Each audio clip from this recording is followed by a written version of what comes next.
Hello.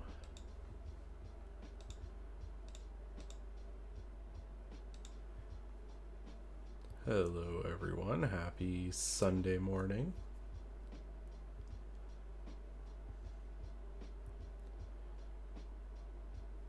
All right.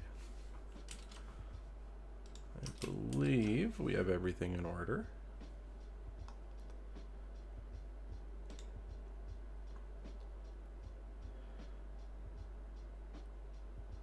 I think we're all set up. I could probably be a little bigger for this. Ooh.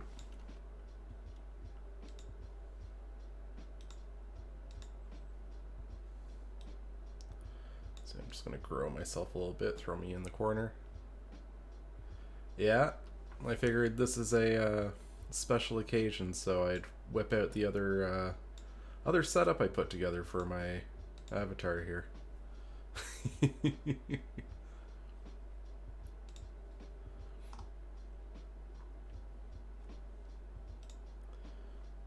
Thought it'd be fun to do a little change up, you know? But yeah. Hope everyone's doing good this morning. Or afternoon, wherever you are. For me, it's about to be noon in a minute. Yeah, I've been thinking about this. I'm really excited. Hey, Remus, how's it going?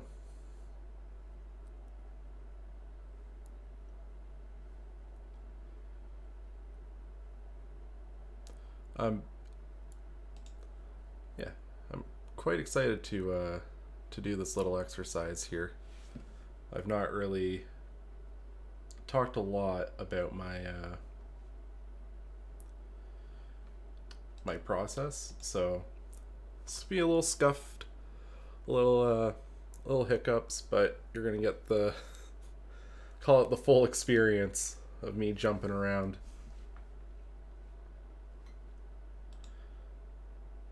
Yeah, so so my thought was we'd start off just by watching the reveal trailer that they have, and then kind of share my thoughts on what I was thinking, see what people are thinking, and we'll go from there.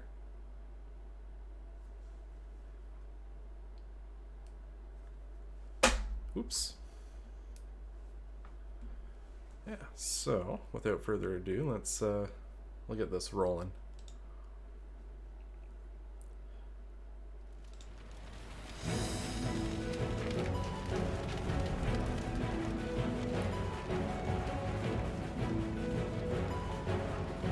Yeah. So I really like the idea of having that Reaper as separate from the person. I found that to be a very interesting choice they made.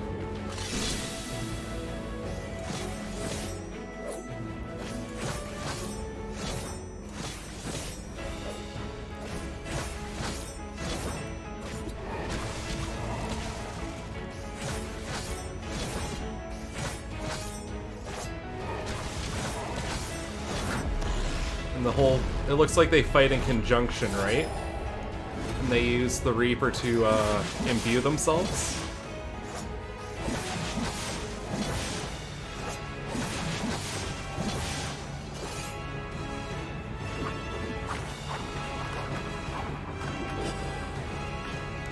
And based on like their victory pose and that kind of thing, kind of gets me thinking they like AoE fighting. Almost, it kind of reminds me of in, I don't know if anyone's familiar with the .hack series, but they have a class in it called the Flick Reaper, which I think is a fitting thing to pull a little bit of inspiration. It's another scythe wielding class in like the RPG world that focuses on area control. So, based on what I saw there, I had a couple ideas already coming to mind, along with what class to kind of draw a parallel with.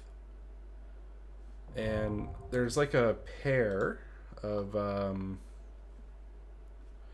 little things that I like to lean on. And thank you for the follow. Yeah, so my first thought is kind of turning it into...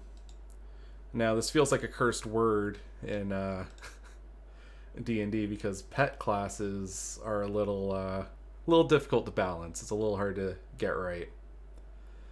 So I was thinking having not like a wide option of pets, but just having the Reaper actually as a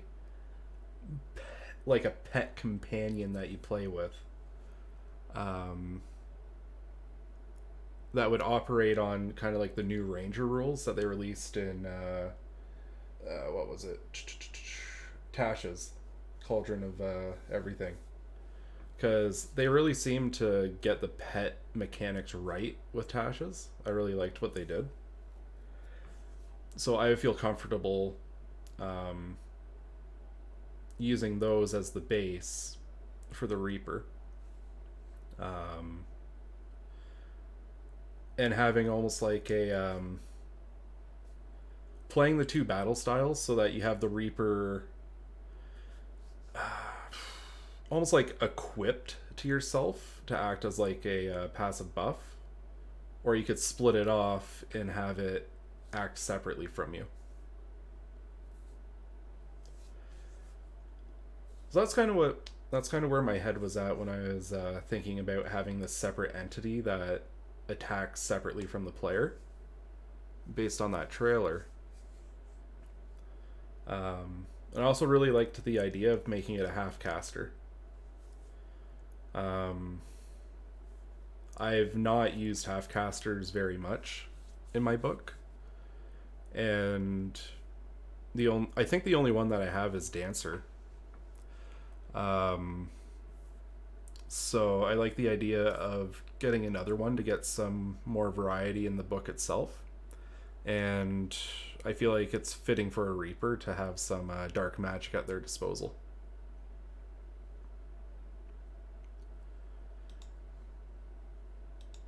So I think that's kind of like my design direction that I'm looking at with these. Just yeah, kind of very good at area control. They work together with their Reaper companion. They can either have it looming over them for some passive buffs, or they can separate and do the whole divide and conquer. So I put a little bit of work in ahead of time on this. Just like kind of setting up a framework to work on to avoid me sitting here doing all the little finicky things. So yeah, I got the visual set up, kind of a layout of the first page. I used a website just called Lorem Ipsum Generator just to get some text to fill in. And then I built the class table up in preparation for making this a half caster. And just some early things that you can fill in when you're first starting off. So every class is always going to have ability score improvements falling at the same point. So 4th, 8th, 12th, 16th, and 19th. I think Fighter gets some extra ones, but almost everyone else has follows that pattern.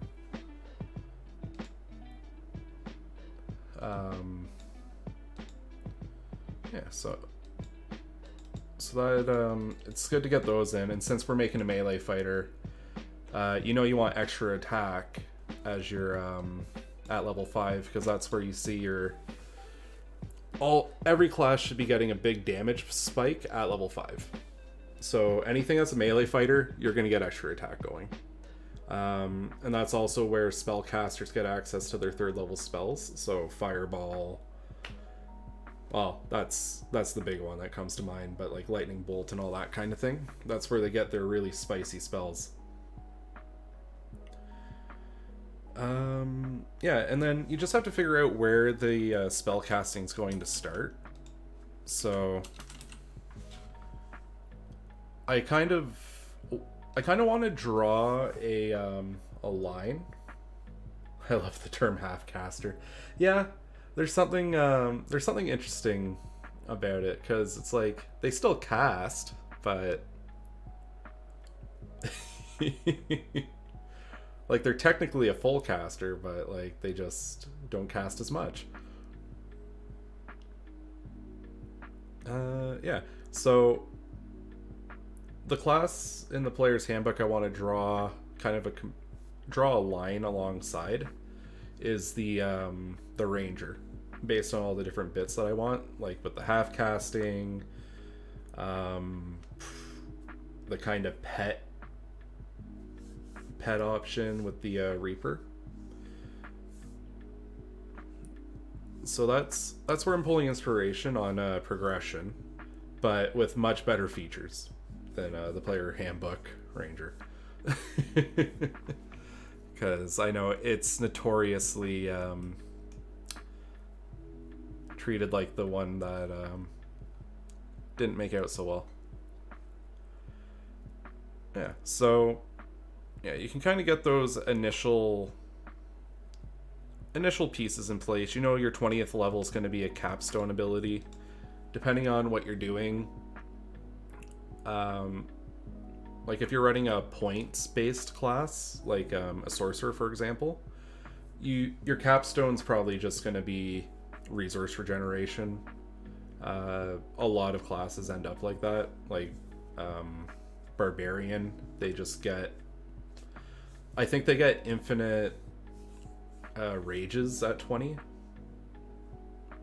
And there's other, so yeah, the capstone usually ends up being, oh, you can do your class stuff basically without restriction or minimal restrictions. You're always going to be able to act.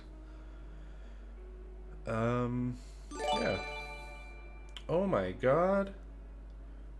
Thank you for all the gifted subs. Now that's a new thought.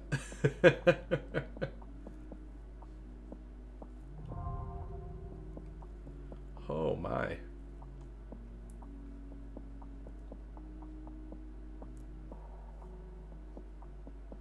Wow. That's the first time I've ever seen that happen. Thanks a lot, Neo Vizard.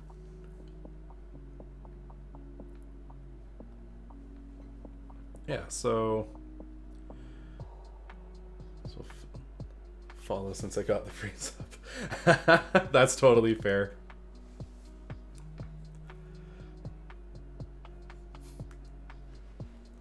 Yeah, I definitely put my best foot forward with this. I always want to do a good job of it.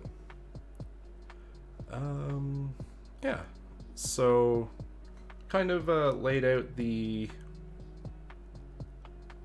what's the word I'm looking for here? We got our framework, but we have to start filling in some of the details. So, we'll look at the class features first. So, since it's going to be a maiming class, or like I'm considering it to be on par with like the Dragoon in terms of bulk, since they're kind of looking at making it sharing the maiming gear in the game. I don't know if they've announced that, but I'm just under that impression. So in terms of bulk, we want to make it a D10. And then that follows through with wanting to update the health there. 1d10 or 6. Armor proficiency. I don't want them to get plate armor, but I want them to have light and medium, I think. Yeah. And by outline, I just mean like we've got like our frame and we just have to start filling it in with some like the basic information before we start getting more varied. So we go light armor, oops, and medium armor. Weapons, that's gonna be nice and easy. We're gonna have simple weapons and martial weapons.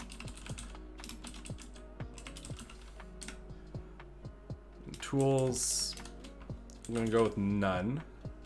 If I wanted to meme, I would say something about harvesting tools, but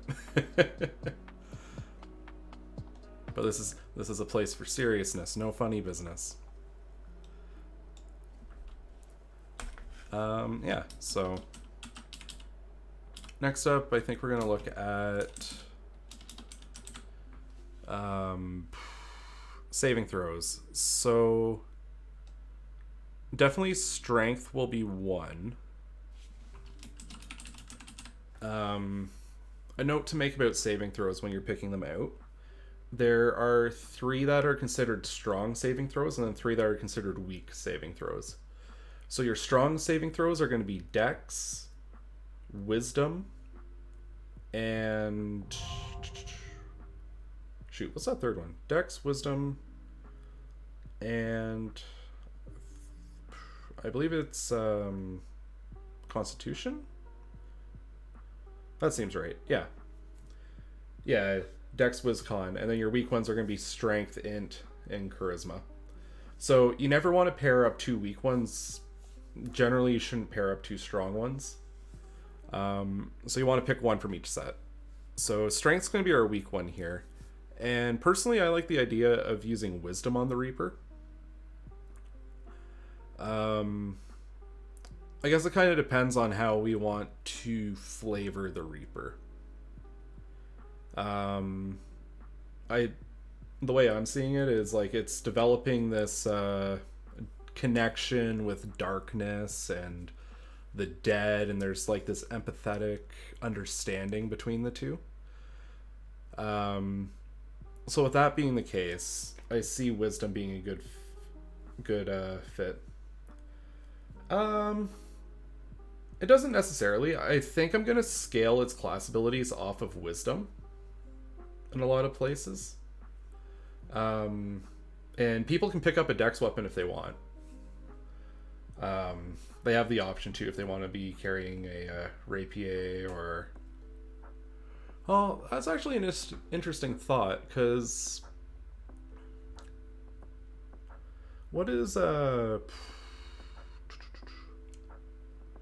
There's not really any finesse two-handed weapons, is there?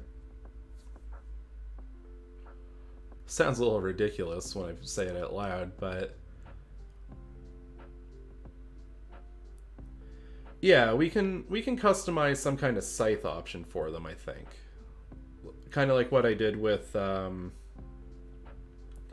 dancers, we gave them chakrams. With samurai, we had adaptations for the longsword to be a katana. So we could play around with that, because obviously people are playing a Reaper. They're going to want a scythe. They won't settle for the little sickles. Yeah, so I think a scythe would be a good fit. A double-bladed scimitar. Isn't that just a sword?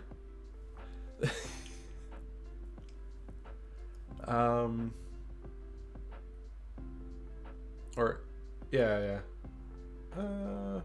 Yeah, so I could see what if we get weird with it and treat it like a finesse weapon. Well, a finesse weapon just offers the option of using Dex. It doesn't make you use Dex. Yeah, and 2d4 slashing, finesse, and two-handed, that puts it...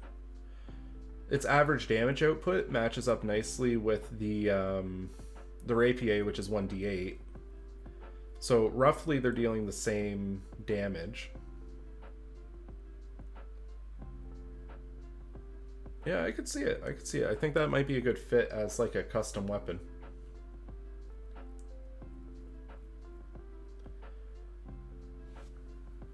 Special bonus action. Maybe on an enchanted one. You gotta... When you're doing like the base weapons, you have to kind of keep it a little more simplified, I find. People are... If you pack too much into something at once, that's when you can start getting a little too much bang for your buck. Oh, I see. Yeah, that'd be a cool magic item or something like that. A double-bladed scimitar with bonus actions and stuff built in. Yeah, so I like that idea of having a custom, call it a battle scythe. So I'm gonna add a description block.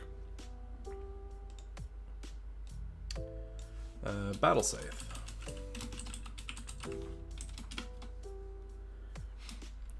Reapers make use of a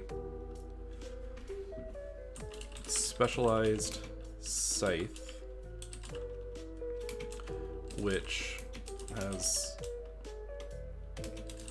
the following properties.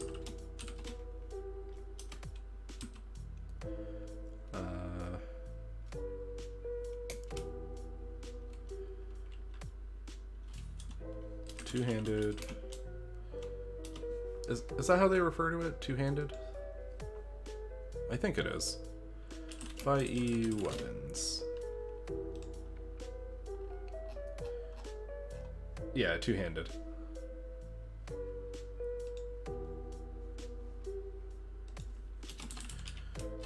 So we'll go two-handed, finesse,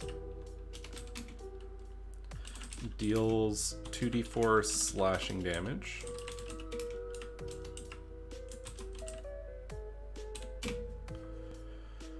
And how would we line up the cost here?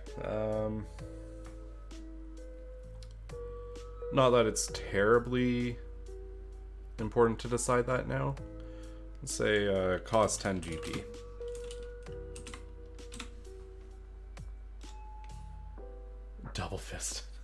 Double fisting scythes. Yeah, so two-handed finesse deals 2d4 slashing damage.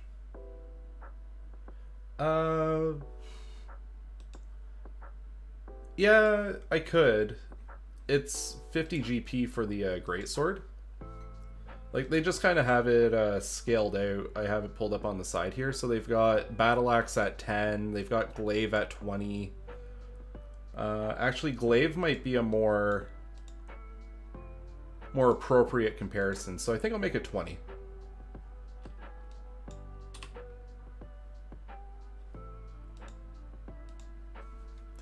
Though, realistically, in 5th edition, gold... Depending on, in most games, gold won't end up being a thing you're longing for too heavily. Just based on the DM, but that shouldn't be too heavy. Oh, excuse me. Yeah, so we got Battle Scythe. And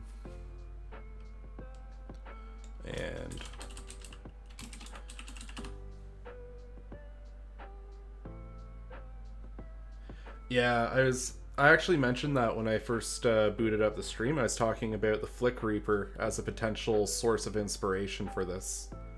Kind of like the area control AoE battle style.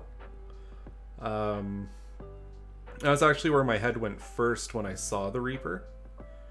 But I saw... I didn't want to make it fully like that, because I wanted to incorporate their the Void Scent that they summon to be a... that seems to be a huge selling point of the Reaper in terms of making it unique. So I want to capitalize on having that that ghoul that hangs out with you.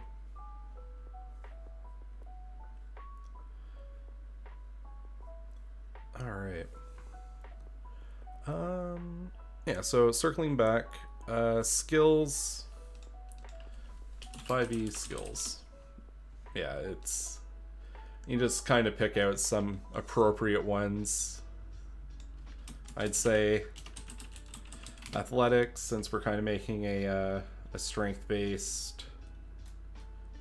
Well, not necessarily strength-based, but like a melee-focused one. Yeah, that's what I was thinking. So in terms of the subclasses, I was thinking one that's focused more on the Reaper themselves and just like raw scythe fighting. One that's more focused on sharing the battlefield with their ghoul. And then the last one that kind of focuses on recycling spells a little bit to keep them going. Yeah, I think... Yeah, we need about 6, I think. 6 options. So, yeah, athletics. I like the idea of having history. Insight. Intimidation.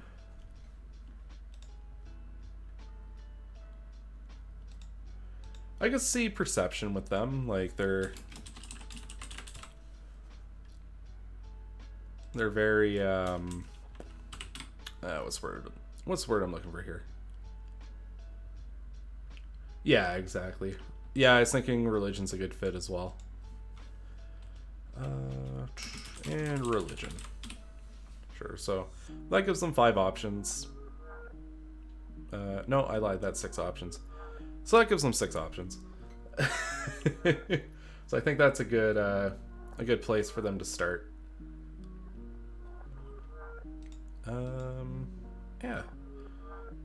Now we just need to consider equipment. So, let's see. How do they... Yeah, so we got a weapon that they're just gonna have. We can give them the option of... Let's give them the option of scale mail or leather armor. Oop.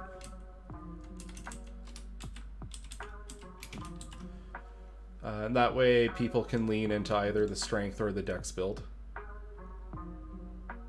Voidwalker knowledge fall under Arcana. Yeah, no, that's a good point.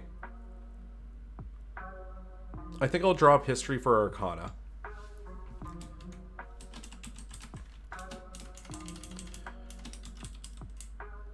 Yeah, we'll do that.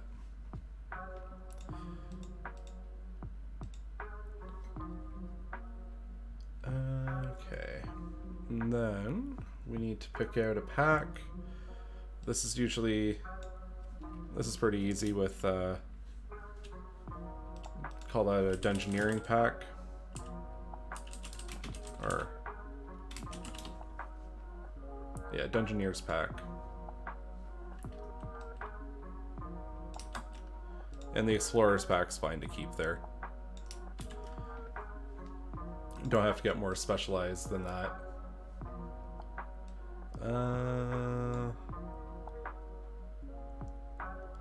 Yeah, so Battle Scythe. They have scale mail or leather armor. I liked the idea of giving them a light crossbow. Or almost like a bit of a Bloodborne. I don't know if you actually get light crossbows in Bloodborne. I've actually never played Bloodborne, but yeah, like a hand crossbow as a ranged option. Or I figured that, and give them the option of taking a hand crossbow or 2 throwing axes. So that way it keeps that strength versus dex option available to them.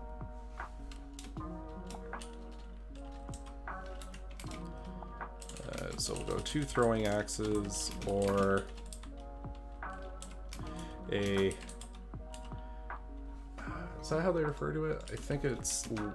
Yeah, hand crossbow. 5e weapons. Let's see that weapon list. See what they specifically call it.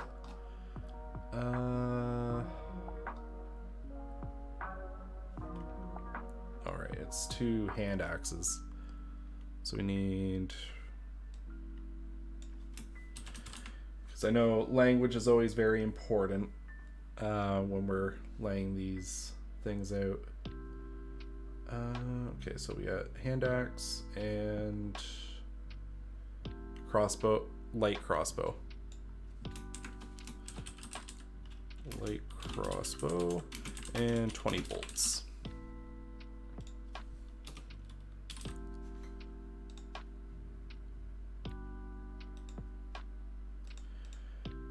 Yeah, we could do darts. I think I would leave that to be more of like a specialization thing. I think only monks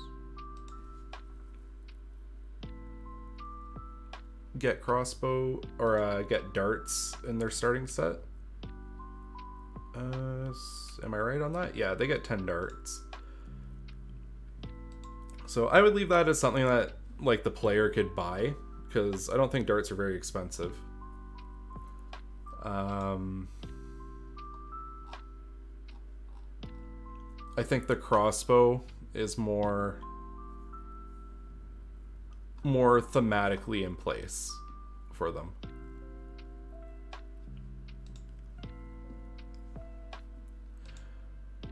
Yeah, so that covers their ranged options a little bit. They get their battle scythe, they get their 2 hand axes. Actually, I'll say battle scythe or martial weapons. So they have that option to take whatever if they're trying to change the theming of it.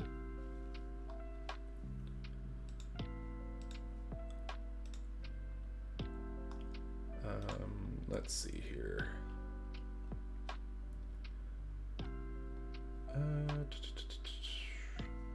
Or 1 martial melee weapon. Battle scythe or 1 martial melee weapon.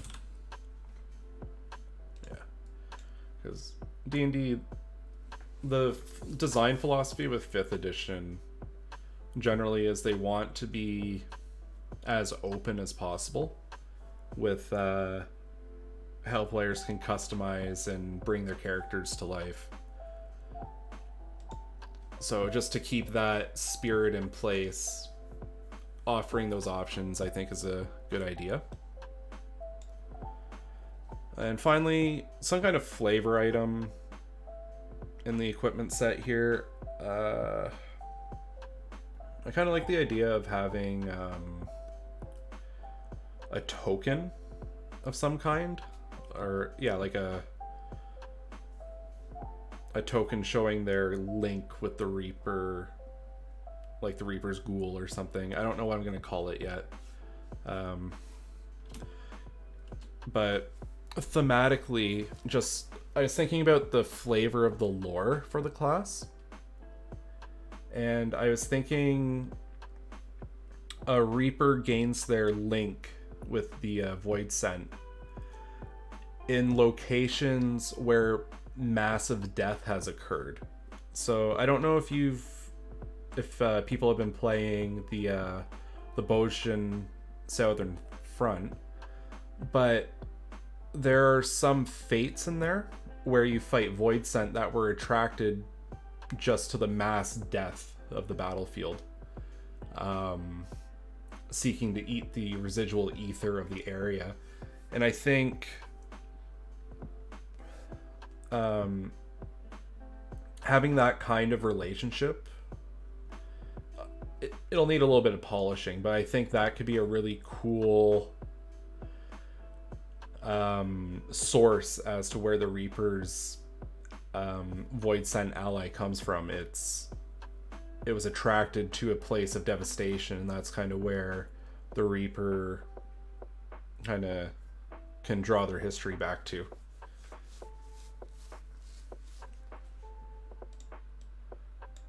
So let's say like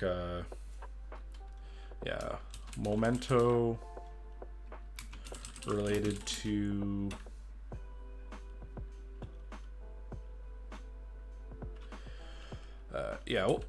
we'll hammer that part out, like origin point. But yeah, a skull pendant would be a very an interesting one to pull in there. I could see it as being like a cursed relic or something. Or maybe the item is something given to the player by the Void Scent as like a representation of their contract. A memento bestowed to the Reaper by the Void Scent. And that way it leaves it open to be a skull pendant or whatever else. Maybe like a cursed coin. Yeah, like a small harmless cursed item. Nothing that's going to be dangerous and hamper the player, but thematically there's some bad voodoo on that item.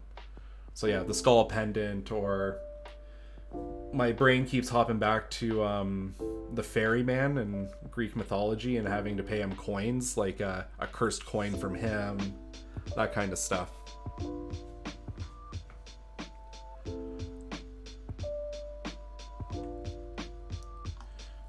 Yeah. A Void Hollow. That's an interesting name. I like it. Let's see.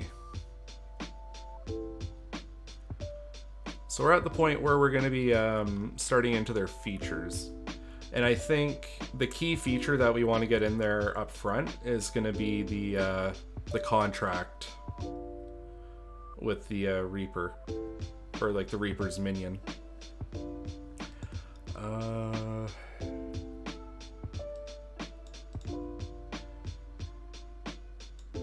Yeah, so we could let me think. What would be a good feature name here? Something like yeah, like Void Contract keeps coming to mind, and then we'll be basing it off of the way the new pet rules work from Tasha's. Void Contract, and then we can call the minion Void Hollow. Might be a good. I do like the idea of calling something, like calling it the Void Hollow.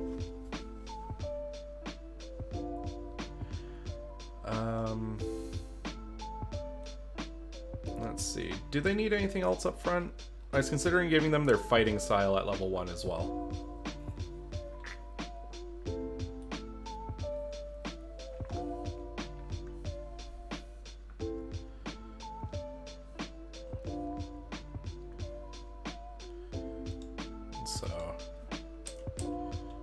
Do like fighting style and then Void Contract.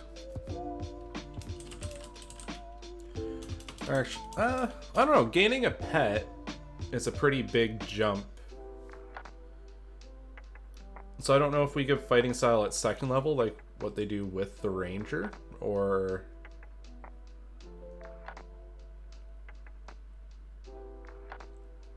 But then again, we know the Ranger is a bit underpowered. So I'm going to take a peek at Paladin. They get their fighting style at level 2. What other half-casters are out there? I think those are just the 2 that they have in the source books. Yeah, so I think, yeah, we'll do fighting style at level 2 alongside their spell casting.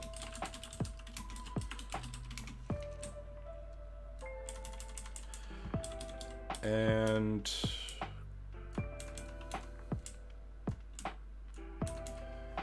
yeah, so we'll give them Void Contract, and I have this really... I'm obsessed with the idea of having the Reaper loom over, or having the Void Scent loom over the Reaper as like a protective veil, or like a... it's almost like a equipable ally. Yeah, like a stand. A stand is a really good comparison to it.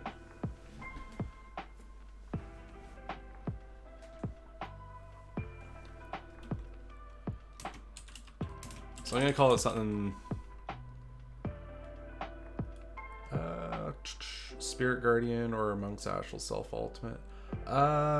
Nah, more like a stand, yeah. Like, or, so the inspiration for this kind of comes from, it's a bit of a, well, it's not a bit, it is an old MMO, Mabinogi, where they have all kinds of different pets in that game, and one of them, it was a fairy or a pixie.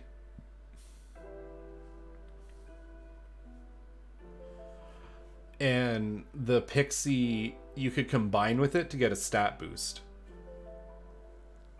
and you would do more damage and be bulkier. And that's kind of where my thoughts on this come from, is having the Reaper protect you. Maybe it can lash out while it's in proximity. And the core of the class progression could be the Reaper being able to do more for you when it's fused with you. And then we expand the combat abilities through the Flick Reaper inspired subclass. We can have the Reaper separate from you and be a lot stronger on its own through another one, and then have a more casting focused third subclass, I think is the direction I want to go.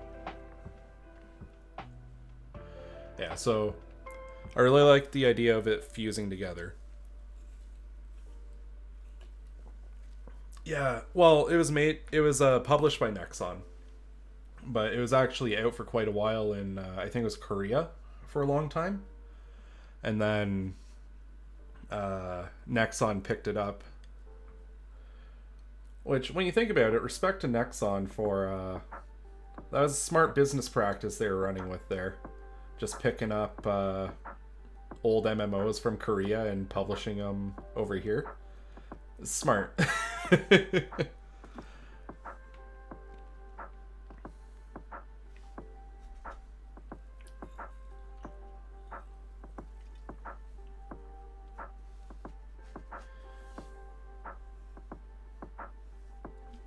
Yeah, my favorite thing was how customizable everything was. I had a very defensive build, and I had an axe that gave me a 96% crit rate. So, like, I was just super bulky, didn't die, and anything I hit, I just stun lock with crits until I killed it. I was a little gremlin. I know there is a homebrewed JoJo stand class. There's a YouTube channel that actually does reviews of homebrew content, and he was covering my book, a bunch of different classes from my book. What was it called? Give me a second here. I'm going to pull it up. I'm just going to plug him because he spent a lot of time talking about my stuff in the past. Yeah, so I'll just show him up here.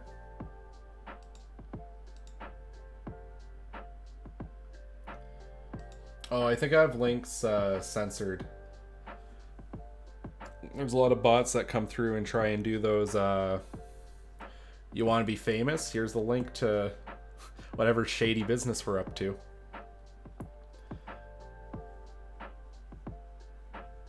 Yeah, so this is Jack DP.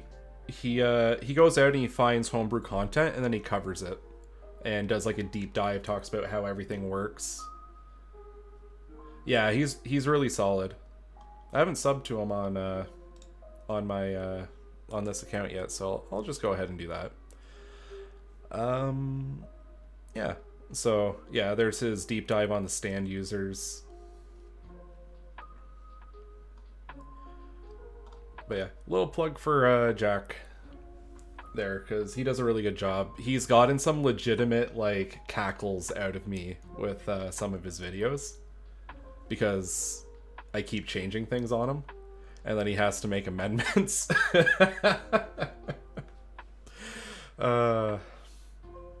So that gave me a good laugh. But yeah, really good guy. He does great stuff. I've watched the stand thing before. I think the only barrier we'd hit with adapting it is the stand guide that he went through had the stand being very customizable. Like, there's a reason it's a class by itself, because it can just adapt into so many different things, which makes it hard to bake into a different class. Yeah, it's nutty. There's so many options on it. Nutty in a good way. I was actually thinking about making a persona class at one point, so because personas and stands are basically the same thing. It'd almost be like a la carte class builder.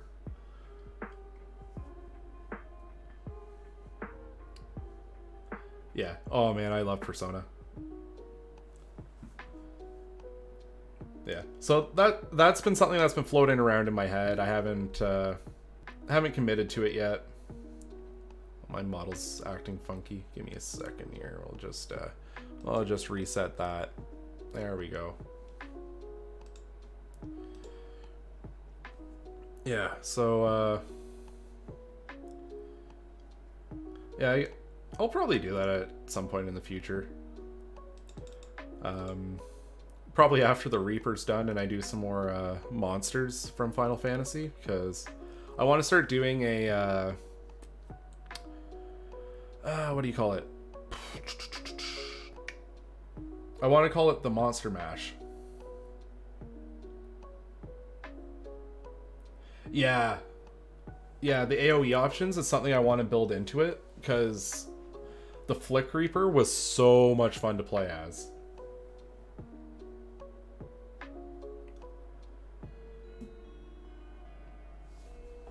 Back in the .hack GU games, I think having the options. I know with Gunbreaker, when I released that, people really liked that I had built in AoE options for that class.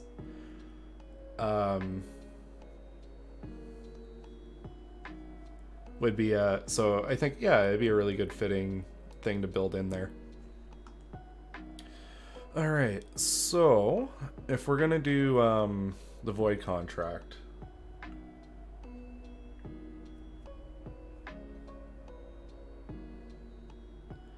yeah, that's exactly what I was thinking, Remus.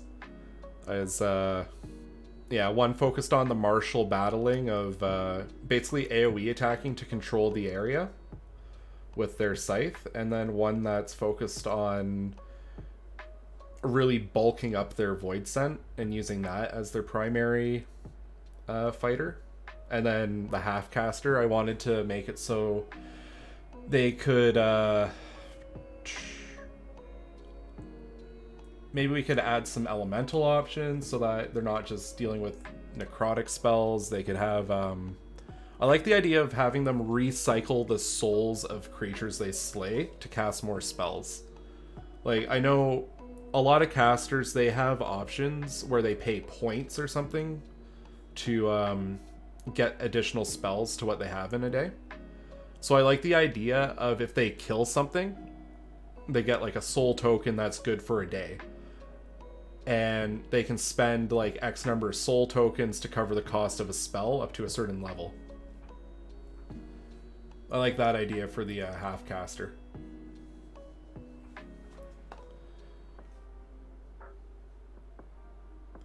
Yeah, something like that, or yeah, like it makes me think of Thresh from League, actually. And his whole Soul Lantern gimmick, where you're like collecting the souls of the minions and it makes them stronger. But in this case, we'd be collecting the souls to use them for spells. So, like, looking at it from, like, taking a step back and looking at the class, there's a lot here, but I don't think anything's going to be busted. Oh, that's a good idea. We could there could be a limit to the number that they can store, and then I don't know, maybe have that limit scale with their proficiency bonus so that they can't save up for anything that's like,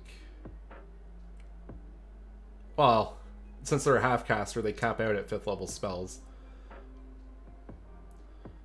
Oh yeah, the soul stones as well. Man, I played so much Skyrim originally. I used to work a night shift.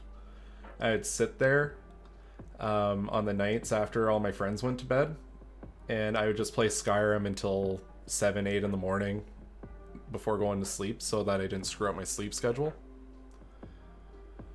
Let's see. So I'm actually gonna grab my Tasha's book. Give me 1 second.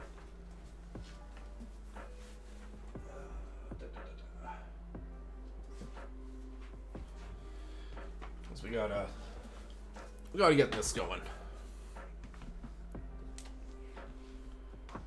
Okay. I've never actually played through Morrowind, but I've heard it's really good.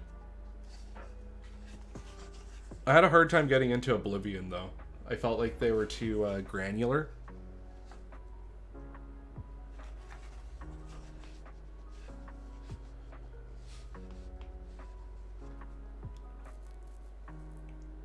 Yeah, I think that'd be a good cap, actually.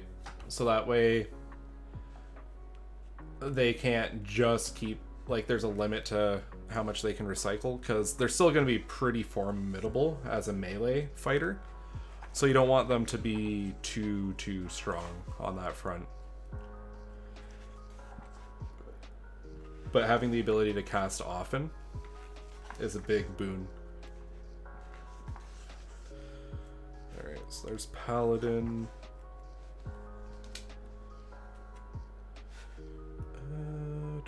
Oh yeah, there's blind fighting. Yeah, I'll definitely... Oh, I'll include thrown weapon fighting in there too, just for funsies.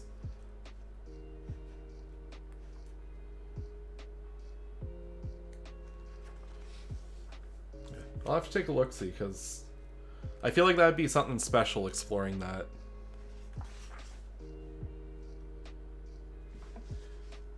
Yeah, for sure. No, yeah, like... This is what it's about, eh? Like... I know we're working on the class and we want to have a finished product at the end, but it's also a good chance for me to kind of get to know you guys better that have been using my stuff and have been keeping a close eye on my book. Because, like, I've been chatty, but I haven't been, like... I try to be responsive, but the real-time chatting's really nice.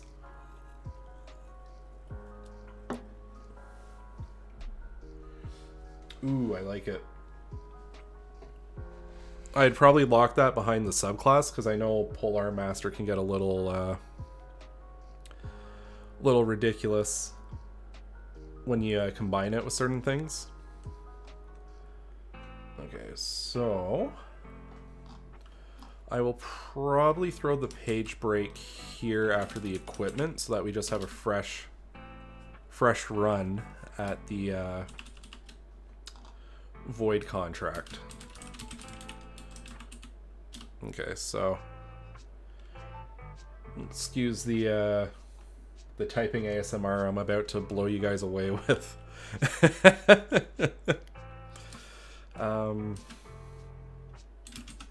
At first level,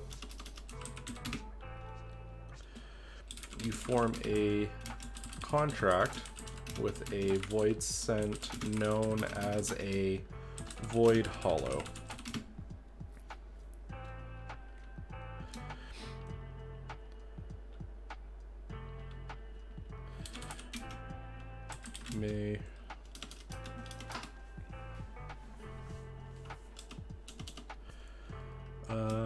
This creature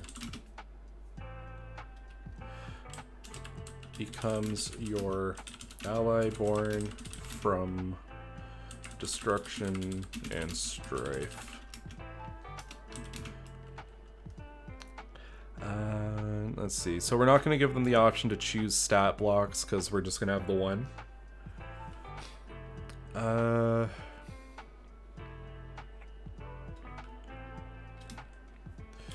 And you can review his...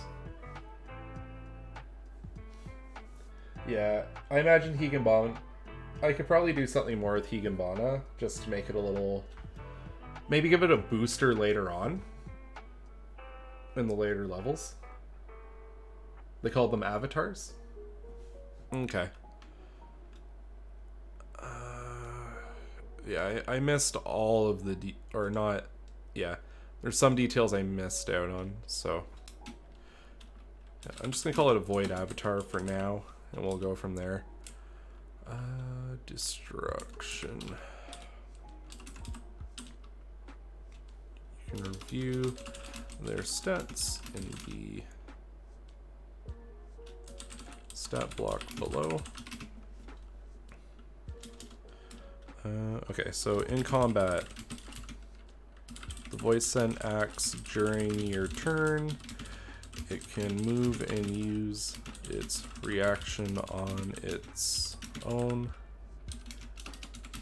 but the only action it takes is the dodge action, unless you take a bonus action on your turn to command it to take another action. That action can be one in its stat block or some other action. You can also sacrifice one of your attacks. You take the attack action to command the Void Scent to take the attack action. If you are incapacitated, good old spelling, the beast can take any action of its choice, not just dodge. And I caught myself because I said beast instead of Void Scent.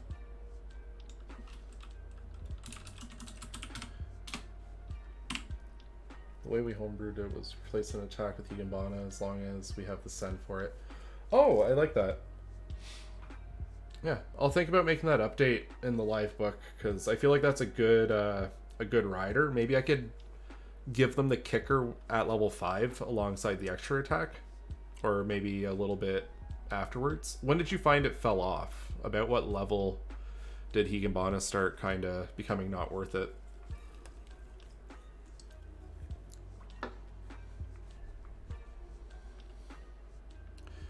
Alright, where are we at? When you got third eye. Okay. So I'll keep that in mind.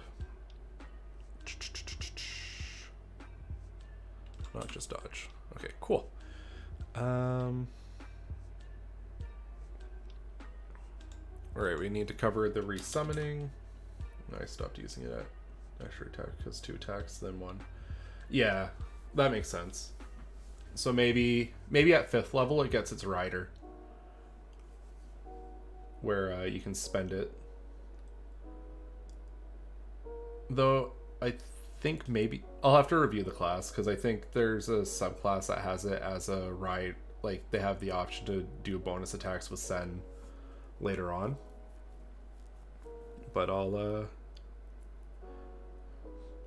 take a look. I'll review it, because that's good to keep in mind. You don't want a feature to just become completely useless later.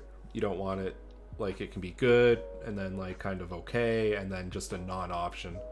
You want it to have longevity throughout the whole life cycle of the class. Alright, so if the Void Scent has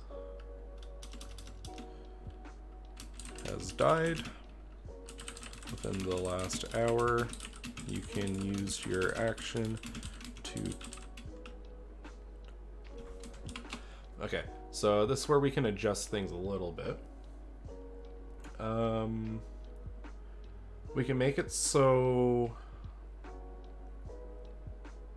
when it dies, quote unquote, it like retreats to your shadow or something, or like becomes inert.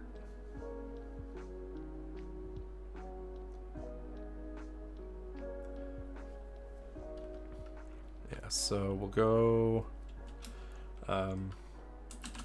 when the Void Scent is killed, its essence returns to your memento. So I want to scale it, or like I want it to line up with the primal companion feature in the resummoning process. So they have an hour to spend skills to get it back out. And otherwise they have to go through the ritual of like doing their long rest. So like they have an option to quickly get it back at the cost of resources, or they can get it back for free after resting. Okay, so the beast returns to life after, yeah, its essence returns to your memento. You can use your action to touch your memento and expend a spell slot of first level or higher. The Void Scent regains its form after 1 minute with all its hit points restored. When you finish a long rest, you can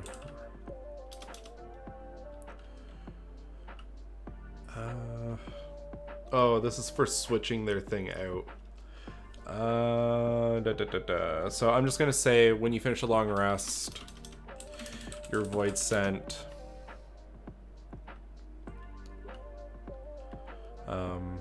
regains all its hit points.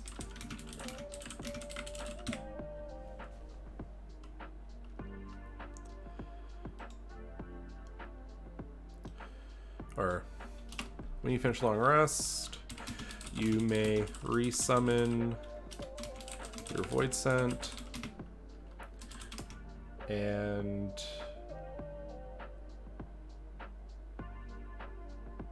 okay, so when you finish a long rest, you may resummon your Void Scent. Yeah, so if it goes down, the Void Scent can keep fighting, and then you can heal it if it goes down.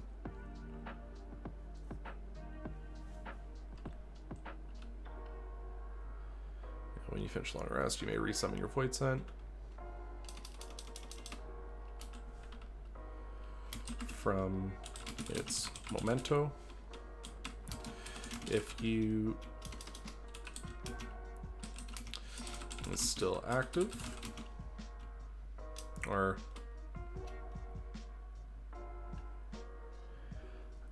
that's an interesting thing. If the Void Scent can heal you if you go down, I'd probably reserve that for one of the subclasses or one of the later abilities to have it pick you back up. Maybe if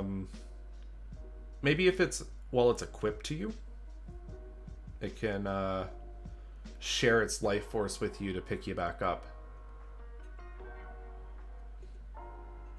Or yeah, it could siphon off some of your magic, like your ether, and to kind of shock you back to life.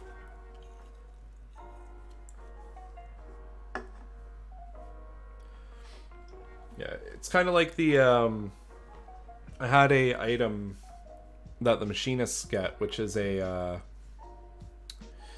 what do you call it? The emergency ball. And it's like it's almost like a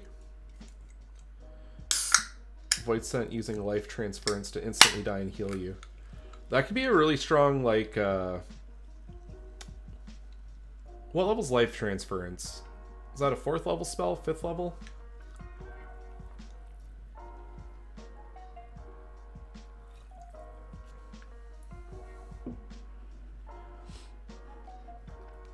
Third level spell. Okay. Yeah, I could see that as... We could actually put that in the core of the class as like a later ability. And like the trade-off is if you do that, you have to do your long rest. You can't just resummon it through that 1 minute thing. You gotta... It would definitely be like an in a pinch, nasty situation thing, but yeah, no, I like that. I like that idea. Yeah, like it's fairly restrictive, so it doesn't replace having a healer, and it punishes you a little bit for having to do it, but it's nice having a second life.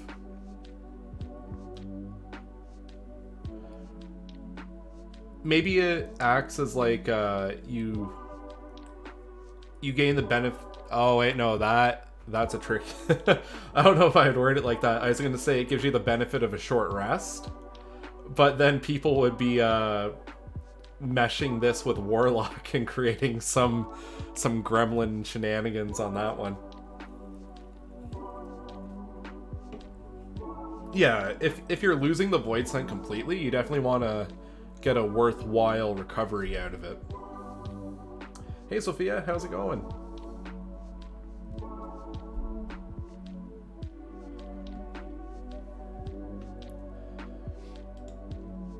Alright, yeah, I like that. I like that idea, having the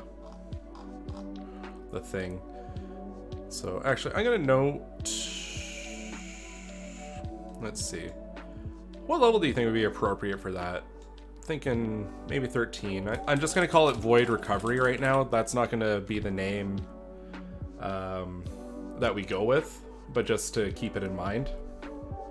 And throw it in level 13-ish.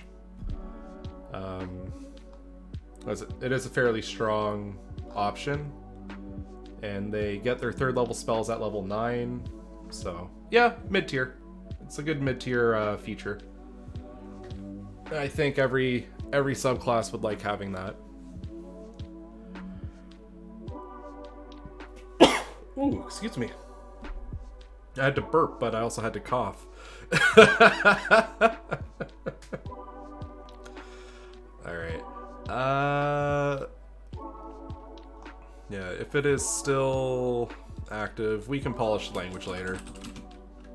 It regains all its hit points. Perfect. Okay. And then I have the stat block from the Astrologian's Fae. Or yeah, I'll pull the stat block from the Ifrit Eggy actually, and then we'll just slot it in there as our framework.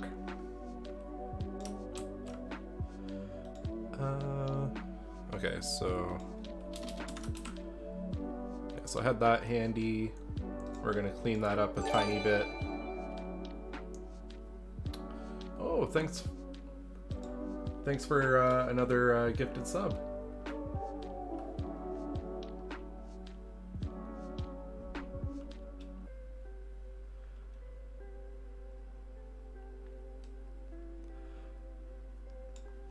That's definitely something I'll have to get used to, the idea of having that ongoing.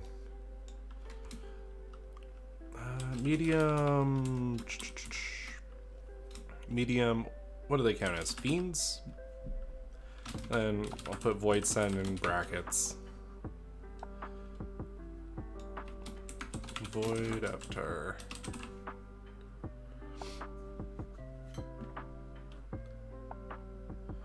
Alright, so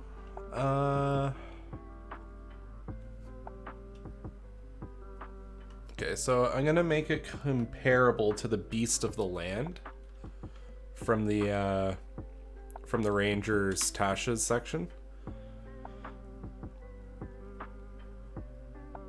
I would say it occupies its own space unless it is equipped to you.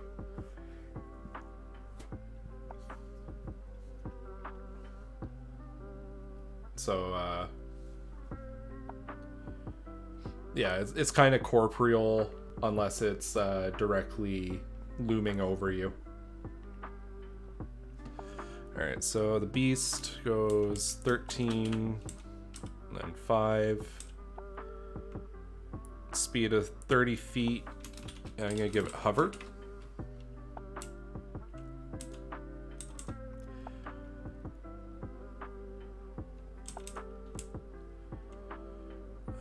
Okay, so strength, they have it at 14. Dex 14. What do they have for con? 15. So we'll bump that up a little bit. Int -1, wisdom +2. Yeah, I like that. I like the idea of it having dark vision.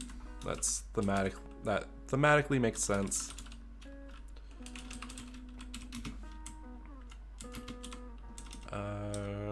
Yeah, languages, doesn't speak. Proficiency bonus. equals your bonus.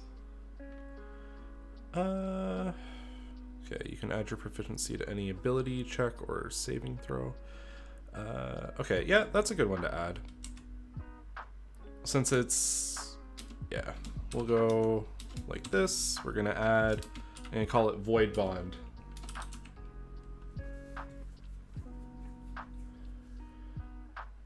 Ooh, would taking Reaper grant you Abyssal? Like the language?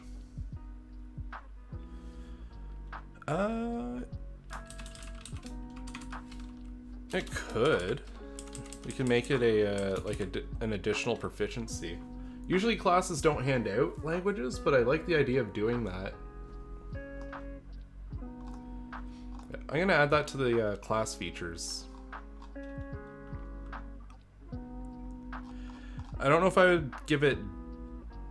Maybe one of the later features gives you let's see. So with double sight, that's being able to see in magical darkness as well, right?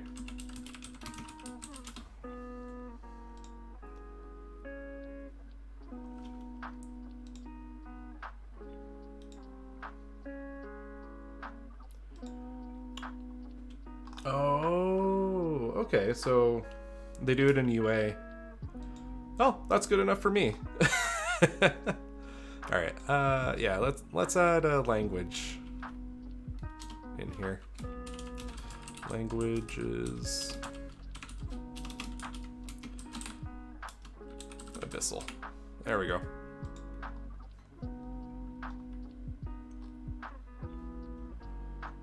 All right. So we got our void contract.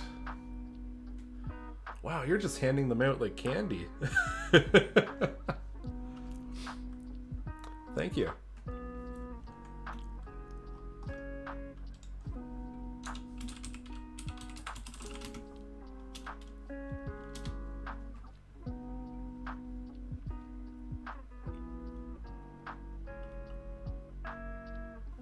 Alright, so Void Bond, stealing from the book here.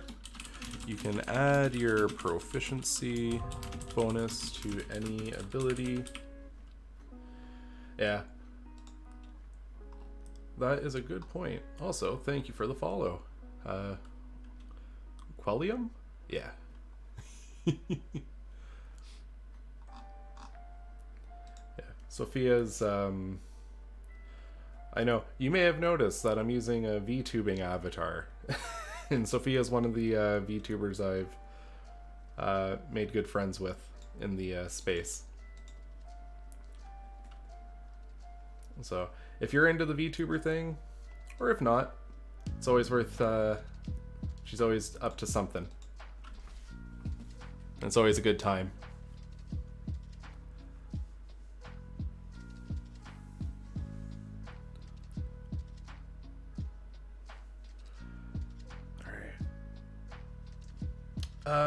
So I just made it myself. Steam has a free program. It's called Vroid Studio, and you make your avatar using Vroid Studio, and then there's software that you can get for free called VC Face, and those two together you can get set up. It takes a little bit of good doing. Like, you got to figure it out, play around with the programs and stuff. I'd say making my avatar took me probably 4 or 5 hours total, because I was just being very finicky with it. No, I didn't use a blender, but it's a very good idea to use a blender. I know it has the option.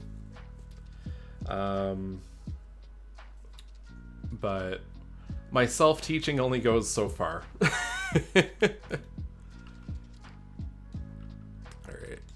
For action, I'm just going to call it Rend for now. Just give them a claw attack, Rend.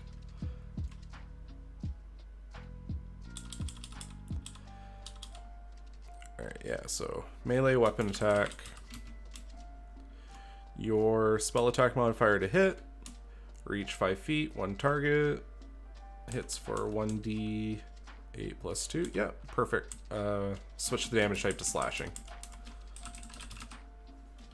There we go. Alright, so there's our little stat block. Ability check or saving throw that the beast makes.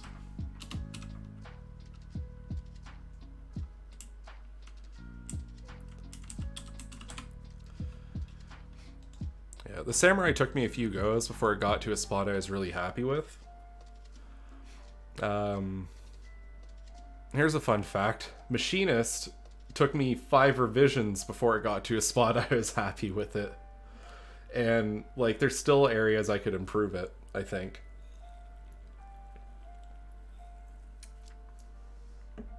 I remember sitting in, because I started this whole project when I was in teacher's college. So when I was in lecture, not really paying attention, because admittedly a lot of the stuff they teach you in teacher's college is self-explanatory if you've got a head for it. So I'd sit there and I'd draw out the class table and start filling it in during lecture, and I planned out all my classes that way.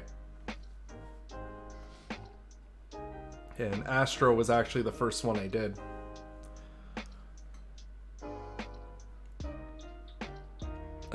Because I wanted it for my own personal D&D game I was running.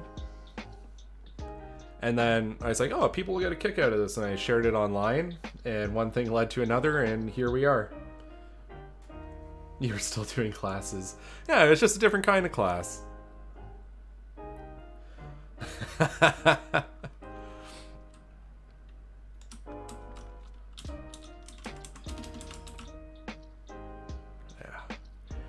So what I have here is I kind of pre-scripted just like the general spell casting spiel that they always have. So like, here's your ritual casting, here's the spell casting ability. We just need to update that to wisdom. I'm using the Paladin method, so you don't have a set spell list that you learn like your one spell. You can re-allot your options from day to day.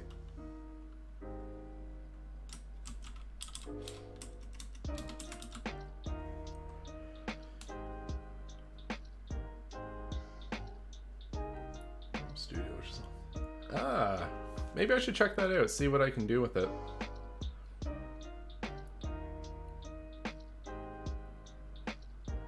Because the way I found out about it was actually off of TikTok. I had started looking into content creation because I wanted to make D&D content. And I just stumbled on a creator-focused rabbit hole of TikTok videos, and one of them was like, hey, you want to be a VTuber? It's this tool, and you can get yourself set up. Just go have fun. And I was like, okay, well, I'm going to check that out, see how easy it is. And I actually got it all sorted out. So, that's pretty cool. Spellcasting focus, I'm going to make their, your memento from the Void Scent. So they're always going to have that thing on hand. Have you used it much, Sophia?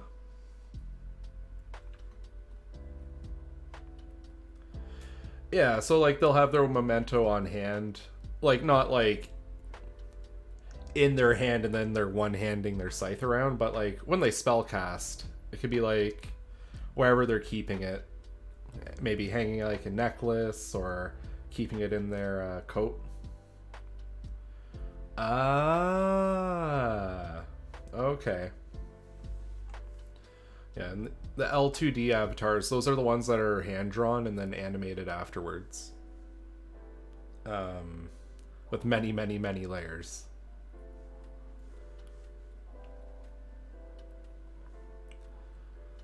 That's when people make the big investment.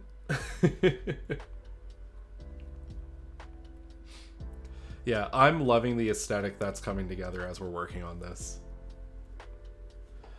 Alright, so that's the general spell casting laid out. For their rules, we have their minion. I need to make an entry for their Shadow Cloak and what benefits they're going to get from doing that. Alright, so Cloak of Shadows. Also beginning at first level. Yeah, Cloak of Shadow, or Shadow Cloak is the fused form. So I'm thinking at base, they, so bonus action to fuse or unfuse, so that they can do it on the fly in battle.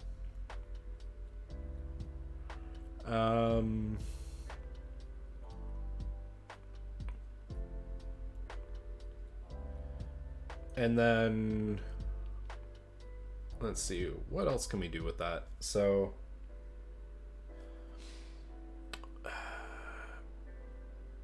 I'm just trying to think. Yeah, it does require you having the Reaper, or the Void Scent summoned. If you're, or while your Void Scent is, yeah, the avatar has to be alive. While your Void Scent is active, you may use your bonus action to fuse is the only word I can think of. I'll probably polish the language a little bit, but yeah, for now we're just gonna say fuse. That gets the idea across. You may use your bonus action to fuse with the Void Scent, gaining certain benefits. Cloak yourself, Reaper Cowl. Yeah. Ooh. So kind of pulling from what I did with, because you know how with a Dark Knight, I had them using their hit dice as a class resource. What if we pull a little bit of that in here? So one thing I really wanted to do was, while you are fused with your Void Scent, you gain temporary hit points, and I'm thinking when you do this, you spend your hit die and you gain that many temporary hit points, and if you release it, you lose the temporary hit points.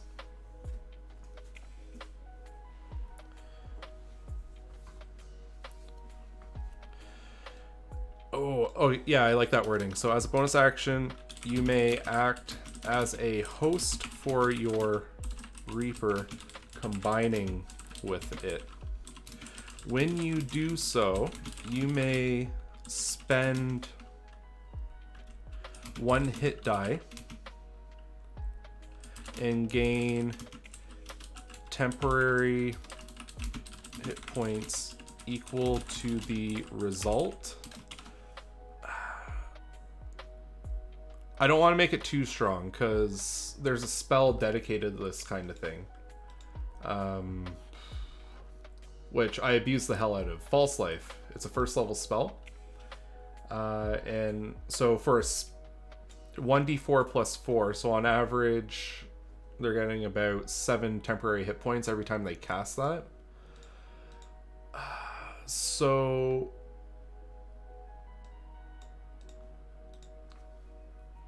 yeah, I was thinking hit die plus wisdom mod, but proficiency bonus would be another good scaling option. Ooh, why not hit die plus proficiency bonus? Oh, but then you want it scalable for later, and if they want to blow all their hit die doing this, you know what, I like that. Yeah, because that way the feature will scale over time. Spend a number of hit die up to your proficiency bonus and gain temporary hit points equal to the result. I think that's a good starting place for the cowl, and then we can develop it as the class develops. So initially it is only a defensive option to protect the user. But as they grow their Reaper abilities, they can really expand their horizons, you know? I like the idea of using a bonus action to have your Reaper make a rend while it's fused with you.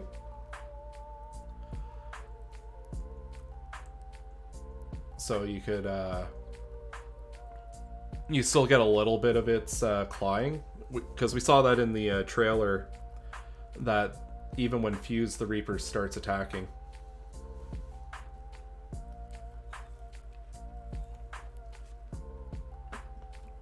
Yeah, so we'll keep it just defensive initially.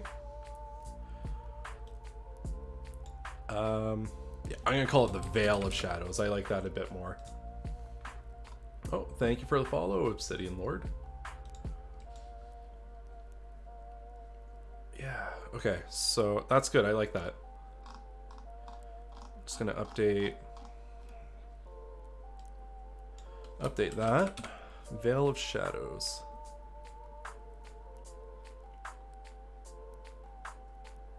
I have a male Vieira set up with his race and haunted one background lined up to use with no class selected yet because... Oh, you've been just hyped. Oh. Oh, yeah, that's a good point. The level 1 dip would be, that's something to keep in mind.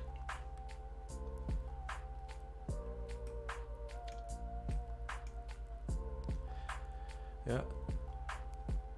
I'm glad you're so excited for this. I'm really excited with how this is turning out. Like, I've been slowly thinking about it.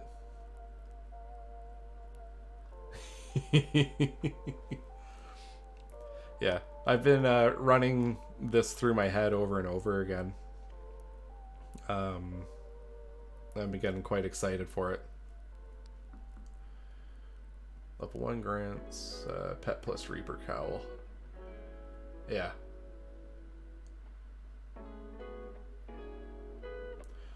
Oh, when you asked about the when you're asking about the level 1 dip, are you talking about the bonus attack too? Because I wasn't planning to add that until later. I wouldn't want it to overcome the extra attack feature, but I'd want it to work alongside it. Maybe as a 6th level, 7th level. Welcome, Faye Raven.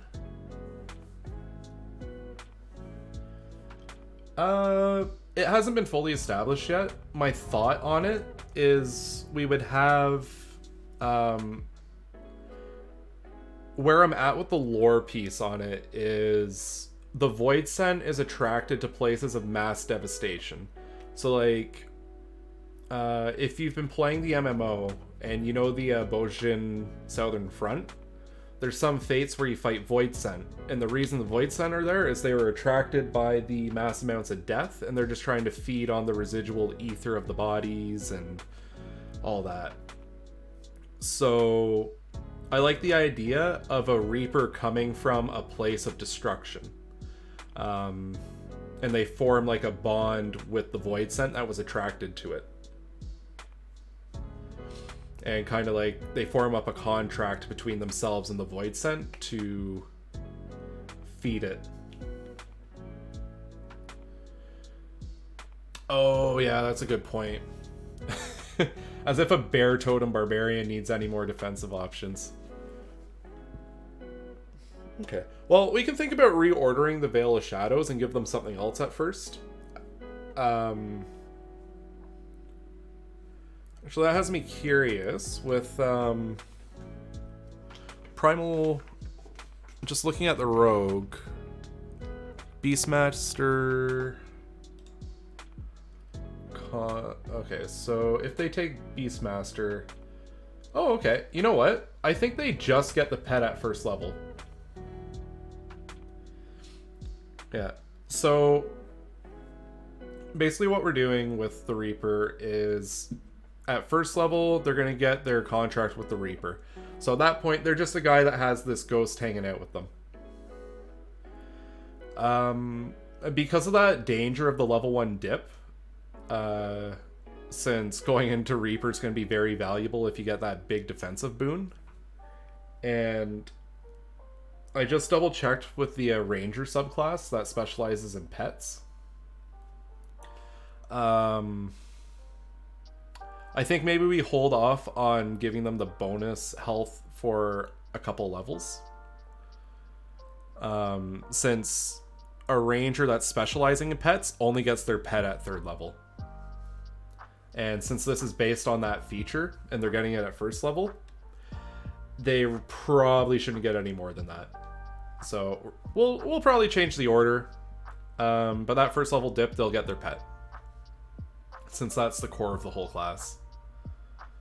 And then we'll get the fusion and that kind of thing. Potentially. Because we have to keep in mind the archetype progression as well. Which is something I haven't mapped out yet. If we go back up to the class table here, depending on who we're basing it off of. So if we want the progression of the archetypes to match up with the ranger, they're going to hit their features at 3rd level, 7th level, 11th, and 15th is where they'll cap on their features. If we wanted it to get really funky and make it unique, we could make their capstone a feature as well. So we'll leave that option open. Let me look at Paladin's progression. So they take theirs at level 2. Is it level 2? No, level 3. And then 7th, so that progression's the same. Looks like they don't take another one until 15. Am I reading that right?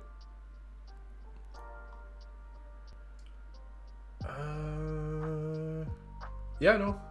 Paladin progresses a bit more slowly. So Ranger, I think, is the one to model after. So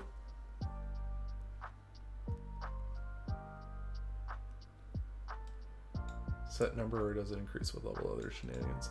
Yeah, so there's scaling with how beefy you can make your make the veil. All right, so I'm gonna slot in the archetype features now. So Reaper archetype. Don't know where it's going yet, but we know it's going to be level 3. And then 7th level will be Reaper feature, or archetype feature.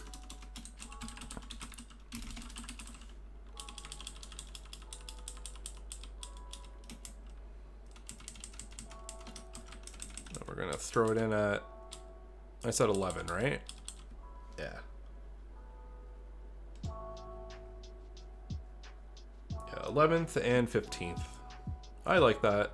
I like that that scaling. I'll worry about cleaning up the code after. Okay, so I'm just gonna write capstone there. Okay, so that kind of lays out their first few levels. So they get their pet. Yeah, maybe we give them Veil of Shadows at level 3. So they have to really commit to it before they can get there.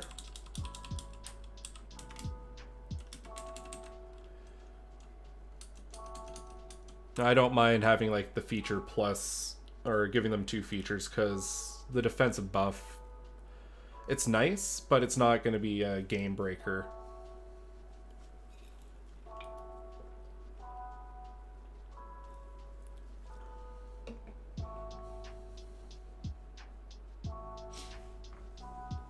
Yeah, so we'll slot that in at 3rd level. Yeah, so they get their pet at 1st level, they get their fighting style and spell casting at 2nd. They pick their specialization and get their veil at 3rd.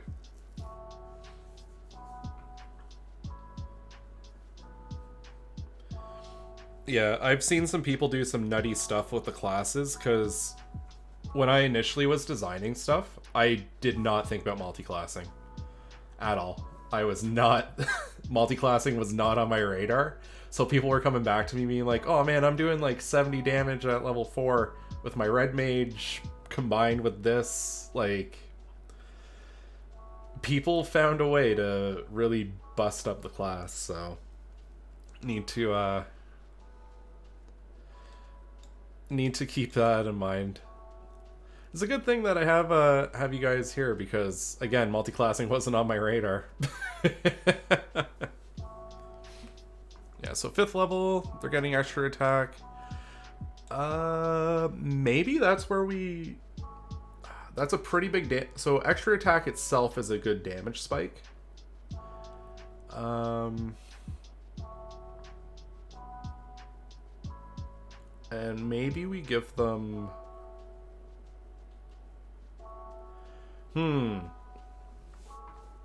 Yeah. Extra attack is amazing for me. I remember there's this one guy who, he came to give me feedback about the Dark Knight, and he said it was a bad class. I asked him, okay, so what's your problem with it? And he said, I can't hit anything. And it was just one of those moments where it's just like, man, you just have bad dice. It's not my fault you were having bad luck. But yeah, he associated his bad luck with the Dark Knight. And that became a problem.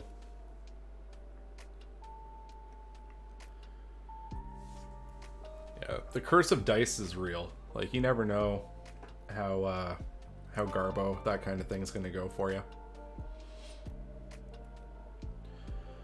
Alright, let's see here. Also, I just noticed I missed your I missed the fun fact redeem from before. I need to give a fun fact still.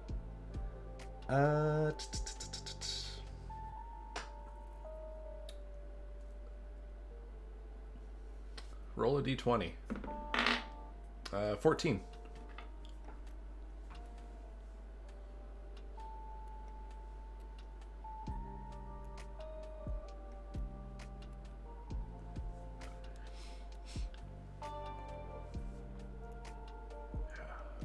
Okay, so quick fun fact.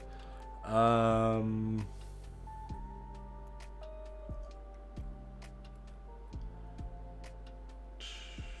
looking around my room trying to get inspired for a fun fact.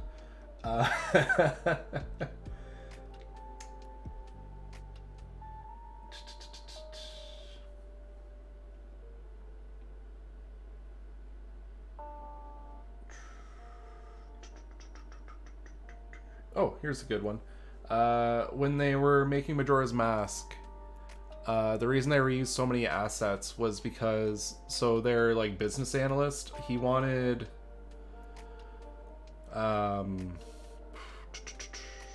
like one of the big wigs, he was like, oh hey, how about we make a harder version of Ocarina of Time? And the dev team wanted to make a harder version of Ocarina, and they said no, the game's perfect. But why don't you try making a new game? And they gave them 1 year to pump out Majora's Mask. Which is why you see so many reused assets. Oh, hey, Rita. How's it going? So, there's the fun fact that I missed earlier. Was, Majora's Mask was an original idea to be, thing. Oh yeah, no, I love Majora's Mask. And ripped the dev team, yeah. You think they got some crunch? Yeah, how did Apex go, Rita?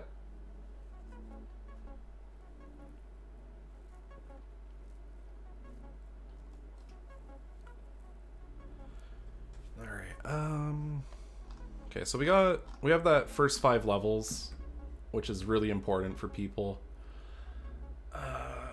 The class itself carries a lot of flavor. their first archetype is going to be a battle-focused skill as well. So this is the other thing you have to keep in mind when you're creating classes, is you can't just load it with only combat features. You need to have interactions. So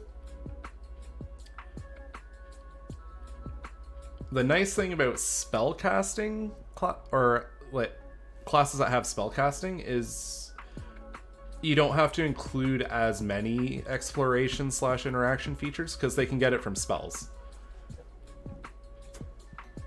But since we're doing a half caster, we still have to include some. So let's see.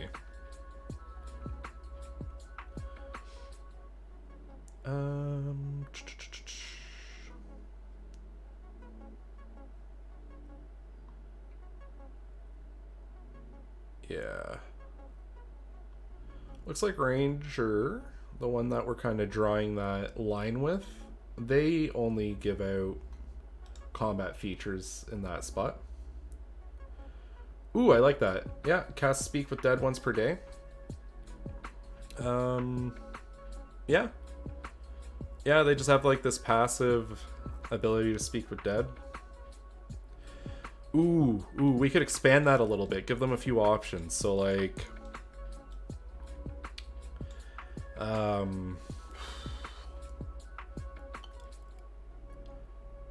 you know, like I'm thinking of Sixth Sense. You know, like the little kid with the I see dead people. So like speak with ghosts, maybe see ghosts. Like they can kind of track the undead a little bit. So beyond just speaking with them, like maybe they have an invisible. Yeah, give them some tracking, maybe some detect. Yeah, we could call it like Sixth Sense. Yeah, I'm thinking give them.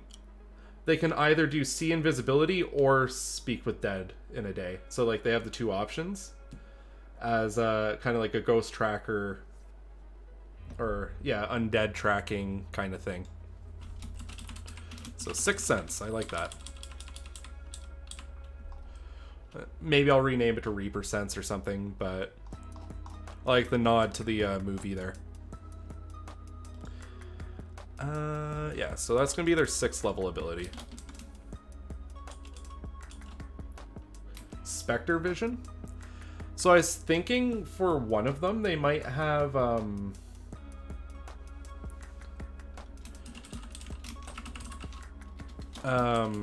when they're fused with the Reaper, like when they're fused with their voice scent, they could expand their senses to have that have like Devil Sight and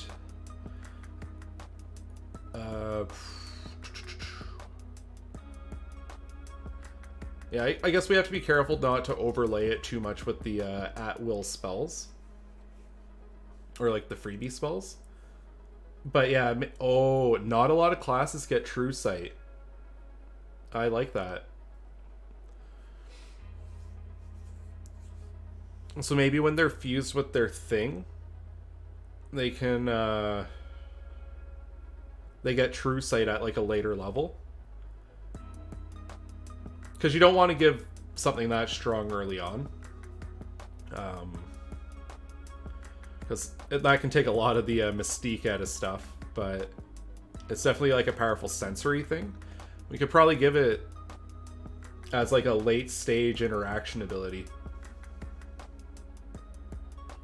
And that could be your what you were recommending as like Spectre Vision. I don't know if I'll use the name for Spectre Vision, but I like the idea of when they're fused with their, when they have like their Veil of Shadows on, they get that True Sight in that later option.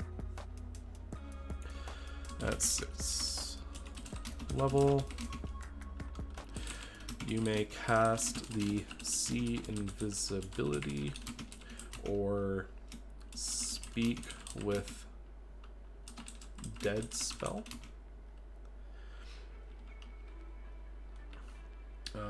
Without spending a spell slot once per day. Yeah, we can play around quite a lot with language. Grimm's Gaze is another good one. Spectre Vision, Spectre Sight, Grimm's Gaze. Many options. Yeah, so I'm going to slot that in at 14. I'm just going to call it True Sight with Cowl. And we'll land on a name in a bit. Has adopted 9 Slaymates into the party's household. I was loving the idea for my VR to be able to see them and play with them. Oh, that's awesome. Yeah, at later levels they could have the ability to just hang out with them. Because at that point, they've more or less mastered this whole death business.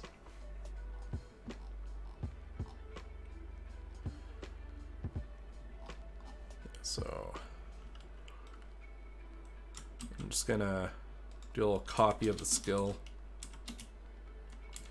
So we got Sixth Sense, and then we're also gonna call, yeah, I'm just gonna call it True Sight at 14th level.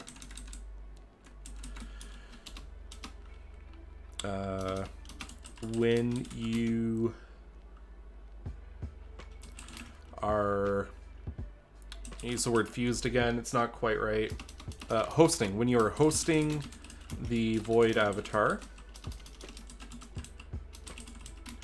you gain True Sight.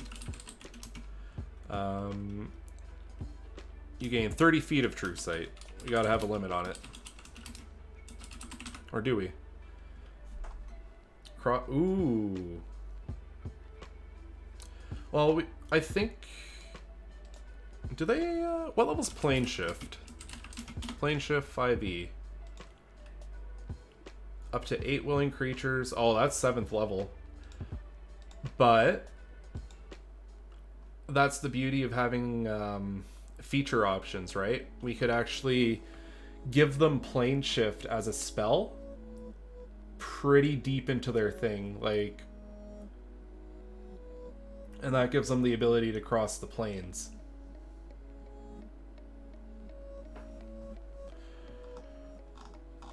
I think with between the Sixth Sense, True Sight, and yeah, I'm gonna throw Plane Shift in at 18.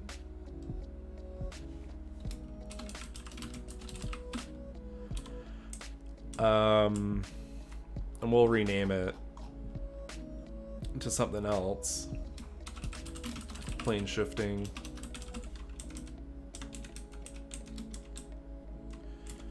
May cast the plane shift spell. ...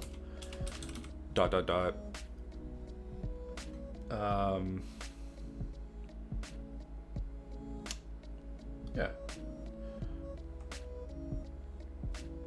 Yeah, I think between those three, we're covered for interaction abilities in the core class.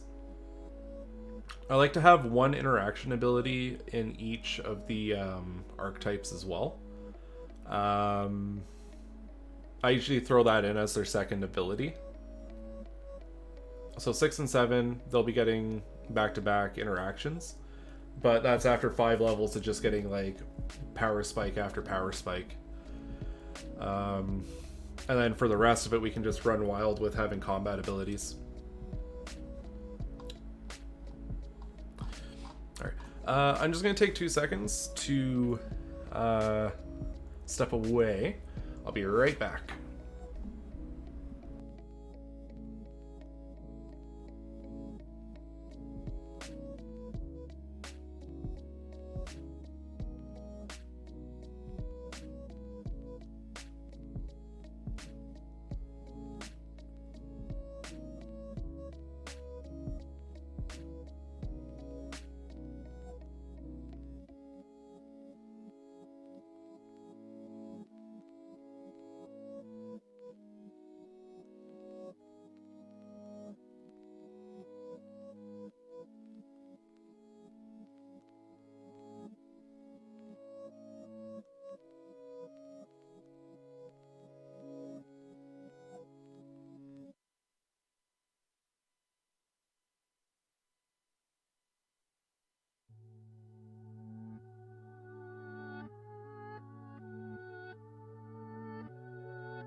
Alrighty, I am back.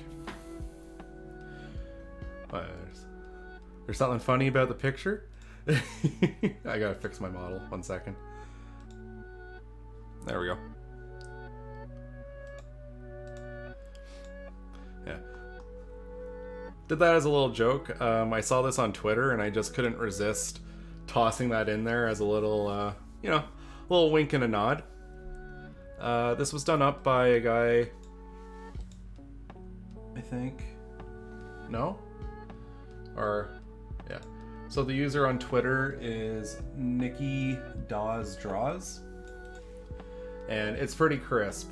I haven't checked out the rest of their art, but when I saw it, I was just like, okay, I gotta slip that in there as a joke.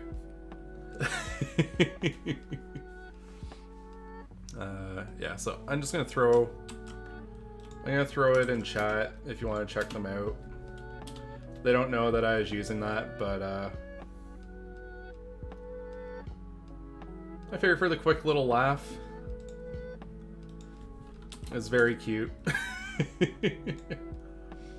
I do have like a properly done up one. Yeah, so alright, where were we? We were discussing other interaction abilities. We were diving into the idea of a plane shift.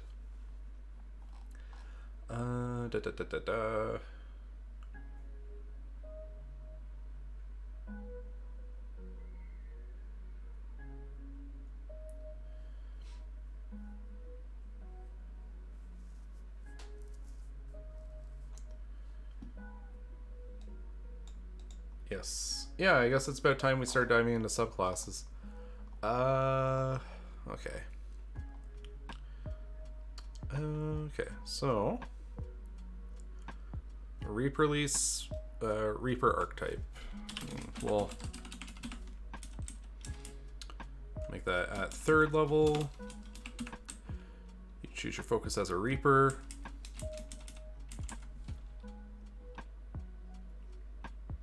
Right.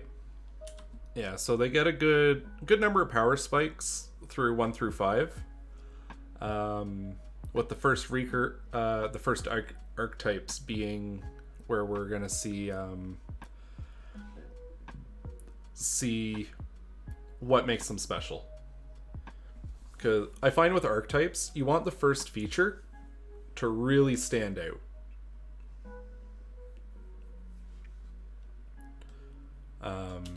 It's got to be like the epitome of what it is. Yeah, so at 3rd level, you choose your focus as a Reaper. I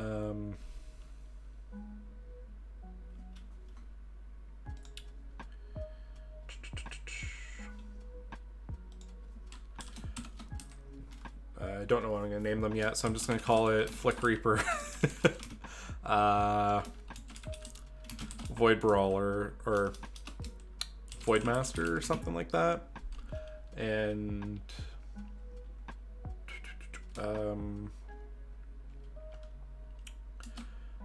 let's call it Death Mage. Like we're gonna come up with better names in a moment. Yeah,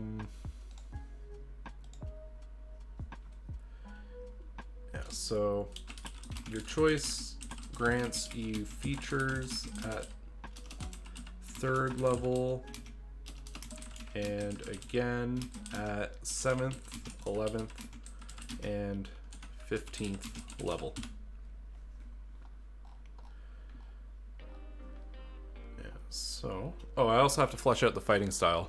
So we're gonna add those ones that we were talking about. So the blind fighting. We're going to take protection off since I didn't give them shield proficiency. Because, to be honest, it just doesn't feel fitting for them. I like the idea of blind fighting. Blind fighting. You have blind sight with a range of 10 feet. Within that range, you can effectively see anything that isn't behind total cover, even if you're blinded or in darkness. Moreover, you can see an invisible creature within that range unless the creature successfully hides from you. And then we're also going to give them thrown weapon fighting. Because I kind of like that image of a Reaper throwing a mini scythe. I don't know if you've played the original Castlevania, but when you fight Death and he's just summoning those little scythes that chase you around the arena. Something like I like that kind of imagery.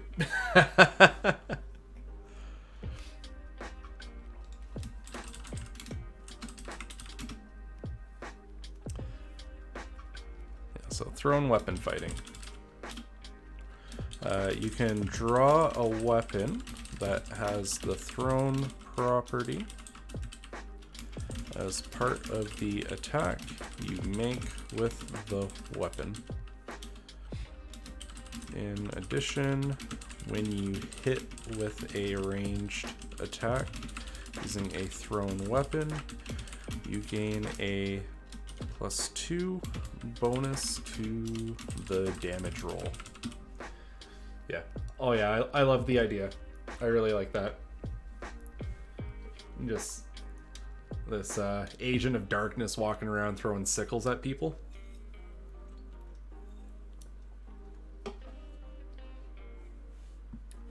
Interception. Is that because I have oh, yeah, okay. So that's under the Paladin here. So when a creature you see hits a target other than you within 5 feet of you with an attack, you can use your reaction to reduce the damage. Oh no, so Interception needs a shield.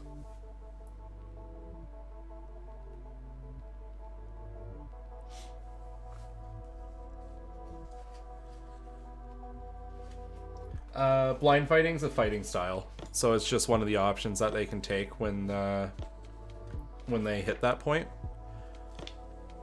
I do notice that there's a bit of a oh, shield or Scythe is martial. Oh, okay. Whoops, misread that. Let me pull it up, because I guess they're kind of oh, wielding a shield or a simpler martial weapon. Okay. Yeah, no, that works for me.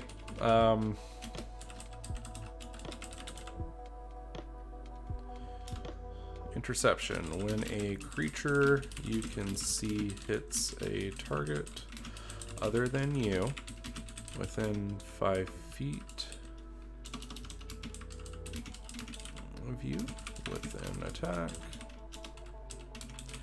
you can use your reaction to reduce the damage the target takes by 1d10 plus your proficiency bonus to a minimum of 0 damage. You must be wielding a shield or a simple or martial weapon to use this reaction. I like it.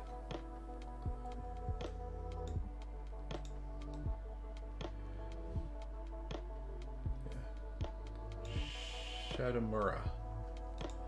Yeah, there's recently added a fighting style that uses weapon instead of shield. Controlling the battlefield with AoE or defensive. Yeah, it kind of fits in there.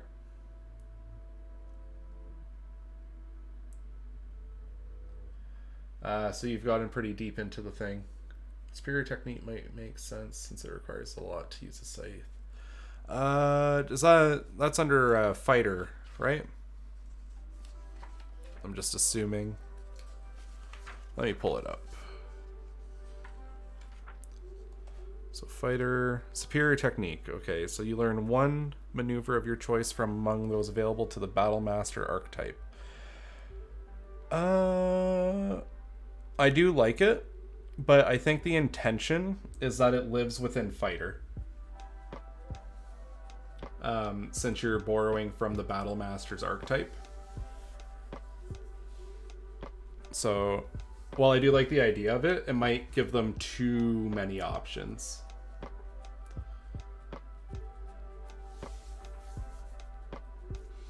Since that seems like it's really meant to make the fighter feel special.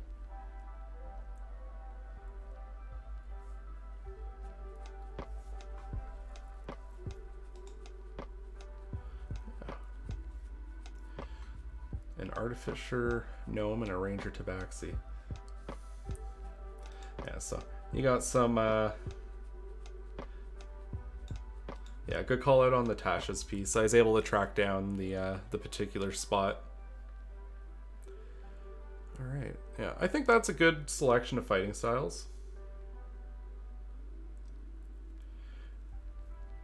Yeah, we could actually, so if we're gonna do a focus on Scythe-based combat as one of the archetypes, we could definitely like flesh it out. Maybe allow them to take another fighting style, or maybe we give them that unique kind of like passive use.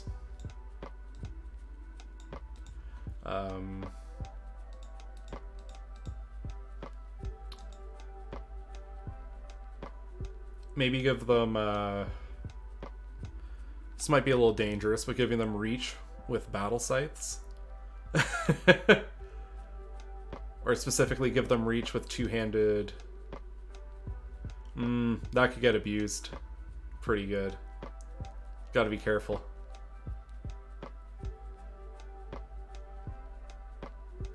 Give them reach with two-handed finesse weapons. I think would be a good way to word that. Okay, so right, we're gonna start into the Reaper. Soul. Ooh, I like that. Soul bonding with your scythe.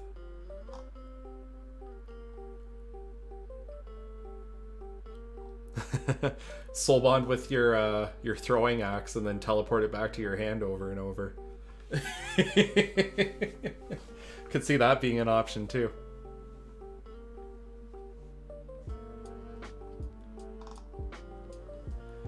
All right. Let's see. Yeah, so we're gonna go into. Yeah, so we've talked about the archetypes, what levels they're gaining, benefits.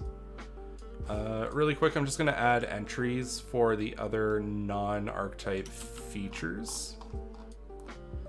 So we need a 9th level and a 10th level.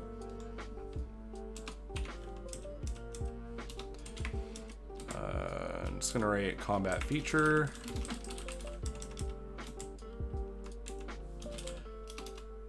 Combat feature. And then we need another one for 17th level.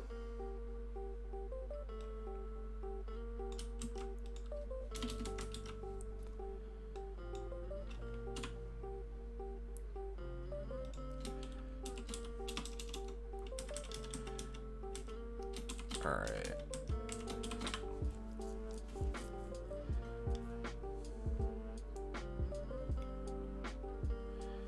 Yeah, so now we have to dive into the what's going to make the I figure we'll start with the Scythe Fighter themselves.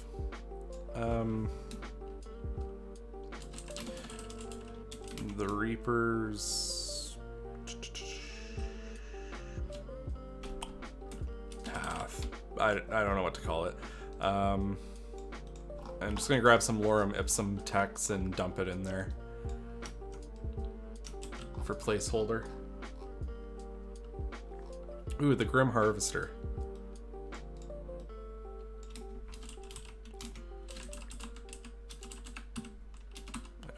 Yeah, we'll do that. And then that's just going to be flavor text. And then that's when we start diving into these.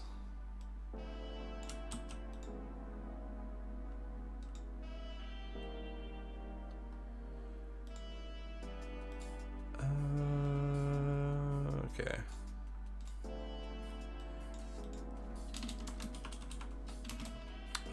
Yeah, so honestly, we'll probably run out of space after we flush out those combat features, so I'll just start it on a new page. Okay, so I'm gonna grab my Lorem Ipsum text, just slap that in there.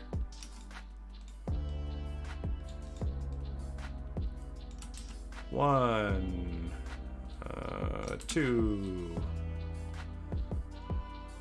and 3.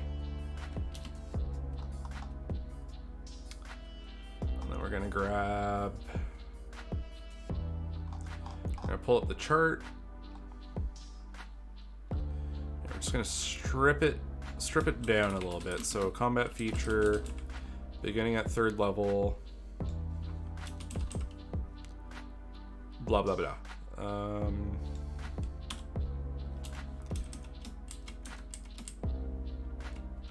Interaction feature, beginning at 6th level, and then beginning at 11th level, another combat feature, and cap feature, beginning at 15th.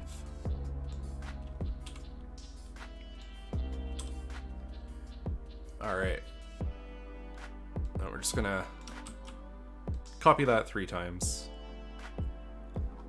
to fill out our thing in here. So where's Erudite? There it is. Bum ba bum. Oh, thanks for the follow, Zyka. I don't know if I said thank you to Faye Raven as well. I think I missed you. But thanks for the follow there as well. And Nazrogath. Okay, let me see here. And finally, the Philosopher. Wow, I gave them a lot. Okay. So we'll just do that for now. We can break up that.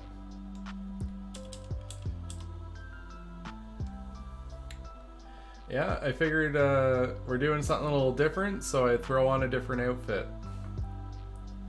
How you doing, Emmy? Thanks for swinging by. Okay.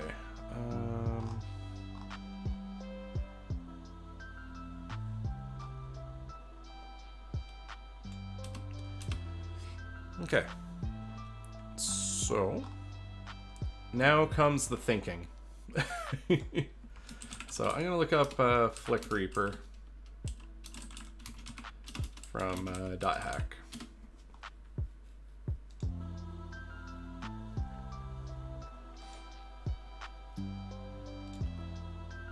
Just kind of give you guys an idea of what we're dealing with here. Apparently the .hack wiki is having some struggles today. There we go.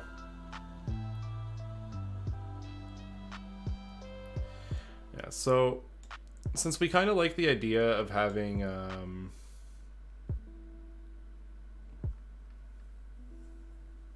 yeah, kind of like a cleave area control fighter. So like you kind of want to punish people as they're coming through.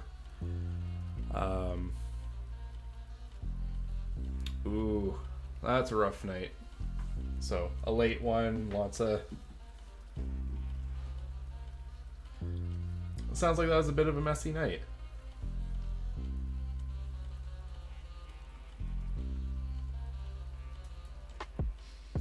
Alright, yeah, so Flick Reapers, they've I have a few different skills.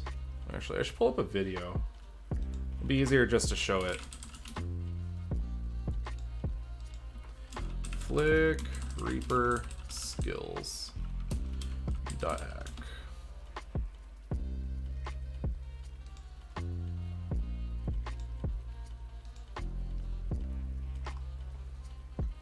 Okay, so just kind of give an idea of what they do in the game.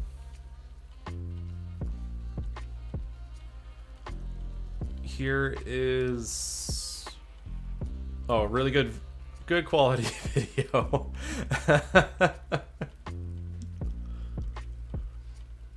Kind of gets the idea though, so I'm gonna restart it. I wasn't expecting it to be so grainy. Okay, so first one is just a rush, and then they just do an AoE around themselves. The second one is a knock up plus AoE around themselves. Yeah, this is a mess. That one is just like a series of a few hits. Heavenly Wheel. Yeah, so same kind of thing. I'm just gonna... Oh, they just played the video over and over. Okay, not the best example video.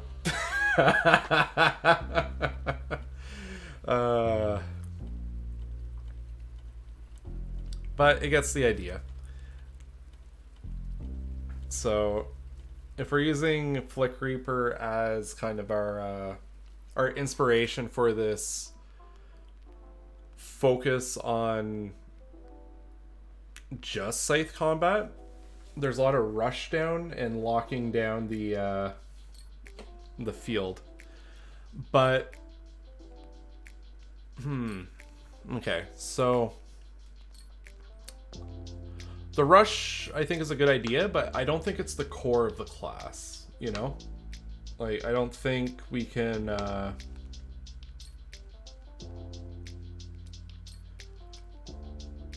we might be able to use that as an interaction ability though. We could as like a special thing they can do while they're using the Veil of Shadows. They could spend a spell slot to gain, let's say, 5 feet of movement per level of the spell slot, plus hover. So like, as a bonus action, they can infuse their movement to just give them like a big burst of speed for a minute or something, and let them ignore difficult terrain. Almost like a Grim Reaper chasing down their target. So, kind of like that idea. I'm gonna write it down. Spend a spell slot. Gain movement plus hover for 1 minute.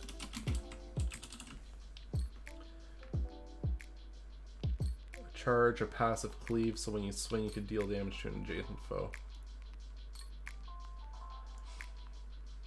Yeah, I really like the idea. If they're focused on Scythe combat, you want to give them the ability to chase something. So like being able to hover slightly off the ground so you're not getting tripped up and just chasing things down. Well, if you have the haste spell on you at the same time, then you're Sonic. You go fast.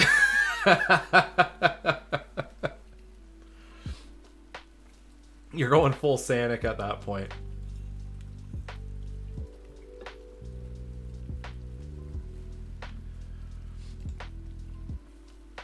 Sonic the Scythemaster. I'm trying to think. Yeah, I guess it would be like, you really would be like full on. If anyone's played .hack GU, that opening video of Haseo just going ham, and he's very much like pulling the whole nothing personnel kid, jumping around with his scythe, just like. Oh, that's funny.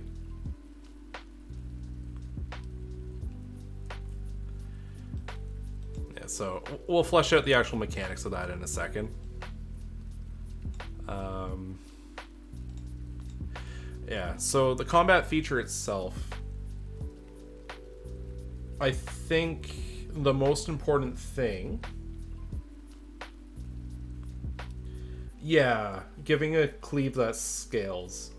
Because in the video for the Flick Reaper, they basically just do AoEs that scale.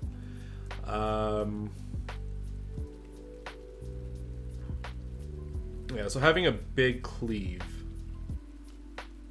Maybe a passive or active skill. See, so that's where I'm struggling for a second. So my Dragoon build, the Valkyrie subclass, has an ability called Crescent Moon Strikes, which is if you hit a target, you can hit a second target.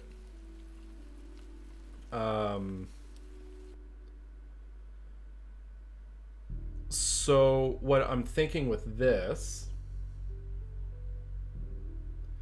what if you just have, it becomes a question of, do we want to have just like a giant void infused cleave attack, or do we want it to be more more like Crescent Moon Strikes?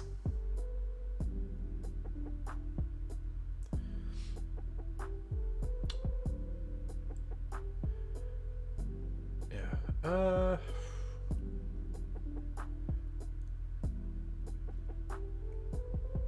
I like the idea of having the bonus damage scale. I think the only issue is they might choose to not use a scythe, right? So the damage scaling won't make sense at that point.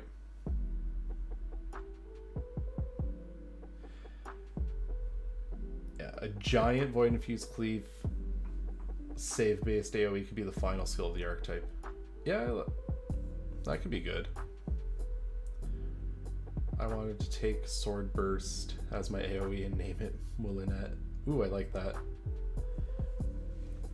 Yeah, so Witch Hunter from... Yeah.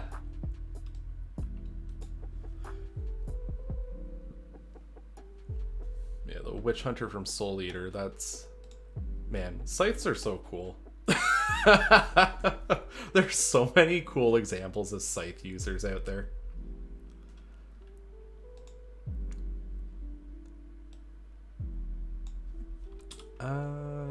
Okay. Yeah, so we just have to think of a way to get the scaling going.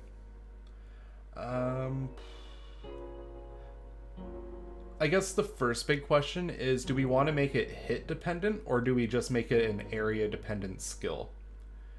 Because what we could do is, if we make it hit dependent, it's going to be a lot like Crescent Moon Strikes, which is something I kind of want to avoid because it's like a unique thing for the Dragoon to have. And Reaper's already going to get compared to the Dragoon a lot. Yeah, so the big question is hit versus save. We can have a big spicy cleave at the later level, but doing that big spicy cleave replaces the use of the lower level cleave. I ran into that with Gunbreaker, where they had one skill early on that was more meant for like low to mid tier play, but they had like a much stronger AoE later on, and people said as soon as I got that, I never used the lower skill. Even though it costs less, it never got used, and we kind of want to avoid features getting sunset because they just get a straight upgrade. Like whenever you successfully attack adjacent enemies, make a... Yeah, I was thinking a save is the way to go. Like whenever you successfully attack adjacent enemies, make a dexterity save to avoid being hit by that. Yeah, so almost like it's just like a big cleave where you're just trying to nick people extra, and if they happen to dodge it, they dodge it. So we would have it as a rider off of the attack action rather than being a... Yeah, I would think almost... Yeah, have it do bonus damage that scales or something. Yeah, so they swing, they hit, and as they're like following through on their slash, others have to get out of the way. And then, do we want it to be an all or nothing? If they die, they die. I'm gonna swing my hands around, and if I hit you, that's your fault.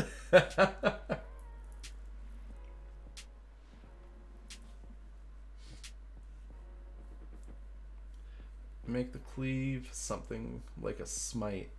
Use a spell slot and hit more enemies. Ooh, I like that. I like that. Now, do paladins... I know smites tend to be in their paladin spell list. I'm just going to take a quick look here. Divine Smite, level 2. When you hit a creature with a melee weapon attack, you can expend 1 spell slot to deal radiant damage to the target. So almost like... I don't know if you're... I don't know if there's any League players in chat, but the way... a long time ago, there was an item that is like... I think it's called the Frozen Gauntlet. And if you hit someone with an ability, or when you used a skill, your next attack would do splash damage around it. So maybe just have... Yeah, it falls into having that big swing.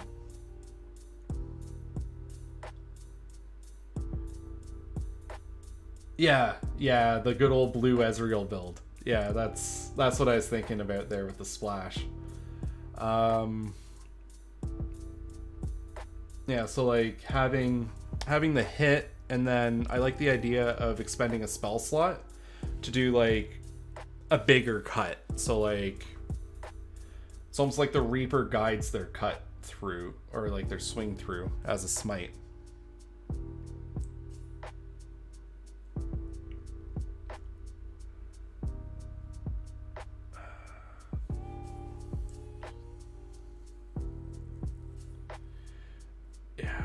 I'd probably make it a dex save, since it's very much like a dodging of a thing.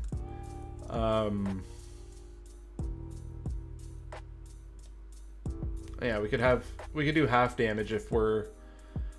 I guess the key is, if we're spending a resource to do it, then it should do at least half damage. If it's not successful. If they were just getting a free rider, then I would say it should be a hit or miss. So if we're going to spend a resource... Yeah. So you're using your spell casting to empower your martial ability. Yeah. And that actually falls in line with the approach I took with Sage and their Philosopher subclass, where they're just using the new liths as a way to make their spells better. Like, they're not actually using the new liths, it's just acting as spellcasting focuses.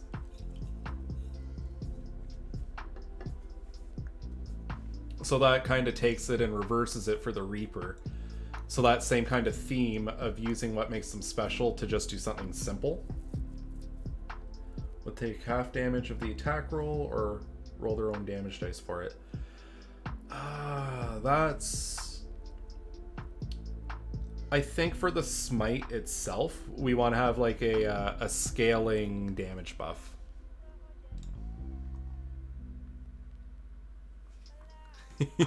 Yeah, so you know what I'm getting at with just using them as a spell booster, rather than using them as flying turrets.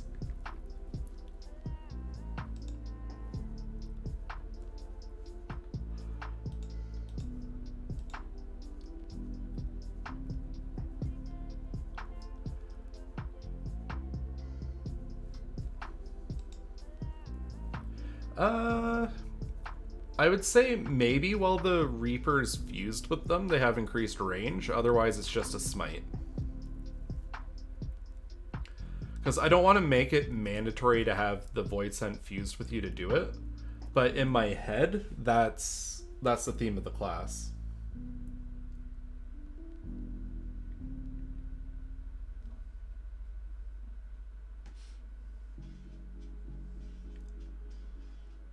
Yeah, like, in my head, if you're taking this one, you're just fusing your Reaper onto yourself and using the cowl at all times.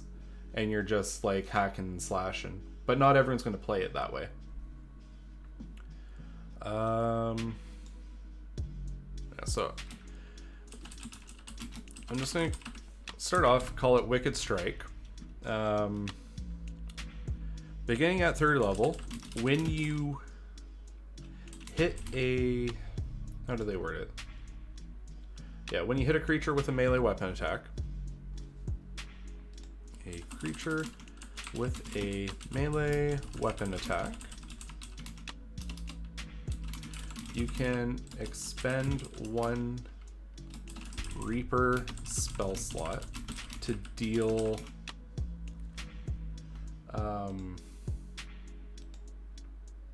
Whomst the bell tolls. I love how edgy we can get with Reaper. It's so fun just how edgy this can get.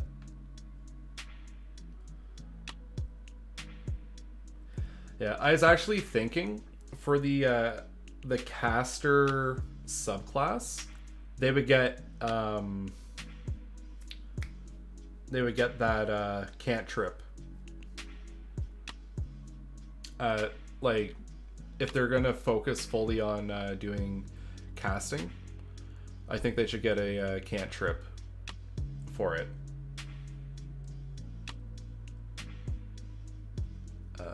So that's what I was thinking as part of their first level, or like their first archetype stuff.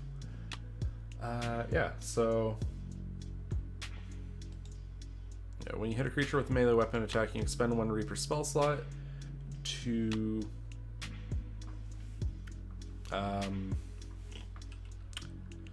empower your swing.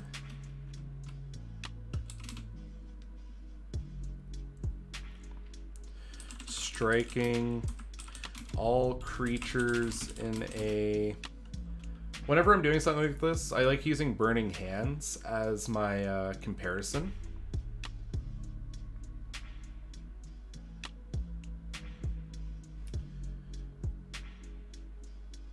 So like what I was thinking is a cone extending back from...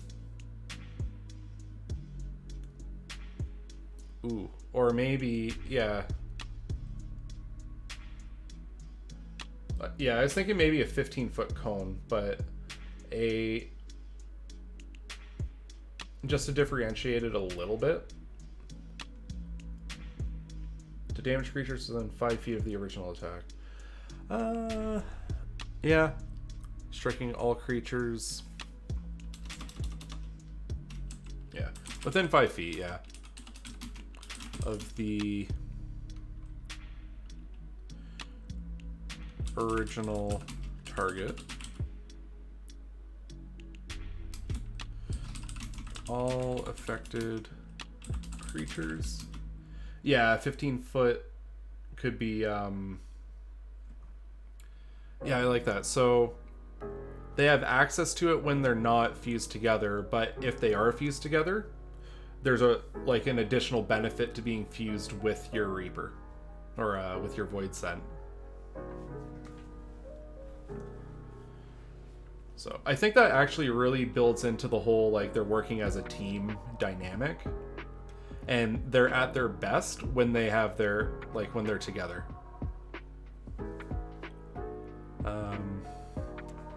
All affected creatures must make a Dexterity saving throw against your Reaper spell save DC. Taking... Alright, so what do we have for Radiant? What's the damage on Radiant? So they say 2d8 for a first level spell slot.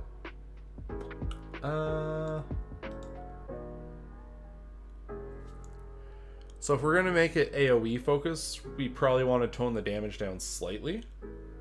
So maybe make it 2d6 extra damage for first level spell slot, and 1d8 for each spell higher. Yeah, 2d6. So 2d6 necrotic.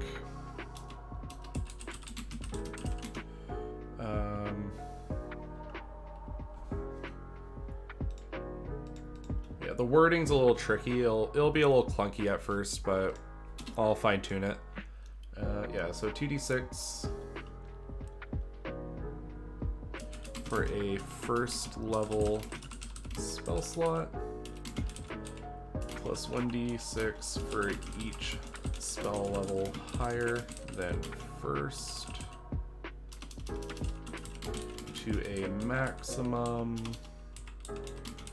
of 5d6.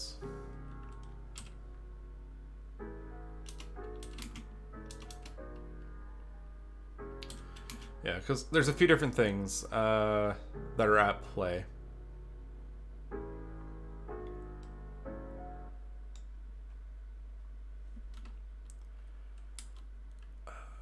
So I think what we want to do is we'll break it up into two sections.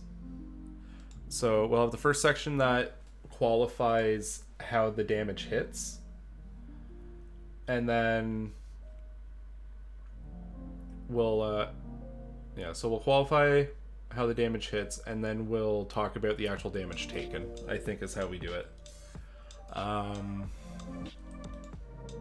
So all affected creatures must make a dexterity saving throw against your Reaper spell save DC. On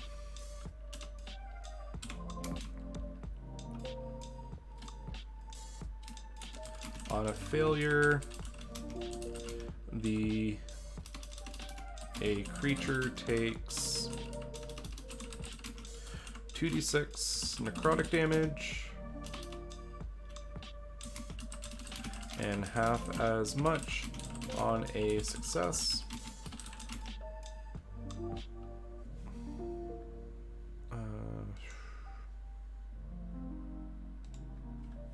This damage increases by 1d6 for each spell level higher, above first.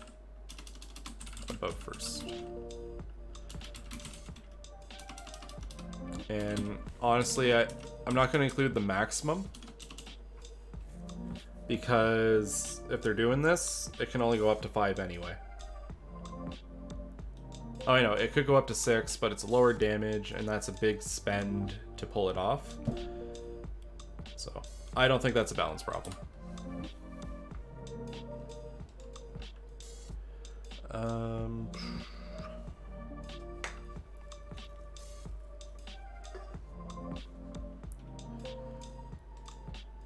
Okay, so...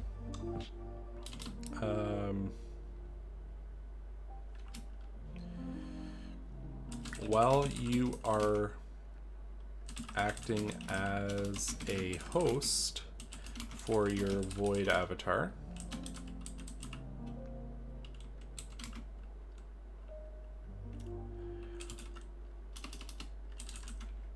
this, instead of all creatures within 5 feet of the original target,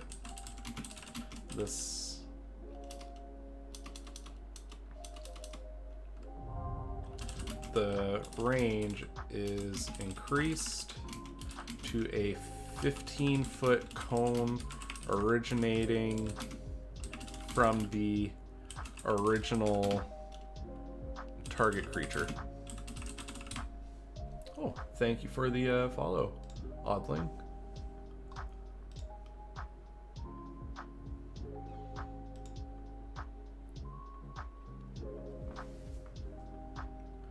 Will that be there under the full cowl section? I would say it'd be under here, because what I'm picturing is things kind of... there's going to be that understanding that while you have the avatar, your other features will get improved or modified while you're hosting the avatar. But the each skill is going to interact differently, so I think the unique interaction should be included in the feature itself, instead of having like a big chart of like, okay, this one does this, this one does this, because different subclasses are going to interact differently too. Yeah, so all affected creatures. Okay, so originating.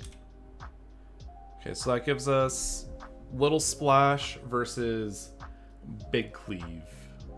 And then, do we want to increase that damage a little bit? Nah, because if we're still getting the initial hit damage, and then we're doing this as a rider for AoE control.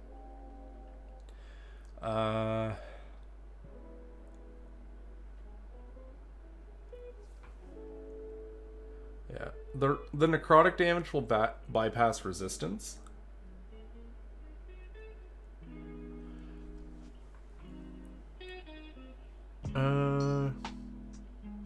But yeah, maybe.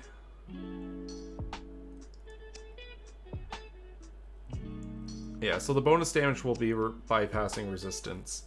And maybe for the 11th level, we add that as part of like a permanent. While you're hosting your avatar, all your attacks are doing that additional little bit. Yeah, so we got Wicked Strike in there. Beginning at 6th level, spend a spell. Yeah. You may... Oh. Yeah.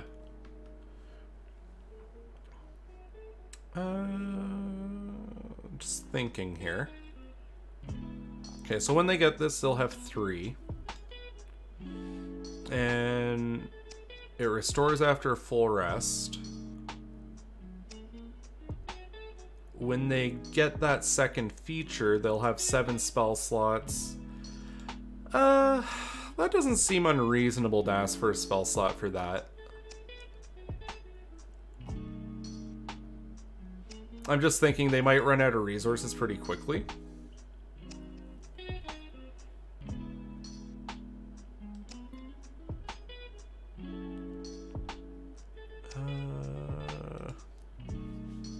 Yeah. So beginning at 6th level, you may spend a spell slot. Yeah, they do get a nice big chunk of damage, so it's not like they're not getting a bang for their buck. Yeah, so you may spend a spell slot of 1st level or higher to improve while you are hosting your avatar. That's going to be a key piece for this one. So you got to be hosting the avatar while you are hosting.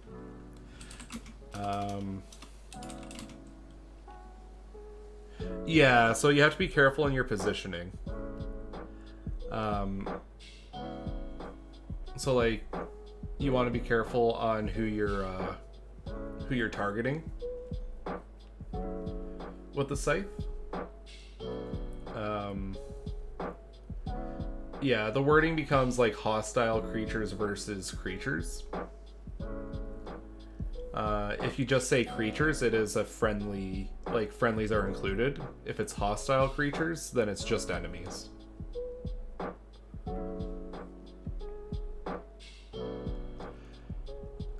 Okay, so beginning at 6th level, while you're hosting your Void avatar, you gain a hover speed, or you begin to hover and ignore, or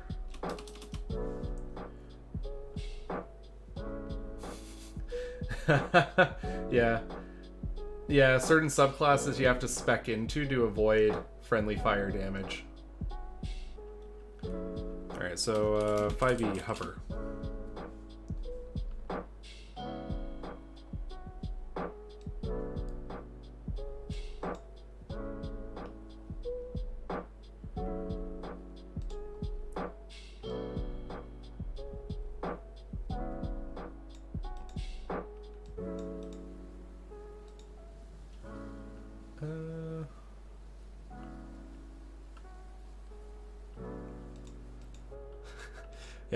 You just give them the warning when you're making your characters. Be like, oh, you should probably play something with evasion, because I'm playing a wizard. And if they die, they die. Yeah, hover stops difficult terrain. Yeah, it's a movement buff. Ooh, I like that name, Wraithwalk. Yeah, let's call that Wraithwalk. While hosting your avatar, you hover above the ground.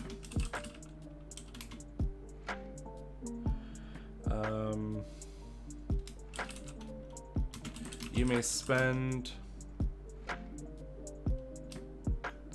No, I think it should be locked behind the spell slot spending still. Okay, so you may spend a spell slot of first level or higher to gain hover, or to gain 2 hover, to gain the effects of hovering for 1 minute. Your movement speed increases by 5 feet for each level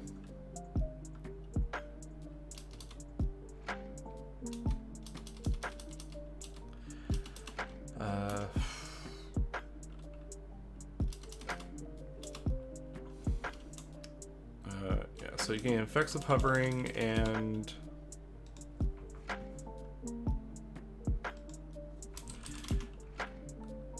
gain the effects of hovering and increase your base speed by 5 feet for 1 minute for each spell slot above first.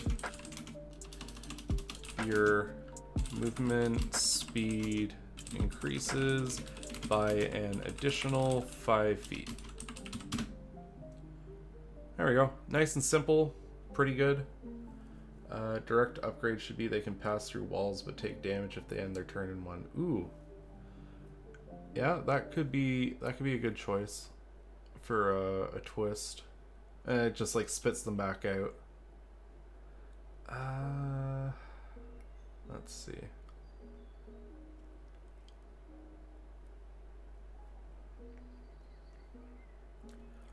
Maybe we can build that into the cap feature. So like they get their big cleave.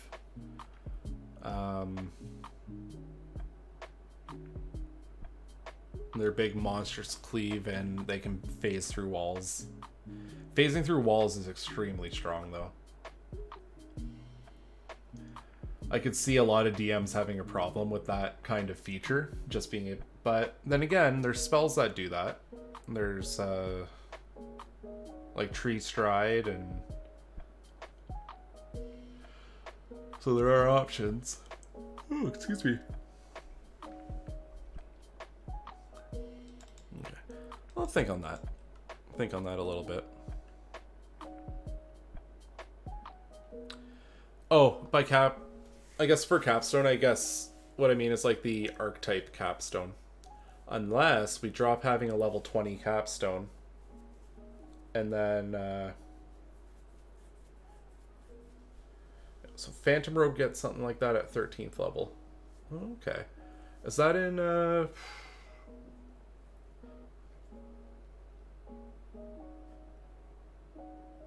tie it into proficiency bonus or main stat mod? Yeah, just to separate it out from being a spend on too heavy of a spend on the spell casting. There's a few different paths we could take with this.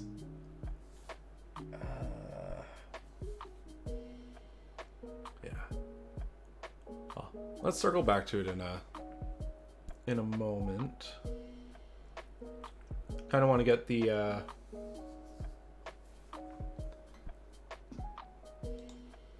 Kind of want to keep getting the framework sorted. Okay, so we got Wicked Strike, Wraith Walk.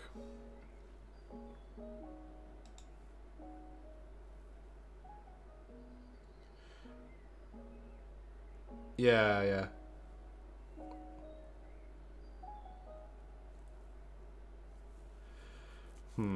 Yeah, we'll revisit the wall phasing. Because it is quite a... I like it. We just need to plan for it. Okay, so... I'll probably build it into the 15th.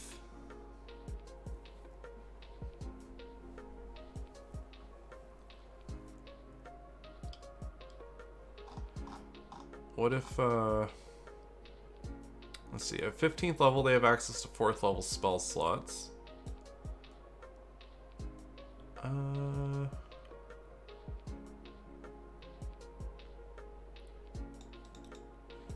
It could almost be an expansion based on if they really invest hard. Maybe if they,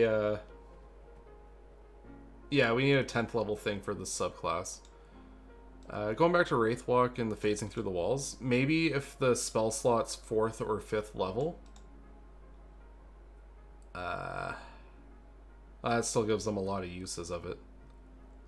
But tying it to the stat mod, they'd be at a +5, or, well, if this is the physical focused one, they'd probably be saying at like a +3. They could do it 3 times if we based on mod. They'd be getting a proficiency bonus of 4. Around then, so they could do it 4 times based on proficiency bonus. Oh,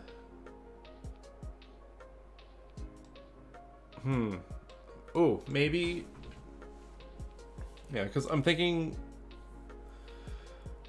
maybe it's tied to proficiency bonus, but they can only do it a certain number of times as part of Wraith Walking. So, like, it should be restricted, but I don't think it should be built into the activation of Wraith Walking. I think it should just be an option while doing it. Yeah. Yeah, I think that's the path to take. So, like, in a turn, they can just, like, activate their ability to phase through a wall, but then at the end of that turn, it goes off again.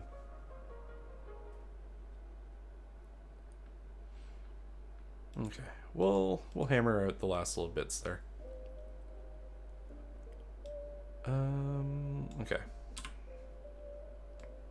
Yeah, so we need an 11th level ability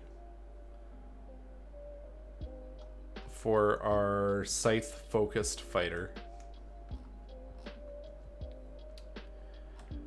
Okay. Maybe this one is where we have the as an action piece. Also, I just had a thought. Quick thing to slot in for 9th level, because we talked about this before. Because I didn't want it to come in too close to when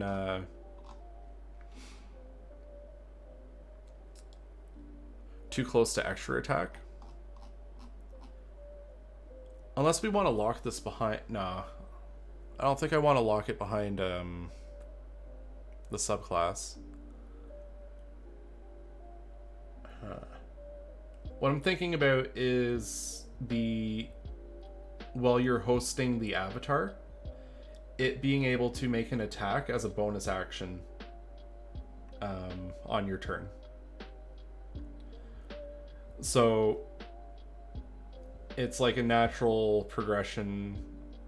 You get it a few levels after extra attack. So it's either going to be somewhere in the 9th to 11th range.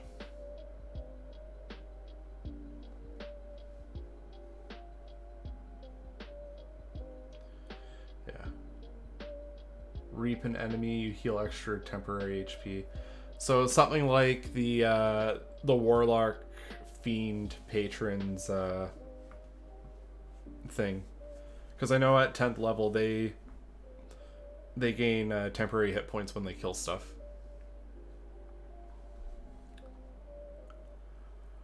Yeah. Alright. I guess, what do you guys think? While you're hosting your avatar, should the bonus action be locked behind the person that's focused on melee battle? Or do you think everyone should have access to that?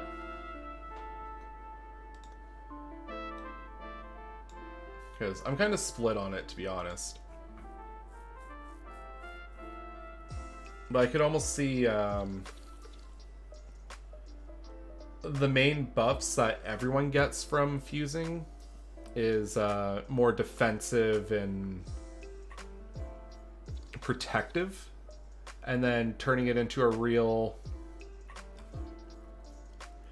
Ooh, yeah, maybe the bonus does something different for each subclass. So at 11th level, each subclass is going to get a bonus action while they're hosting the avatar to do something.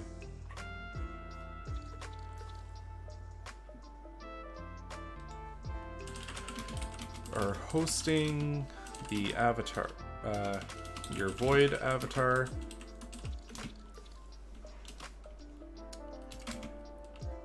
It may make an attack action, or as a bonus action, you may order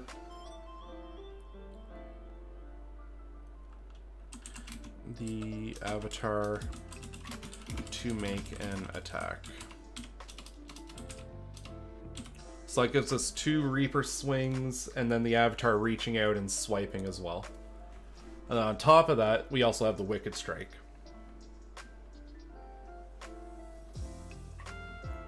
It's simple, it's effective, it gives a nice little extra damage boost for free as a trade-off for being up in danger's face. I like it. I like it.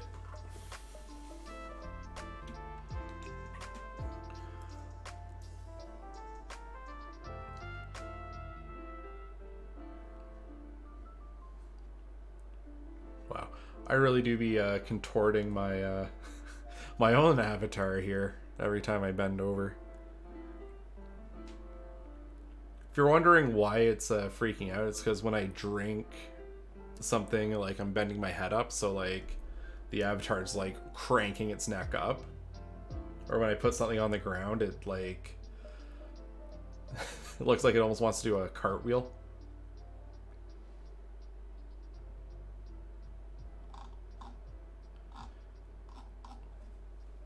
Oh, I like it. So see if they can inflict fear of some kind during battle.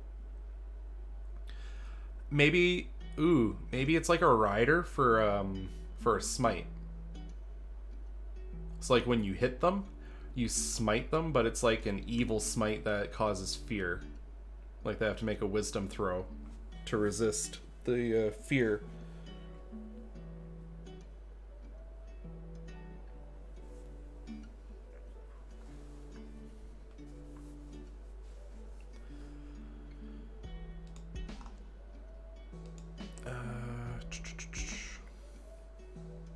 Near-death fear, yeah. Yeah, something like that. Something to spook people.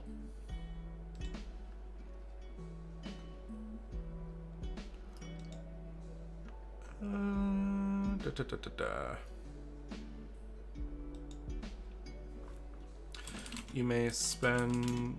Yeah, so we're going to get the same setup as we have for Wicked Strike.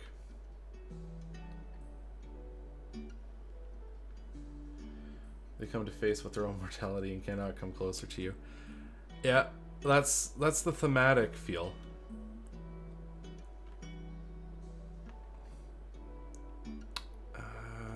Ooh.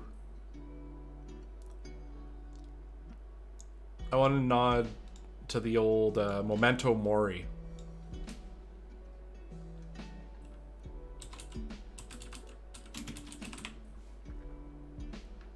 remember you're mortal, and remember you will die.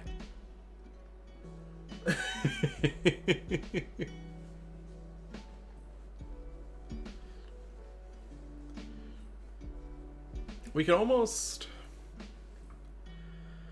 It feels a little corny, but I almost want to kind of put like a prefix to these special smites they're getting.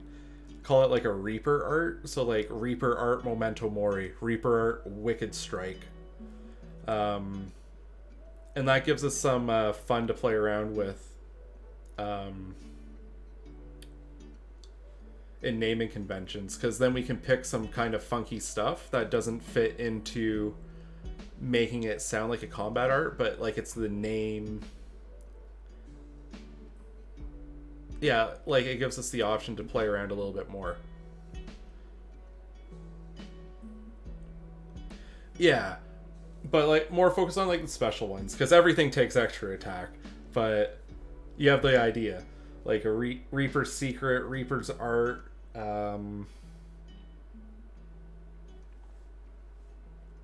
Void Art? No, we want more Reaper focused.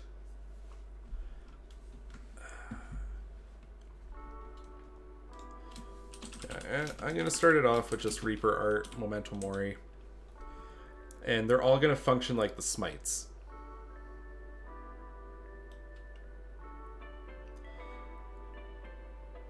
To empower your swing.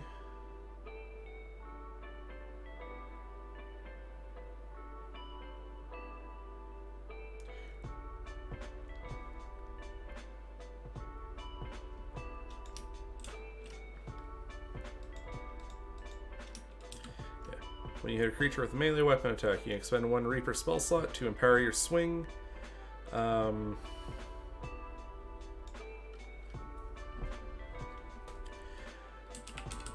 Filling your target with dark energies. The creature must make a... We'll make that a Wisdom saving throw against your Reaper spell's save DC. On a failure, the creature takes... we're going to change that damage. And becomes... How do we... Oh, yeah. Charisma. Charisma's good. They have to overcome this overwhelming source of dread. Kind of like a charm. Yeah, I guess charms should all kind of use charisma. I just want to see, how do they word fear? Become frightened for the duration.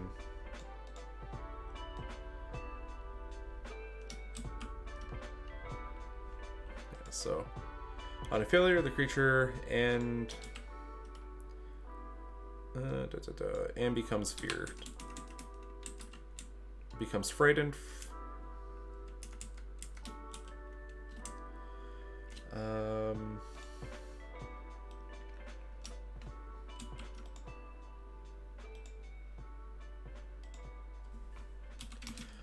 On a success,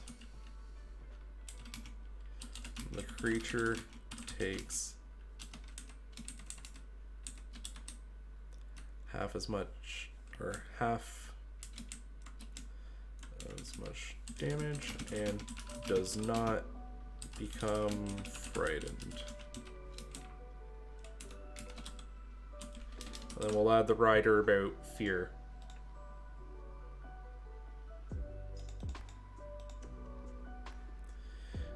So what I pulled here was from the spell Fear.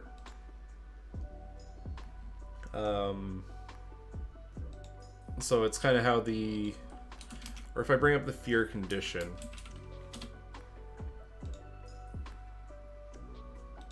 Yeah. Ah, there we go. Yeah, you're right. So that rider has...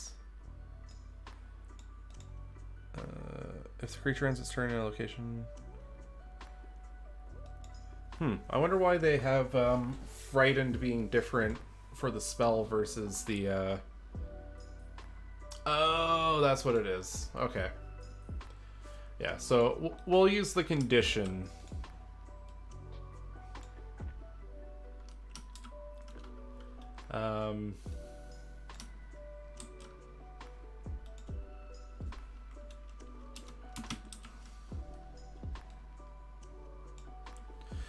And the creature can't willingly move closer to the source of its fear. Okay. I like that.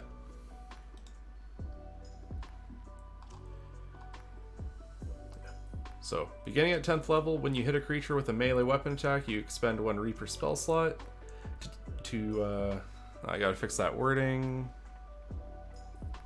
To empower your swing.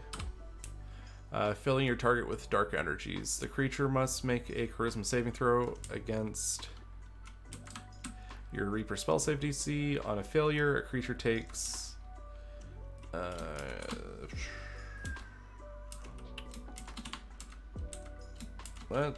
Let's make it scale just like the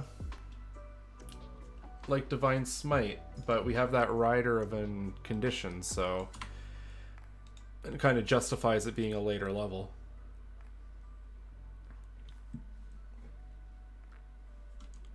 Yeah, I'm gonna make it 3d8 plus the fear. Seems about right.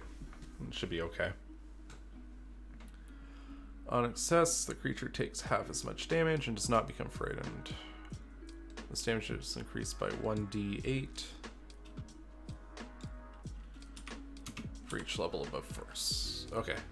A frightened creature has disadvantage on ability checks and attack rolls while the source of its fear. Beautiful.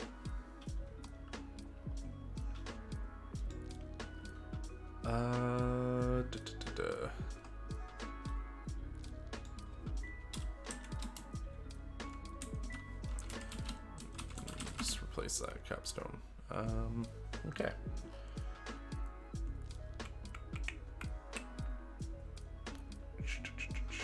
I'm gonna name that that bonus action like Reaper Reach or ooh. The capstone feature.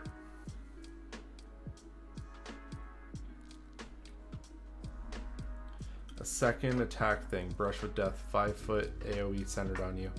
Are you thinking for the 9th level spell there?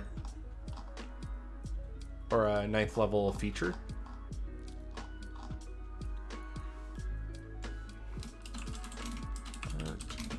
Memento Mori. Oops.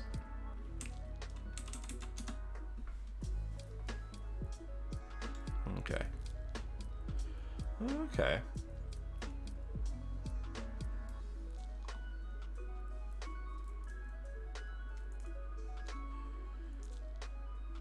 Ooh. I thought of a name for that.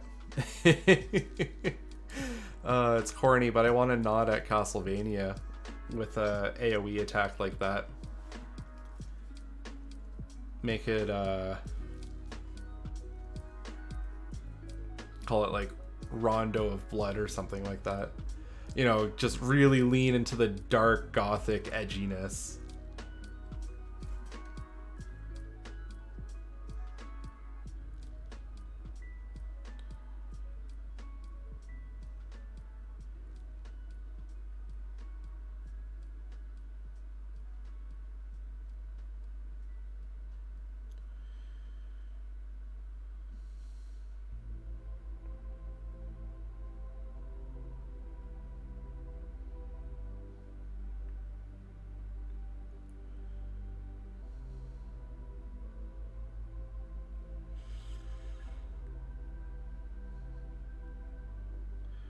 Yeah, Reaping Rondo, that's a...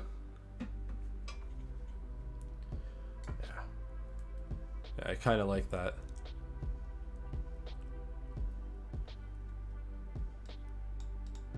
Alright, I'm gonna flesh that one out in a moment, I think. So I want to want to wrap up the where we were at here.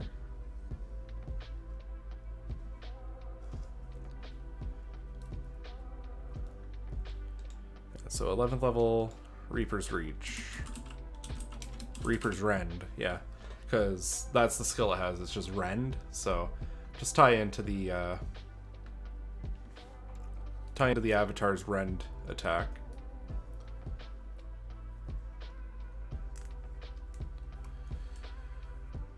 Then cap feature for this.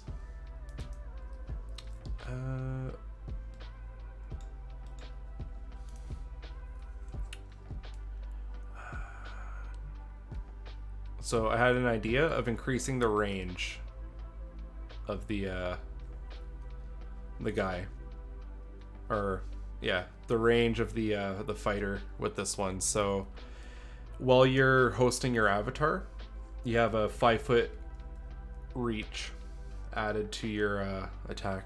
Ooh, Dance Macabre. Yeah. For the we'll do that for the 9th level.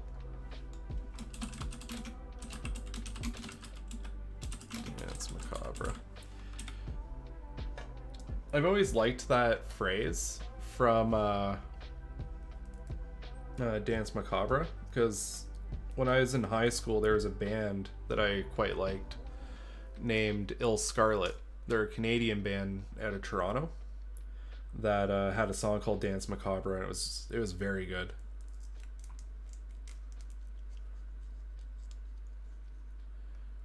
If you're looking for so your reach increases by 5 feet, but we're going to add a little bit more. Oh, yeah. There is a spell called Dance Macabre as well. So, okay, maybe we'll tweak it. Just so people don't get confused, especially if we end up putting Dance Macabre as a spell option for them. No, they added it in Xanathar's. They added that spell. Yeah, so 9th level, you ... AoE circle attack. And we'll flesh out the details in a bit.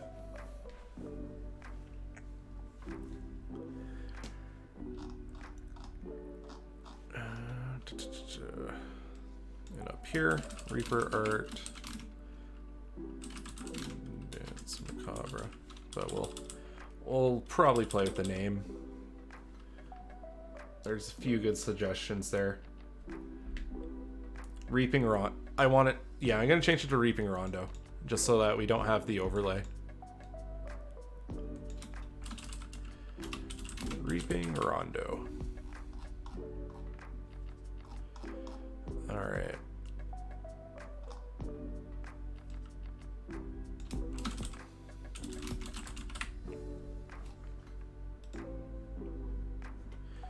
Ooh. I just thought of a name for the casting one. So they're gonna get their Reaper, something called a Reaper Art early. I want to call it Sonnet of Souls, for the recycling of their spells through kills.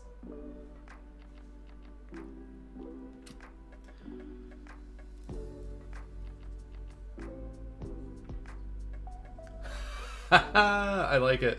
The Reaping Ronso. The Reaping Ronso using the Reaping Rondo.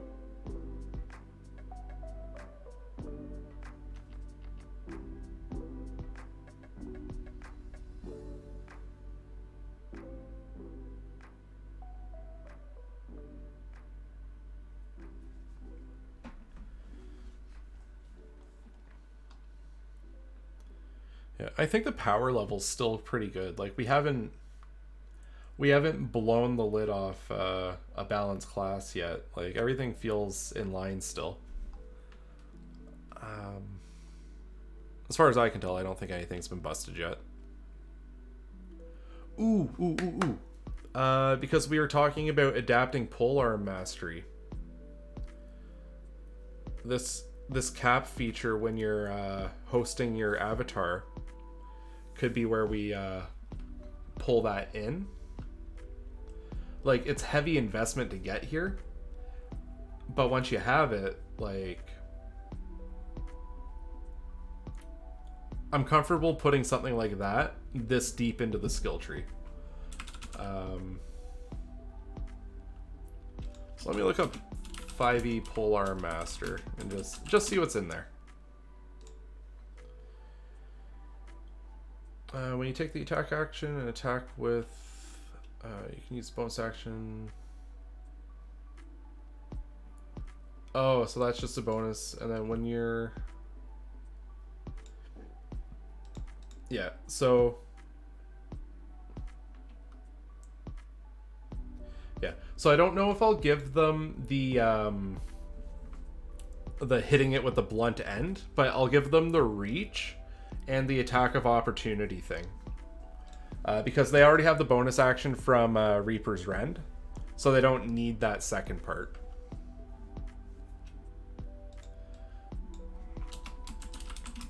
You are hosting your Void avatar. Necrotic energies swirl around your weapon, increasing the range of your melee weapon attacks by 5 feet. Additionally,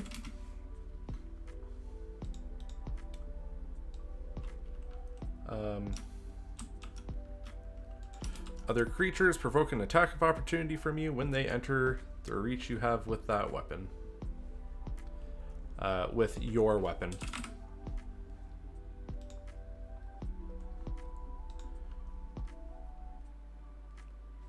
Yeah, so at 15th, when you're in like your full Reaper mode, if anything even approaches you, you can start slashing at it with that reach. And then for name, I'm just gonna call it Grim Incarnate to start us off, but like, name's negotiable.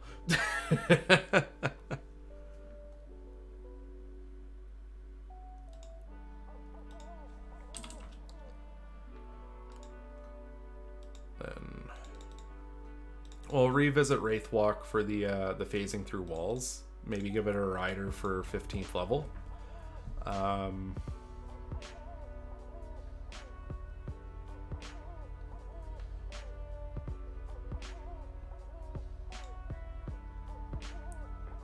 Yeah, we'll go from there. Okay, so I like that. Reaping Hour. Yes, it's pretty good as well.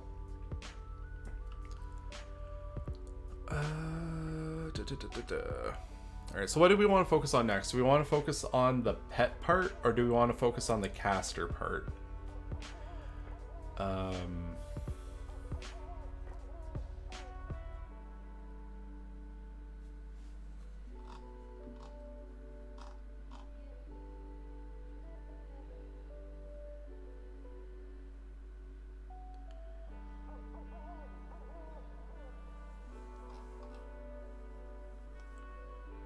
Let's see. Since I've already kind of tipped at it, we'll start with the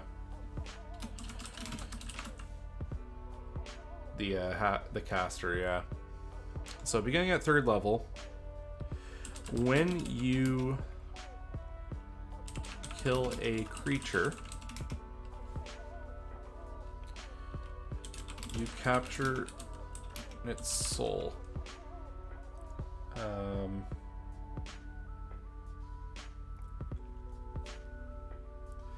You capture its, yeah, you capture its, maybe not soul, life essence.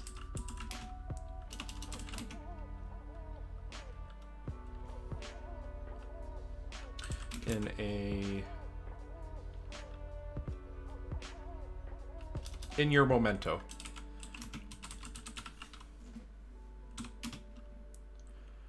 When you kill a creature, you capture its life essence in your memento. You are able to hold a number of souls in your memento equal to your proficiency bonus.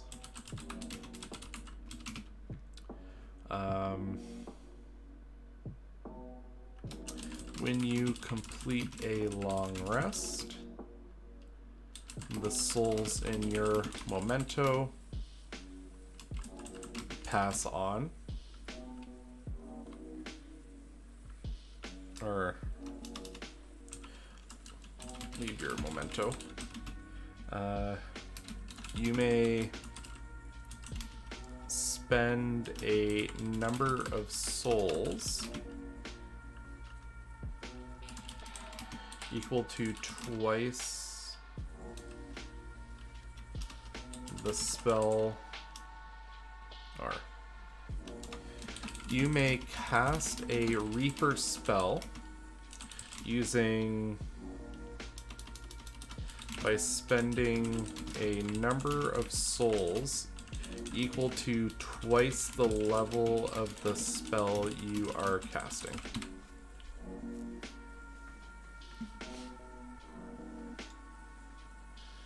I think that works.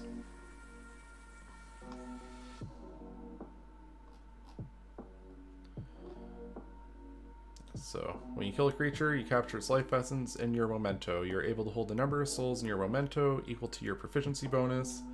When you complete a long rest, the souls in your memento leave the object. Or leave you.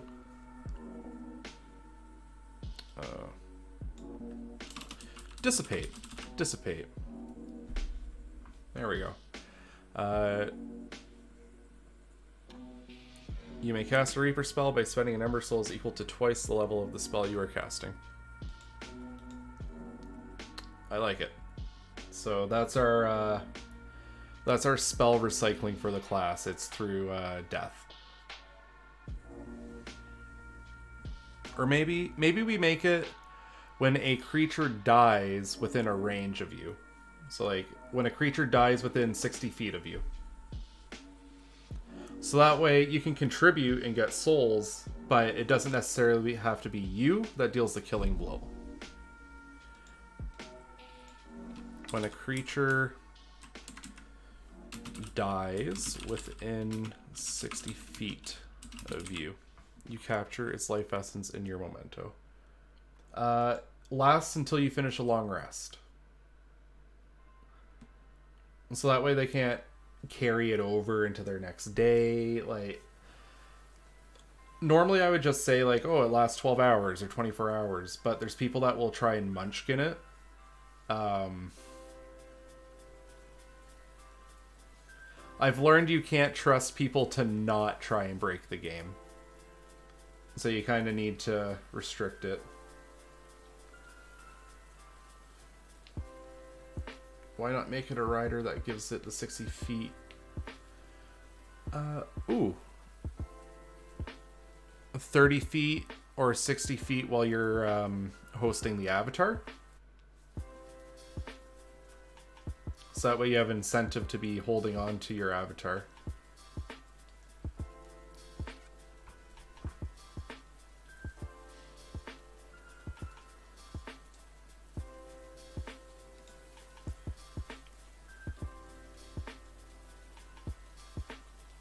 Yeah, so we'll say 30 feet.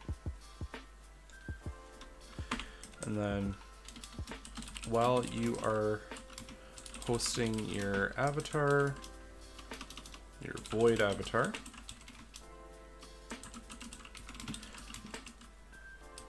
the range of soul capture is increased to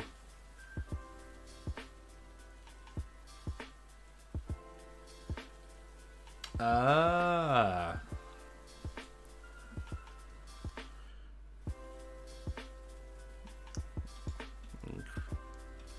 60 feet. Yeah, because Uh,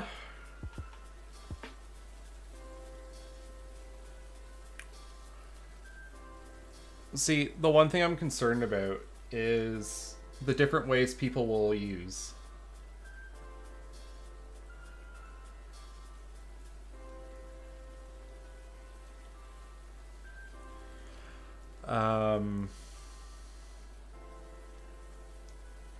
So people might want to use their avatar as, like, you know, in WoW with the Warlock, how they have like a tank pet.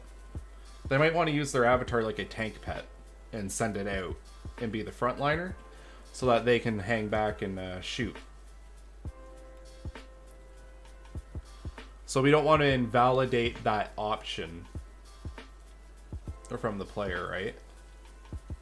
By making everything rely on fusion.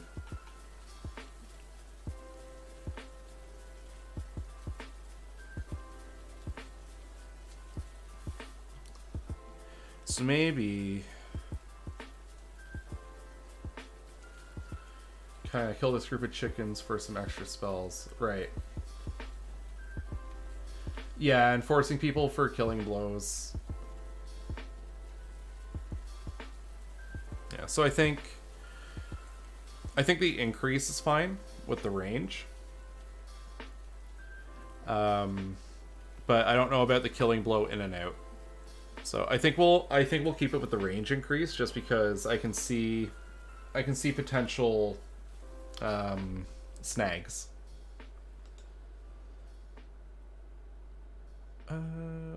Okay, so combat feature.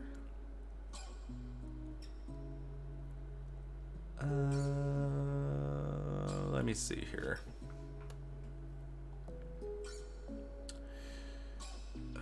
Okay, so we have their method of recycling. Maybe at 11th level, the scaling increases.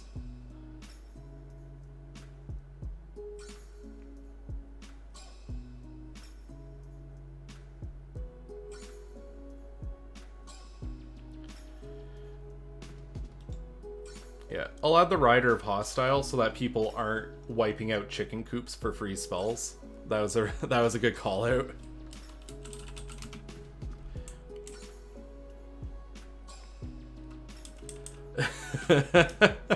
Because now I'm just picturing a monk going from farm to farm, just strangling chickens for later.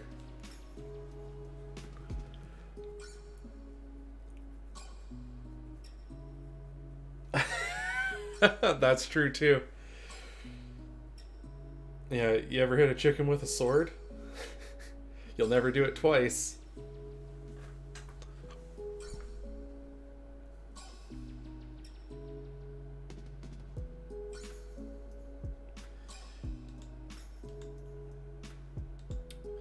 Hey there, PLF.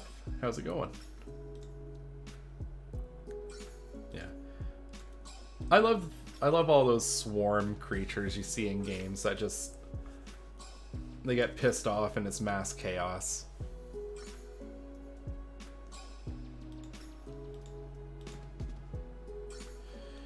Okay, so let's see, what's our next?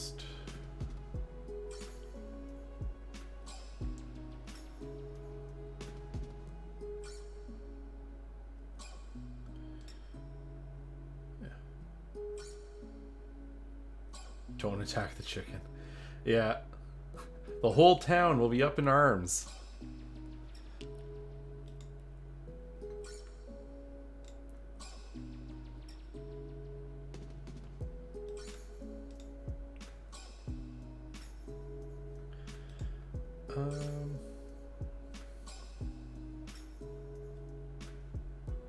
Yeah, we're currently just working away on a Final Fantasy class here, and yeah, lots of good ideas getting thrown around.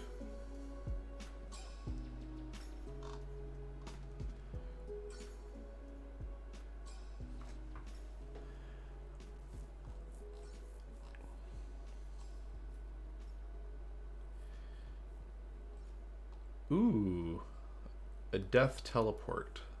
So, like a death-based blink. See, I was almost thinking giving them a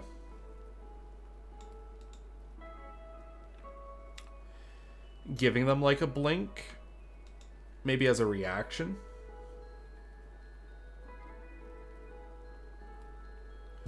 Ooh, use a bonus action to impose disadvantage on an enemy's next saving throw when in cowl. Both are good options. I like the idea of yeah, if... Okay, so this is the aesthetic I'm picturing, right? So you have this guy who's cloaked in his shadows. He's recycling the souls of the dead in order to cast his spells. Maybe he can spend those... So, like, he gets an expanded set of souls at level 11. So, like, it increases to double your proficiency bonus from just the proficiency bonus. And he can spend those souls to impose that disadvantage as a bonus action. So, like a temporary curse. Yeah, so he's spending the souls to cast his spells, and he's cursing you using the souls of your allies. And when you finally get up to him and you manage to get a hit off, he just puffs away in a cloud of smoke and reforms somewhere else nearby.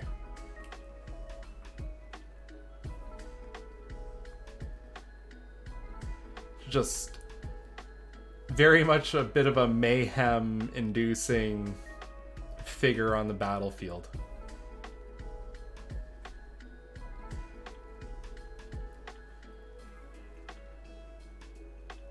Oh yeah, I gotta give him the cantrip as well.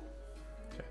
I'm very new to D&D, just got the player's handbook at Christmas, but I've actually been trying to play for years. I think I finally found a group and want to be a player before I try being a DM.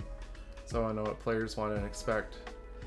That is a very good approach. Just making sure that you have that experience. Yeah. I would say, yeah, that's actually what my experience was like when I first started DMing. So, I didn't have any source books or anything. And I handmade every stat block out of the player's handbook. Because I just didn't know what resources were out there. I didn't know what my options were. So it was a ton of work. And it's very overwhelming if you don't have the extra time to do it.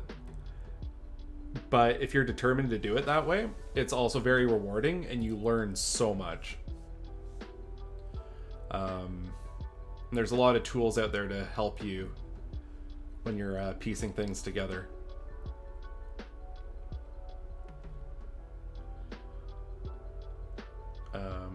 Yeah, I have a few recommendations. Like, for me, I use, when I'm doing world building and I need maps, I use Incarnate. Which is really good.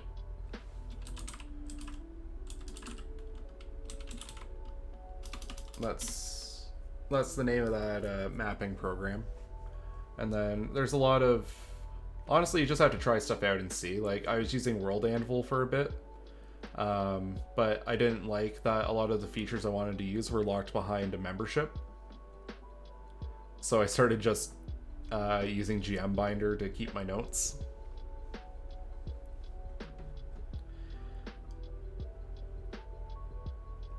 Yeah, lots of good stuff out there. I think Reddit would actually be a really good source as well for info if you're in the need for peers to bounce ideas off of. Generally, the communities for D&D on Reddit are very welcoming, very helpful people. The hydrate. That is a good call because I actually need to drink And I need to grab a drink from over here.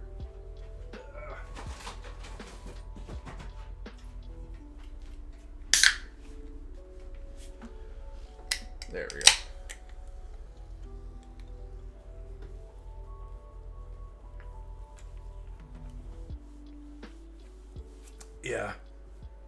Yeah, the dual casting I have built into Red Mage. And it's definitely the most unique part of it. So I wouldn't want to impose over it. That was a soda.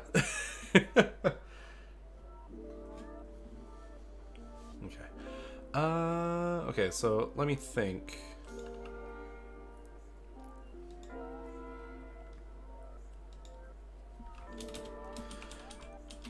I'm gonna add bonus cantrip. Also, beginning at the 3rd level, you know the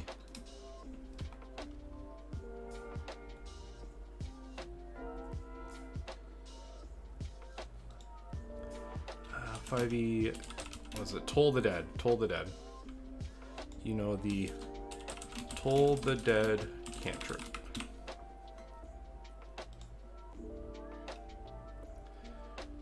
The Eldritch Knight ability might fit better because even though we're leaning heavily into this being a full caster, or like a half caster that's focused on casting as opposed to melee, I think that Eldritch Knight option would be good.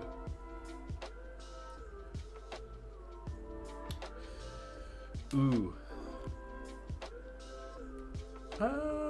Yeah, that's kind of like it. Almost like, it reminds me of Karthus a little bit from League.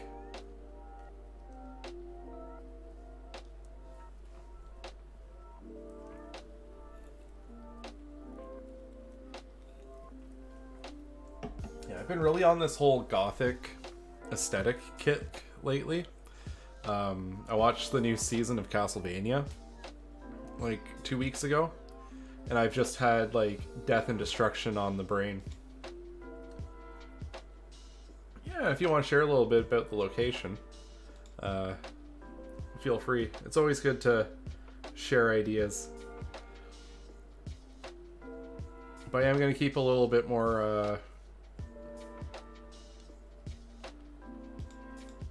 it might be a moment before I check in.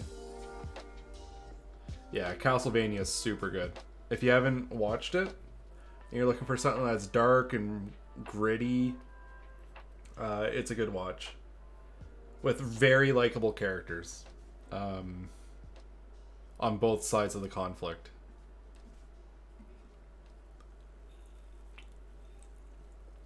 The ending of Season 3, I haven't had a show blow me away like that in a long time. I won't say more because I don't want to spoil it, but when the way they cap off Season 3 was, it blew me away.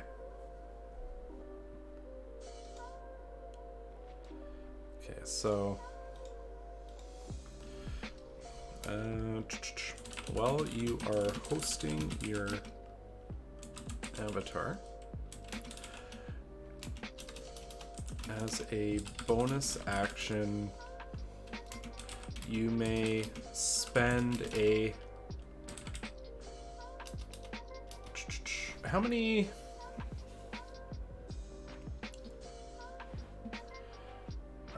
Okay, so we can either... No, that's a bit messy. You may spend... Okay, so at level 11... They have a cap of 4 souls. So I'm gonna say they have to spend half their cap. So as a bonus action, you may spend 2 souls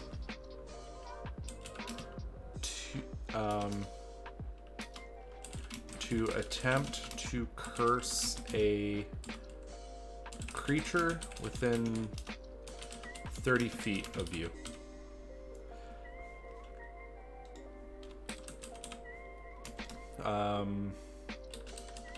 The target creature makes a charisma saving throw against your Reaper's spell save DC. On a failure, the creature has disadvantage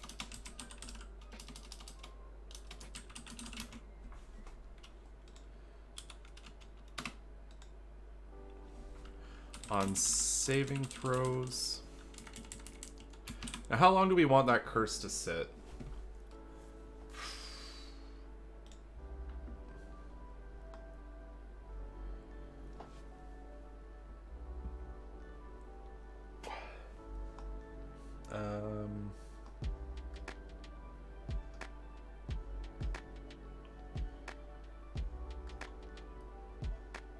On their next.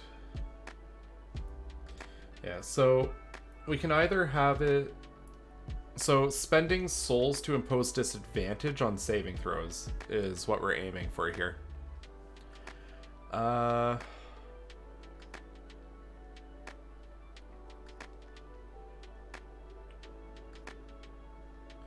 You can do 1 minute. Or we can make it a very strong... So we were looking at making it disadvantage on the saving throw. But we could also make it a pretty strong penalty against the saving throw.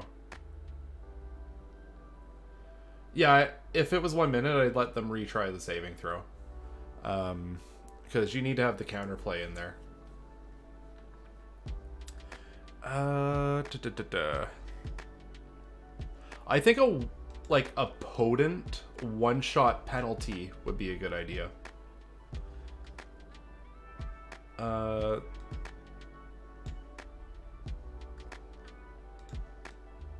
Maybe they lose...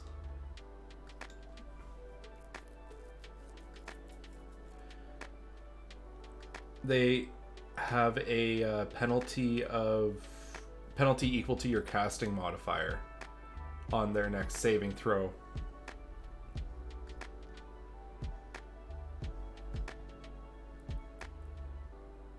Which, assuming if someone's leaning into this casting set, it would be a -5.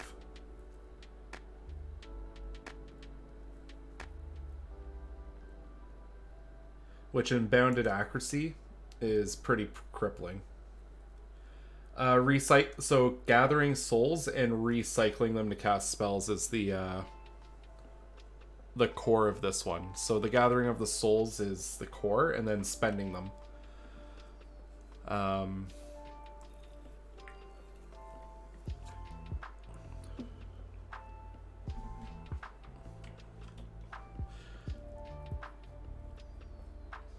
Also, I'm gonna give that a quick read. So in the world, Ganassi have been extinct. This is matching golden location.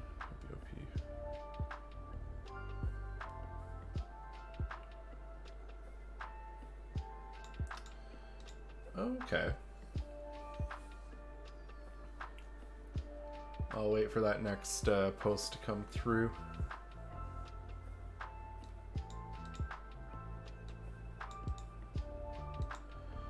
Yeah, that's a good idea. So you reduce their saving throw by your proficiency bonus on their next thing.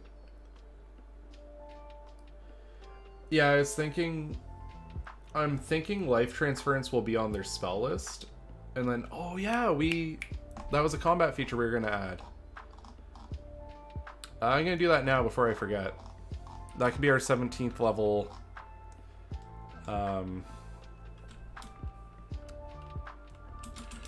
Reaper art.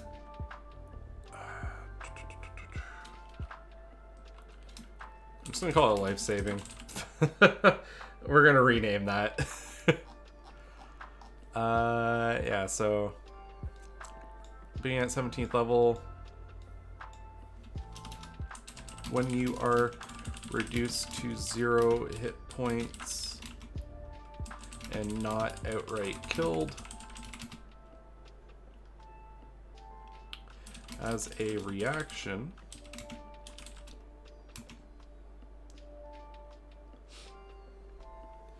you may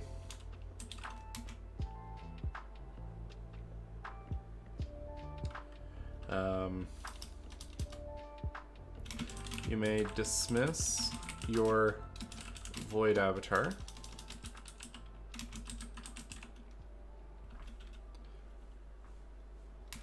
to recover hit points. To recover number D8 hit points. You may not summon your void avatar again until you complete a long rest. Say 4d8 plus your wisdom modifier hit points. Yeah, so you go down and then you can send your avatar away and get healed back up. I've got the plane shift noted. I just have to actually do something with it.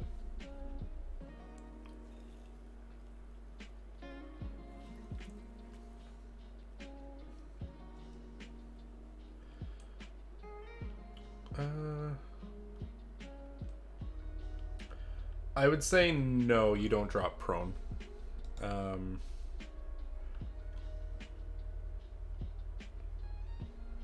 As a reaction,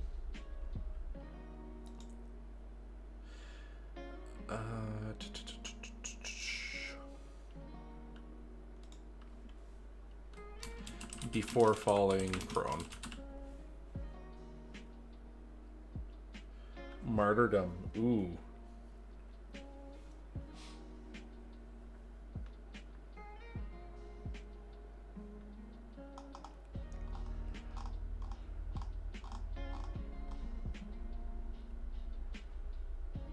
Reaper art. Dark Martyr.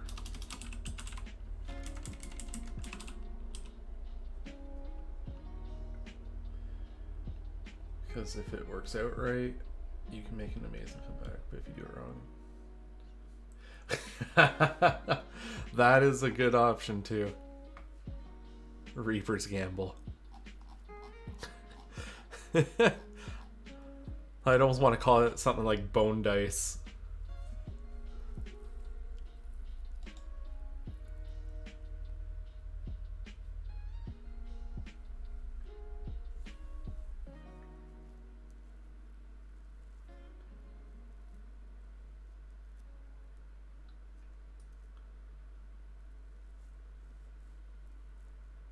Alright, so beginning at 11th level. While you're hosting your avatar as a bonus action, you may spend 2 souls to attempt to curse a target within. The target creature makes on a failure. They experience, or on a failure, the next saving throw that creature makes has a penalty equal to your proficiency bonus.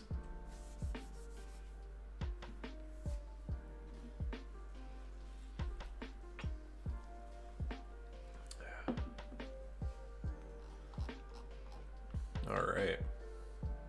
Yeah, so we got that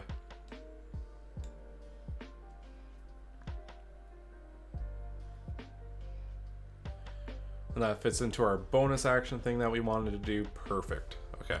So combat feature.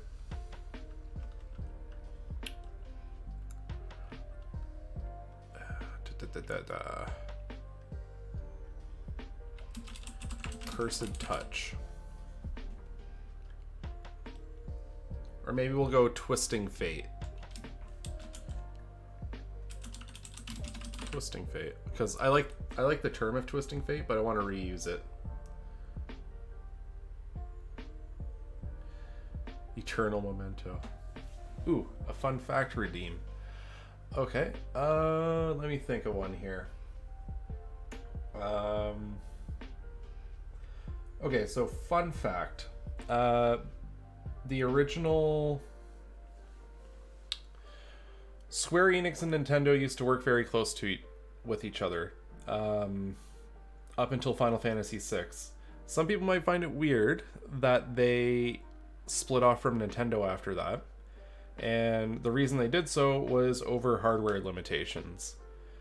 When Square showed Nintendo their demo for Final Fantasy VII, and Nintendo told them about using cartridges still, they they basically said, we're not going to work with you anymore, because they needed the discs, like they needed more space on the cartridges and stuff in order to do what they wanted to do, and Nintendo wasn't bending. And honestly, they probably should have gone the disc route, because Square started working with PlayStation at that point, because their system was able to handle the lengths that Final Fantasy or that Square wanted to go to.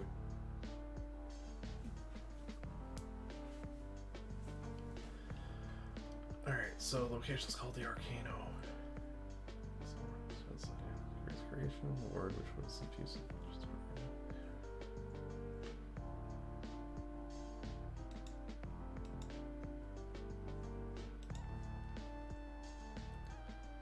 So we got Twisting Fate, we got their bonus cantrip, recycling. So recycling souls to cast spells, using the souls to weaken others, and then cap feature.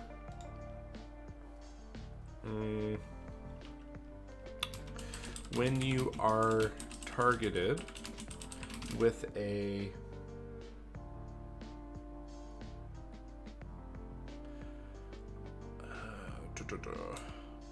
melee weapon attack. So we still want to have a little bit of counterplay in there, so like ranged things can still snipe them.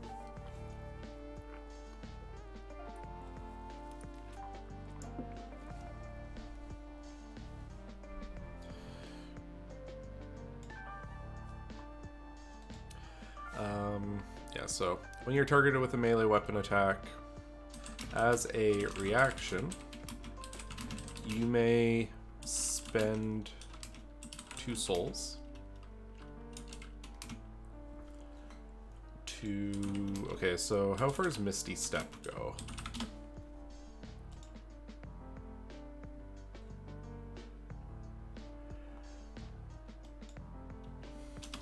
And become briefly surrounded in a shadowy mist,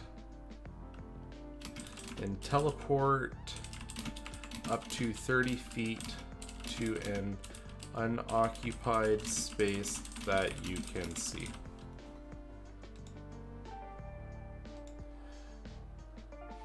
Yeah, so they get bonked and they teleport 30 feet in a puff of shadowy mist.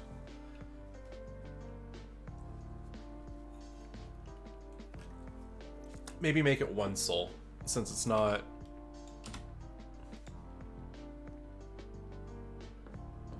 gonna be too rough.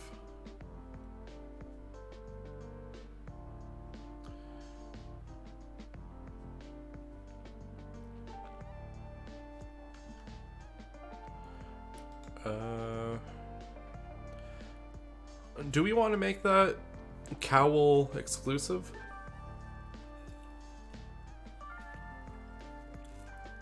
Yeah, 1 soul and your reaction, yeah.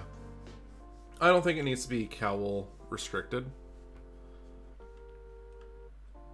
So I don't think that you need to be hosting for that one.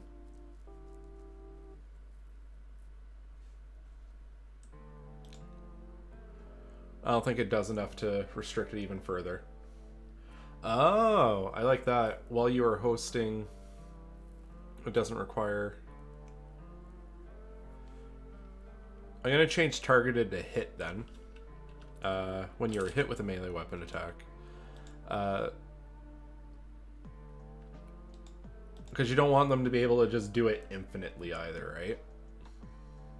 Well, they are restricted by their one reaction, but... yeah.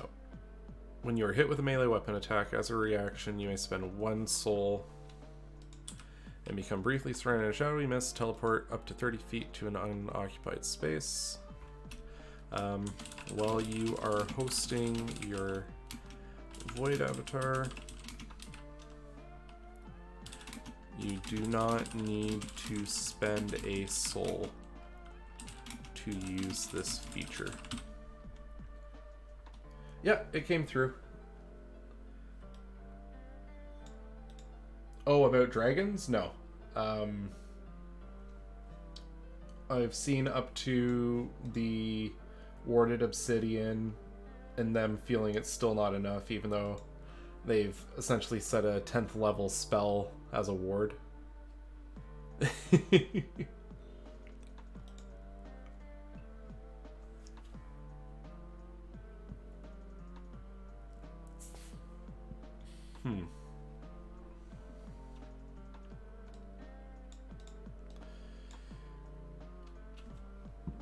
Oh, excuse me.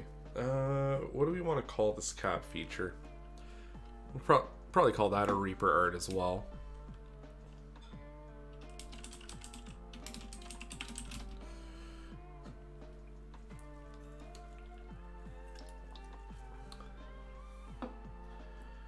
Maybe,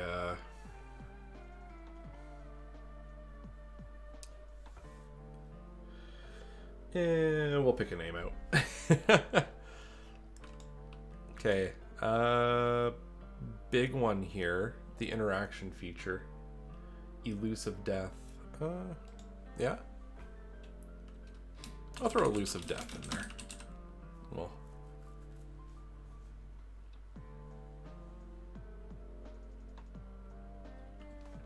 Okay, so interaction feature. We need to think of something for the mage here.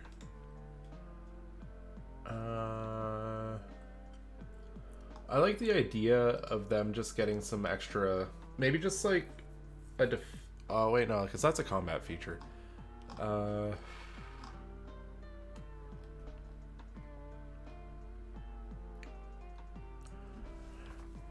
something fun that they can play around with. Yeah, we could just do bonus skills since they're expanding their knowledge beyond just the Arcana skill.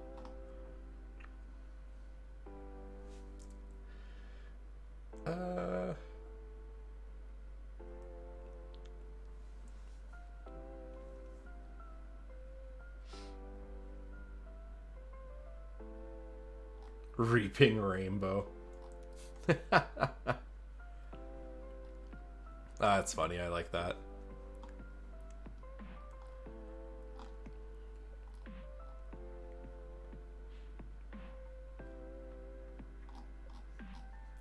Reaping Rainbow. Alright, Sonnet of Souls. Yeah. Yeah, I like the idea of them just getting an expanded skill set, potentially. Yeah, so beginning...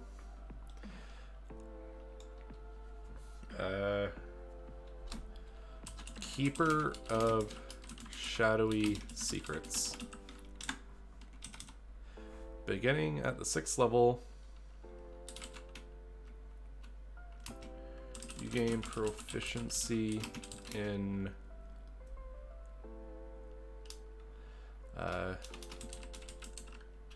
choose a skill from the following.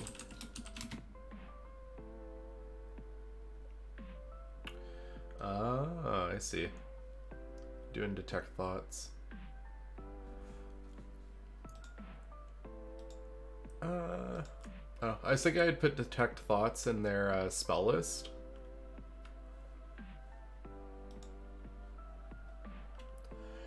So I might hold off on using it for a feature as well.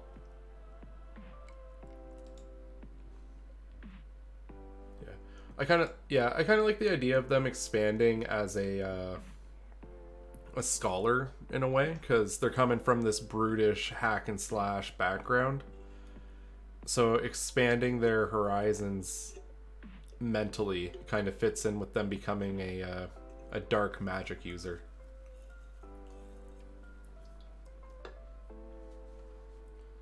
So let's see. 5e skills.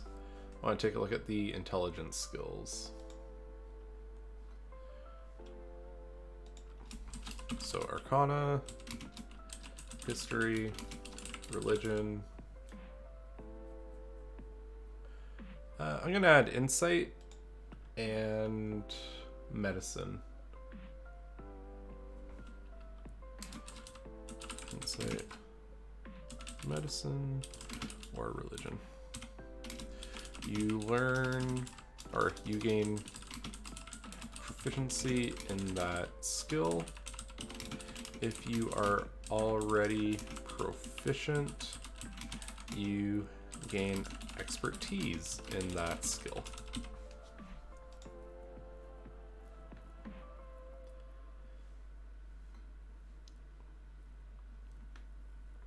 Yeah, so they either expand their knowledge greatly on a topic, or they pick up a new topic.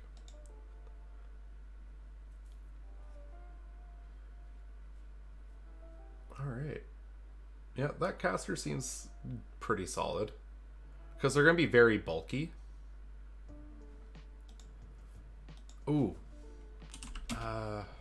Was there a restriction in casting in armor? 5e, restriction, casting in armor.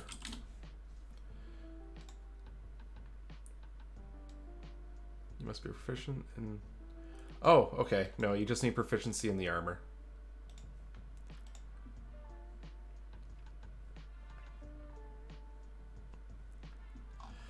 Alright. I'm just going to rename that so I don't lose track. Flick Reaper.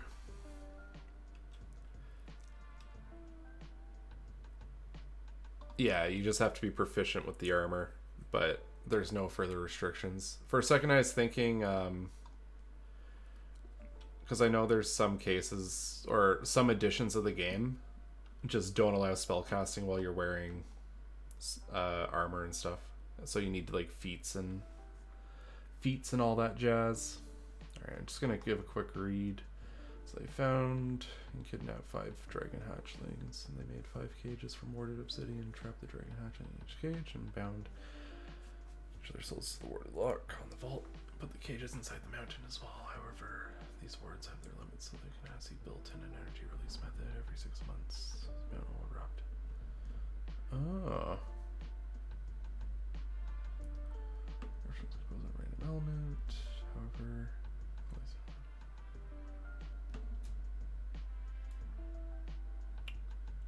Okay. So it's almost like a sins of the past are coming back in your world after those that left those sins in place have headed off. Proficiency is required. Maybe when Cowl, you can add extra necrotic damage to spells you cast. Yeah.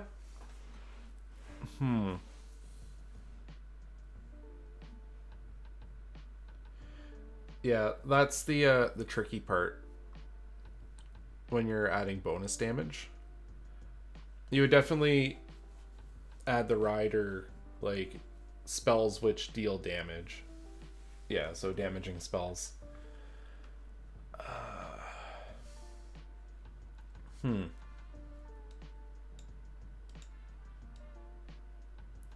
so we got... I think the Reaper's in a pretty good spot here.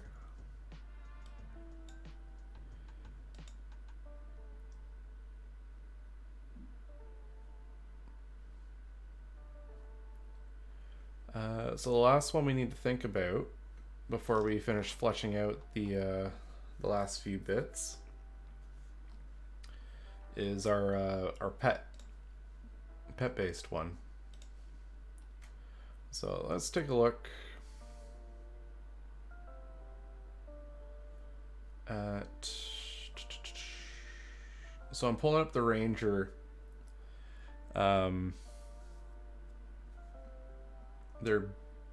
What their things are. So at 7th level, on any of your turns when your companion doesn't attack, you can use a bonus action to command them to...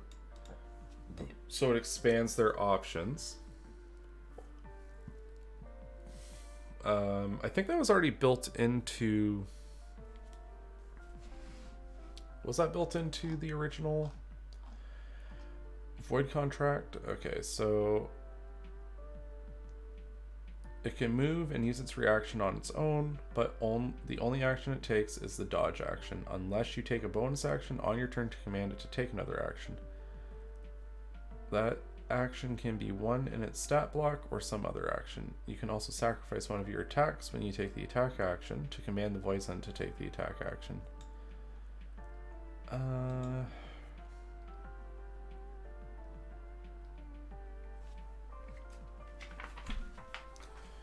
Pet things. Just pet things. I feel like I'm missing something here.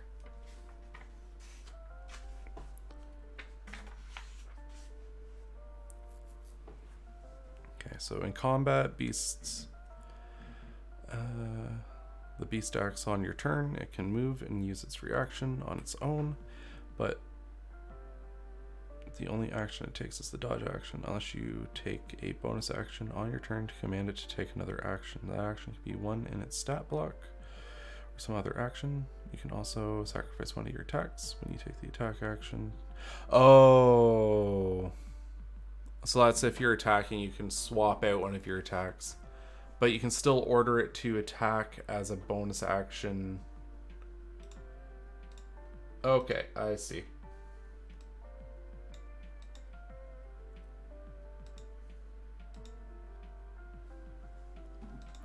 Yeah. One thing that I've always used as kind of like a go-to with these is using the pet as a casting location. So, like I did that with Arcanist and used it as like a refractor, almost. So maybe...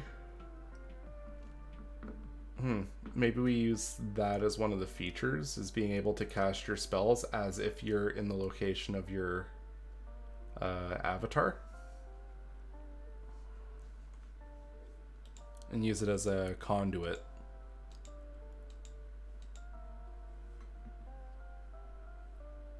Yeah,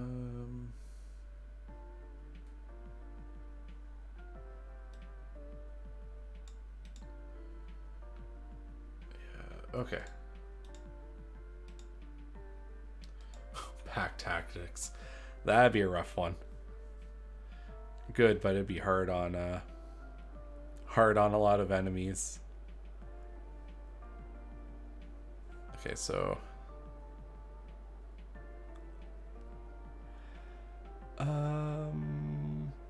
okay, I just had to wrap my head around the way the bonus action was working, or like how the action economy works. So as a bonus action, you can tell it to do an attack, and then that translates to the melee focused fighter as being fused with it and also being able for it to take its regular attack.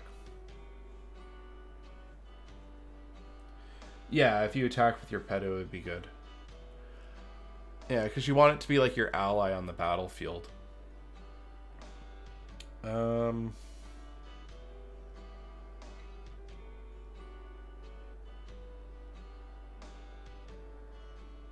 So bonus action lets it attack, and then you get an attack. So you're essentially getting 2 attacks around. Oh, excuse me.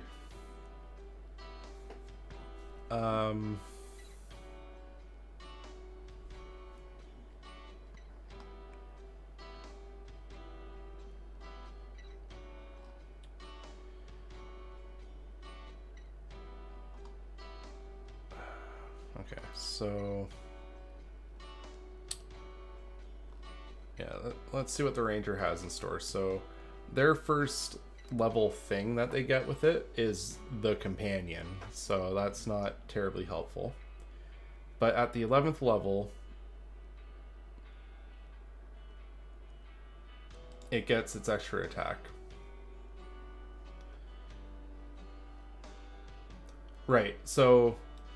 Well, I'm just thinking at the very start of everything. So before you have extra attack and it has extra attack, you each have 1 attack. And then you get your extra attack and it still doesn't have that. But it looks like...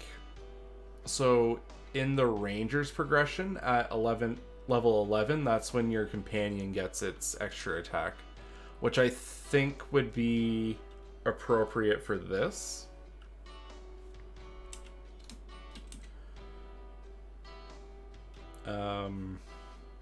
So I think I'm just going to pull that in as its bonus action thing. It's just, it has an expanded attack.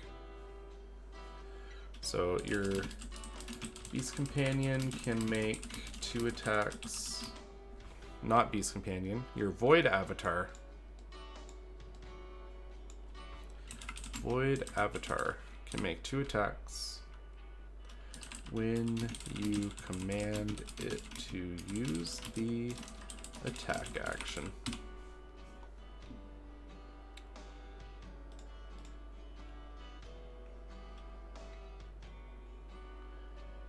Yeah, so it'll, at level 11, both you and your pet will be dishing out 2 attacks, which is quite strong, but your pet's not quite on par with you. So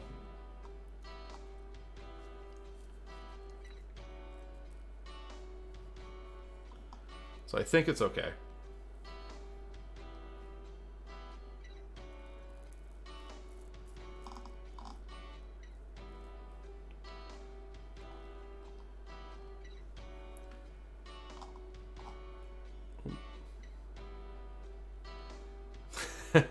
I just looked at some of the lorem ipsum generator text and I was like, wow, how did I type that badly?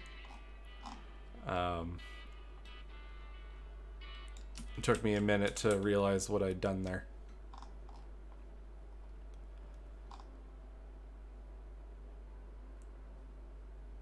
Yeah, no worries.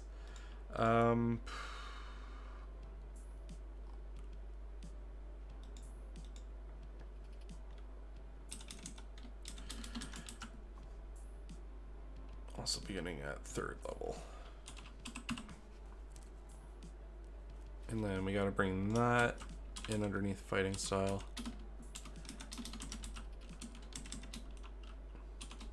There we go. So we'll save that. I forgot I had that in place. Scree!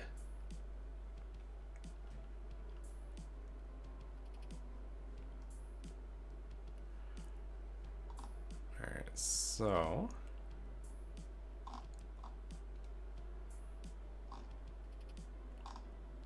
I'm just going to quickly edit my quick build thing here as well. So first make strength,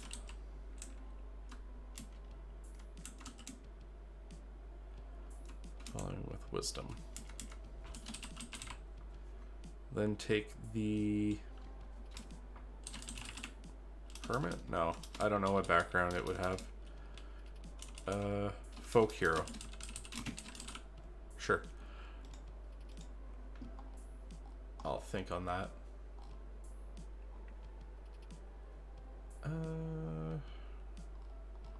Okay. And then just after Veil of Shadows, we need a column break.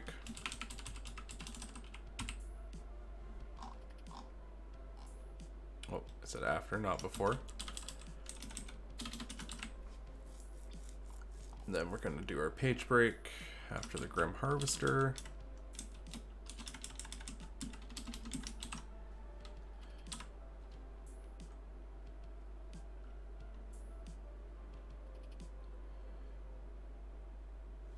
The last skill for avatar could be like a pseudo possession, aka dominate person. That's interesting.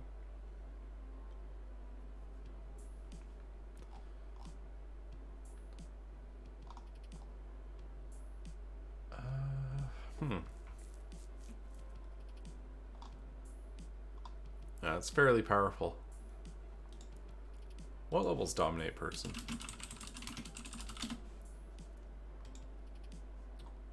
5th level.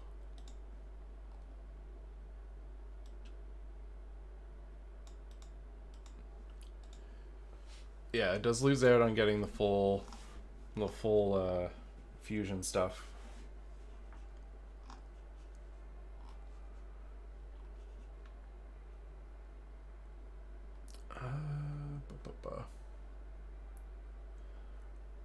Oh yeah, just real quick for PLF, when I read your thing, I just kind of commented it's like a sins of the father kind of situation, where you have this ancient race leaving a big mess that the party has to clean up. So it's an interesting.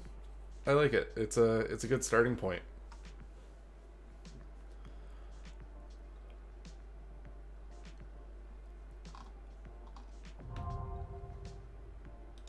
Ooh. Thank you for the follow. All right.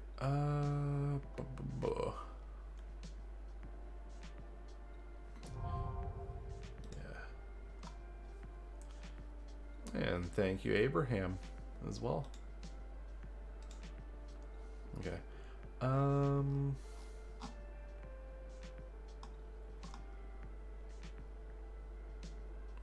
Beginning at 11th level, your Void Avatar can make 2 attacks when you command it to use the attack action.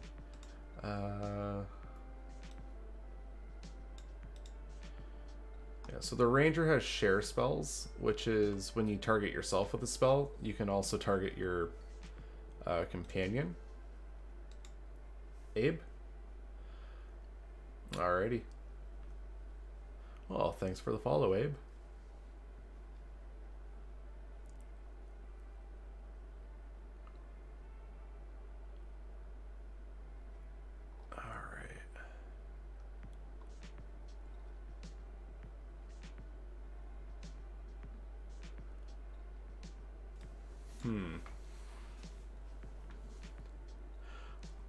A part of it depends on what spells we give the Reaper to play around with.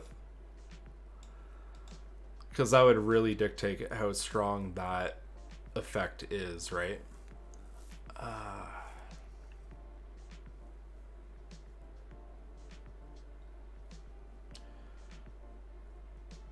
For the first combat feature, I think I want to have it act as a conduit.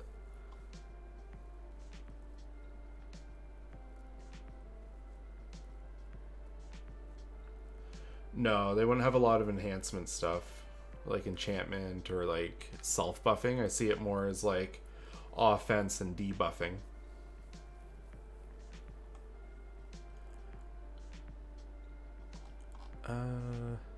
Crim Harvester. Zombie pumpkins and watermelons. Kind of reminds me of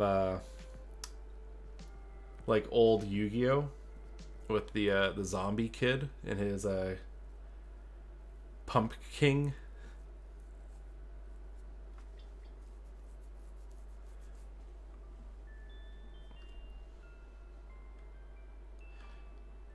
So beginning at 3rd level, you may cast spells. Cast your Reaper spells through your Void Avatar.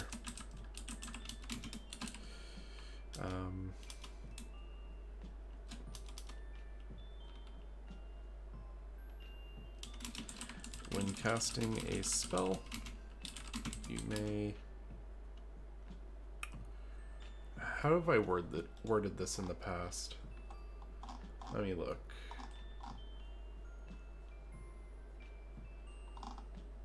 How did I...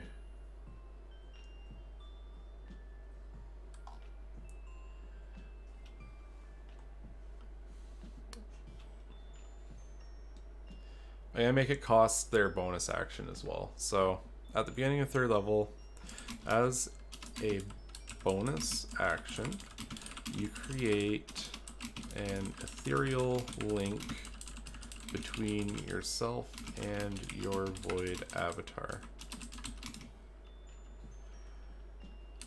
You may cast a spell as though you are standing in the void avatar's position.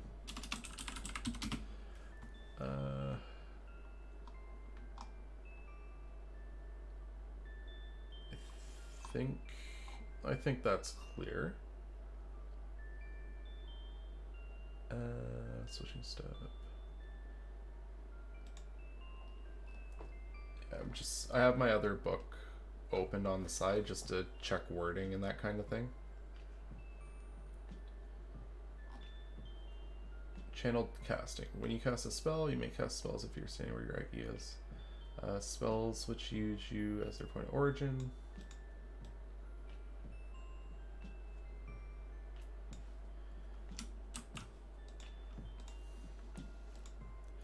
Okay, so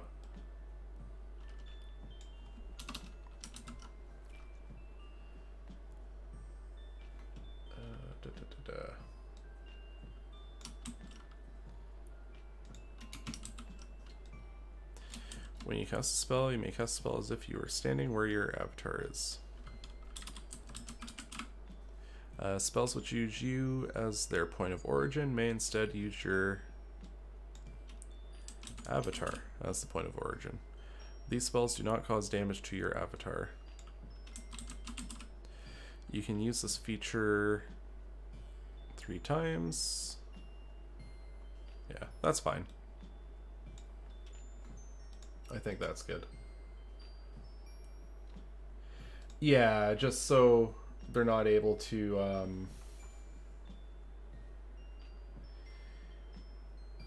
yeah. Otherwise they would also get like your pet would be getting an attack while also having a spell come out of it. So just trying to think of things being a bit too strong in terms of options.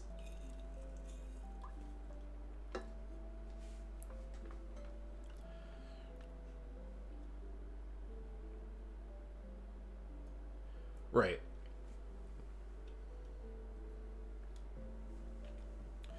Or maybe I don't need the bonus action restriction if I'm also limiting how many times you can do it. So, yeah, actually, I'll drop the bonus action thing. If it went to Ravenloft, it would be seeing a lot. I think it would see a lot of those unseen denizens.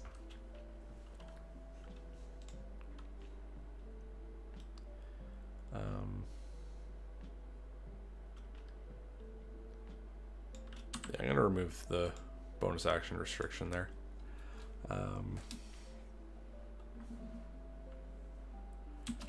Casting.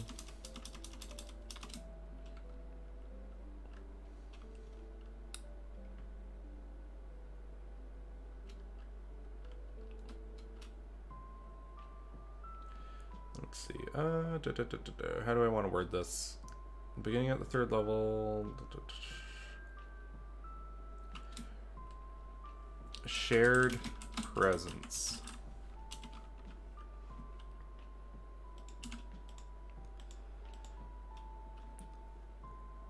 And they're literally sharing their location.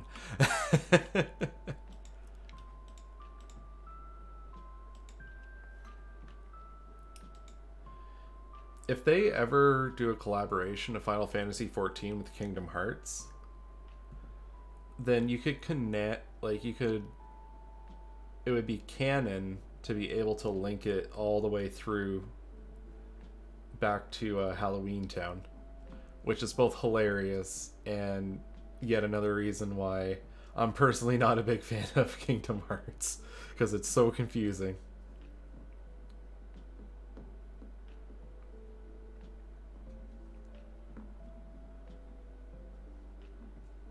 I'm glad people like it, though. I understand why people love it so much. I have a hard time getting into that one.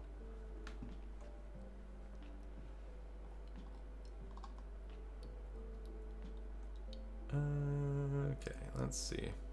So we got shared presence. We have them able to attack.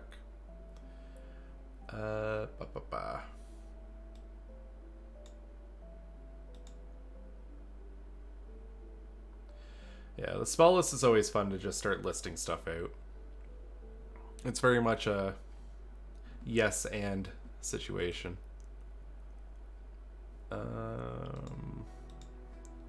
I think for the interaction feature,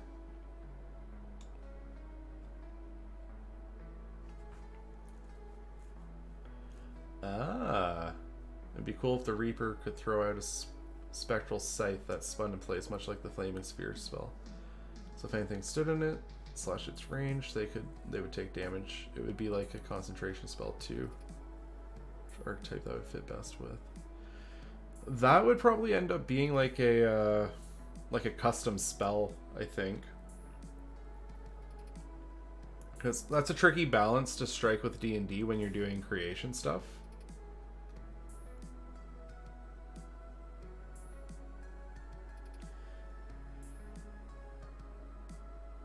Yeah, because as far as I'm concerned, the avatar is a physical being, right? Like, it can be attacked and it takes up space. It's not a true ghost. It's just kind of, it looks like one, if that makes sense. Because in the trailer they specified it's a void scent. I haven't given anything the wings treatment in here. It mostly just kind of hovers above the ground. So, like, it's ghostly, but it doesn't have flight.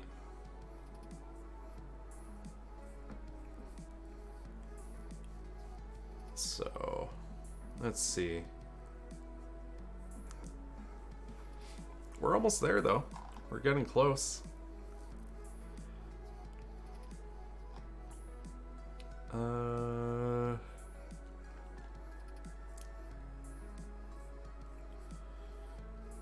Yeah, so if it...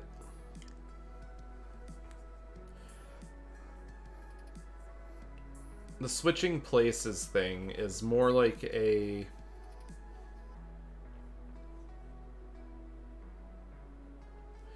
Is the presence of the avatar something zone of truth? It can't speak, so zone of truth will be negligible on it. Oh, I see what you're saying. Or channel your senses through it. Both of those are good options. Closed captions for communication purposes.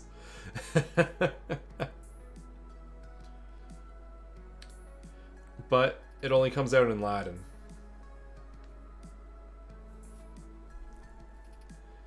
Okay. Yeah, I think the shared senses make sense.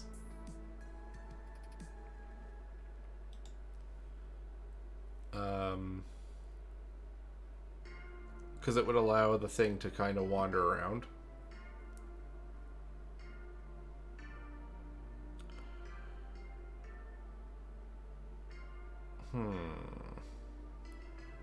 Yeah. Yeah, I think that's the play.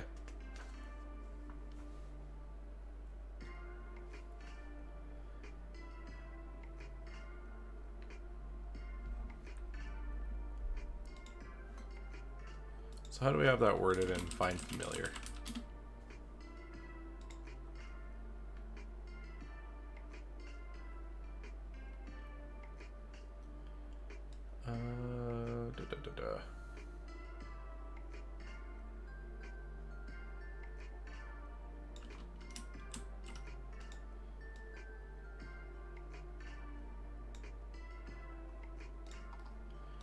So I grabbed the text from that.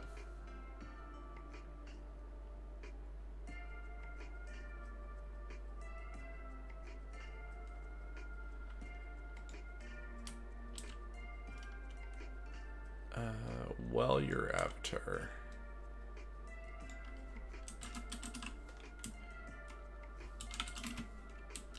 So 100 feet of you, you can communicate with it telepathically. Additionally, as an action, you can see through your avatar's eyes and hear what it hears until the start of your next turn, gaining benefits, special senses. It has dark vision.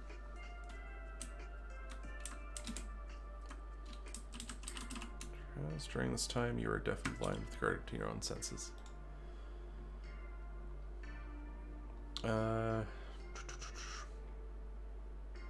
Interaction feature.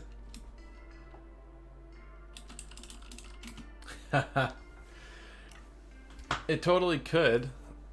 I mean, so the canon look to it is not that either. I keep forgetting that I have that. It's probably about time to switch the art over. So I'm just gonna... I'll show you what the avatar is supposed to look like based on Final Fantasy. But honestly, like, people can model it however they want. It's like that little ghostly guy in behind him there.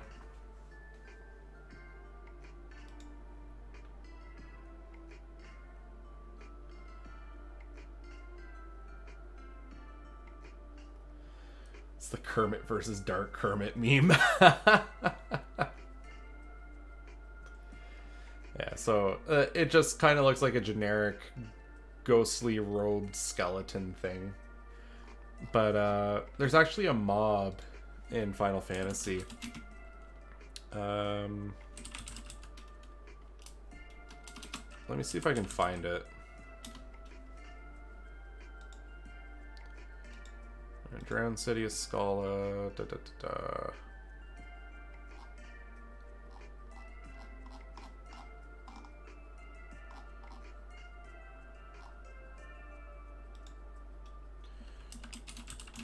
Drowned City of Scala mobs. There's a specific one I have in mind. He's like a fuzzy ghost. I would totally make that my avatar. I just have to find a picture of it.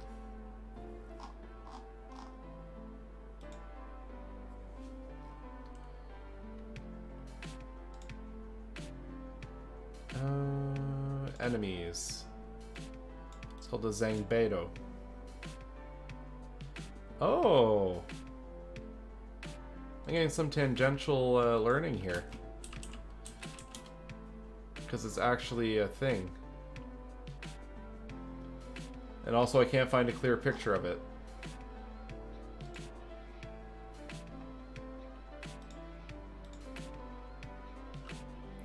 Grim Farmer variant. I mean, people have been asking for a Disciple of the Land class.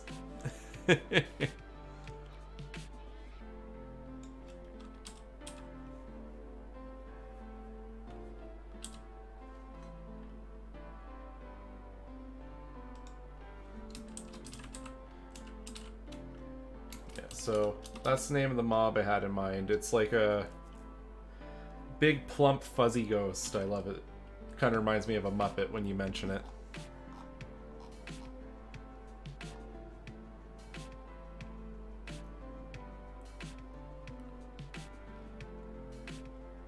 Okay, so where were we? So wanted to name it, or name the senses ability.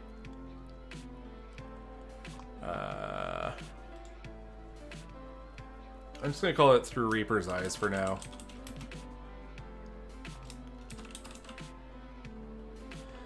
But we'll find a better name. Ravenous Claw. Ravenous Rending. That's what we'll call that level 11th. A Zootsuit Riot. Shinigami Eyes.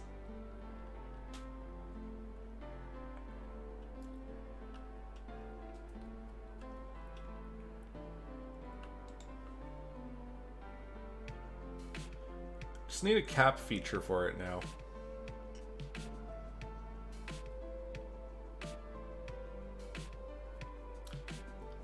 I can cast Guardian of Faith.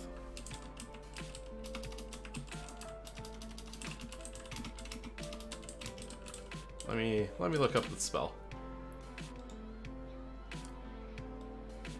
A large spectral guardian appears and hovers for the duration in an unoccupied space.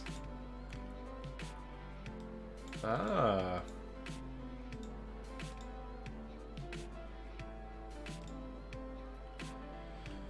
Maybe we adapt it so that the avatar itself becomes the Guardian of Faith.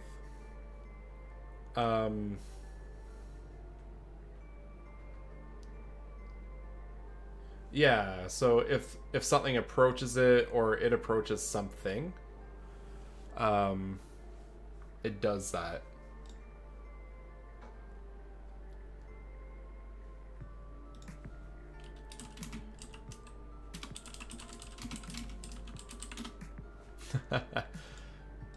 If I was renaming the spell, I would call it something like, the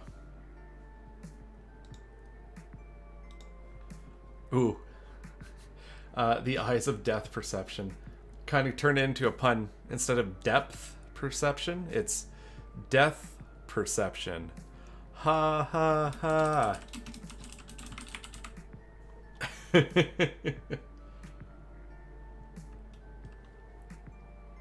be a spooky guardian of ruins and stuff.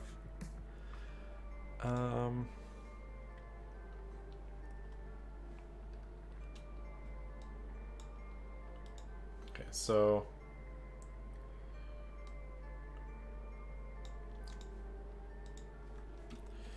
you imbue the Void avatar with immense necrotic energy.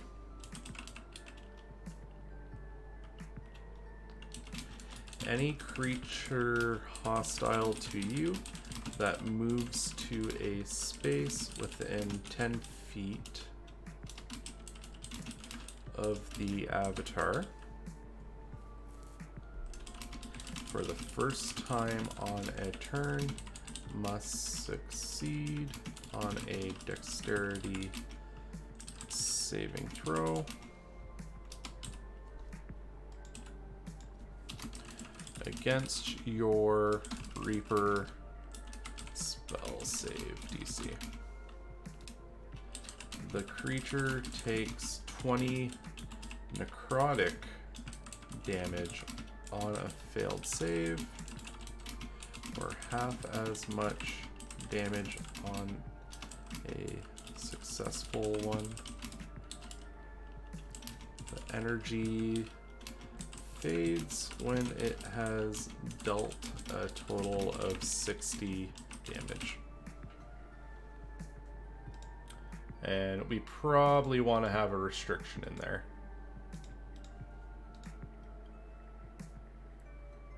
Harvester of Fun. Your death is 5 minutes from now. Your Doom Uber has arrived.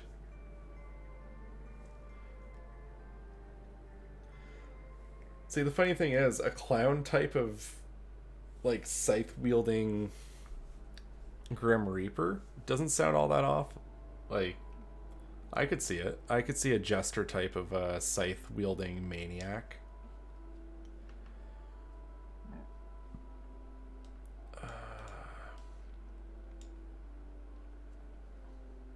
So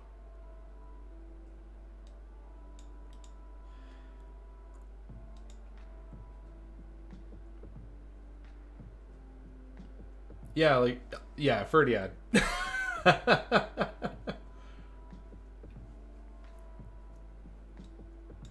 Yeah, Ferdiad.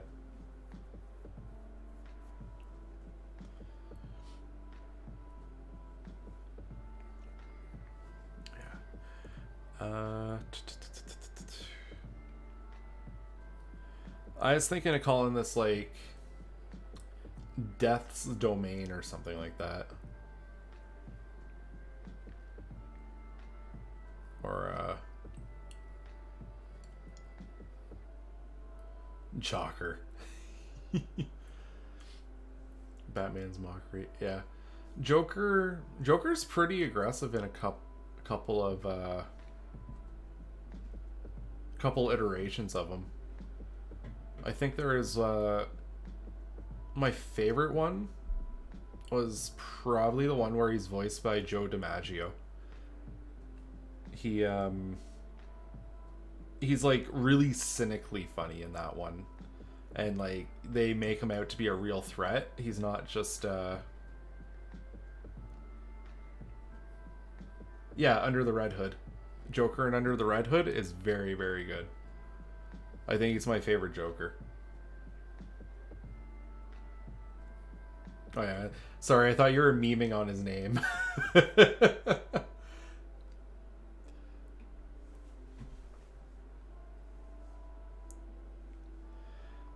Okay, so how often do we want him to be able to do this? So, it's a 4th level spell.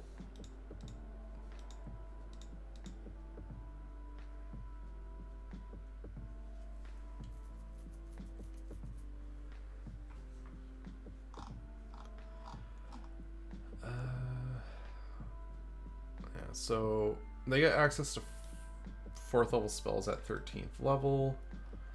How often can they do it? Eventually ramps up. So maybe what I'm thinking is they're able to do this a number of times equal to half the proficiency bonus. And we'll round it down.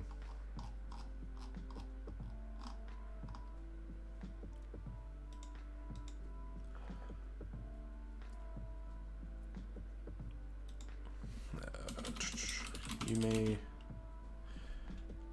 it's going to be an action. As an action, you imbue your void avatar. You may do this a number of times equal to half your proficiency bonus, rounded down.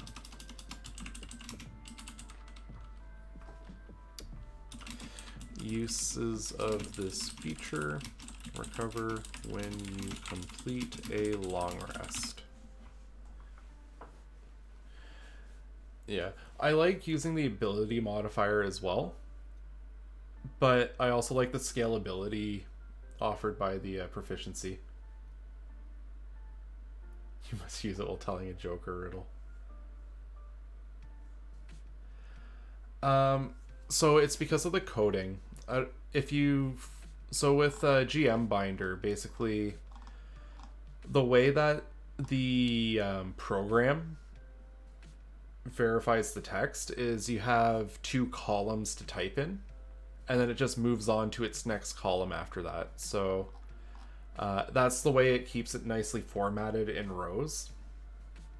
But then it just moves on and tries to space in a 3rd column when you run out of space. So you have to add code in the actual text to split it out. So in this case, I need to add a column break before shared presence. That's a good question. I don't know what class I'll do next, because basically once this Reaper's made, I'm good for another 2 years in terms of creating classes for Final Fantasy. I did think about maybe looking into doing a green mage or something. Or Beastmaster. Well, Beastmaster's basically just Ranger, to be honest. Yeah, I don't know. Something from Final Fantasy, maybe. Or maybe I'll try my hand, get weird, and try and do that Persona 5 class. Like a Persona user class with a la carte spell casting kind of thing.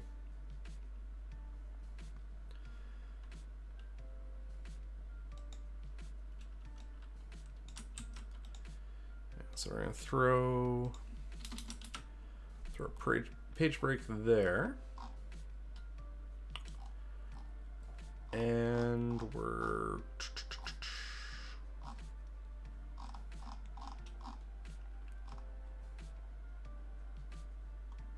a jester class. Would you call it the fool? You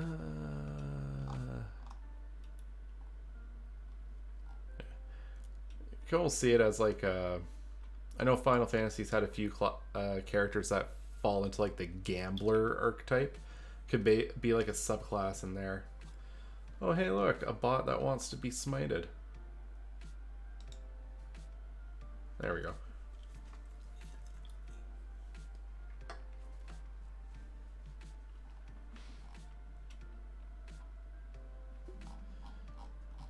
Okay, so well, real quick, flesh out this the Reaping Rondo.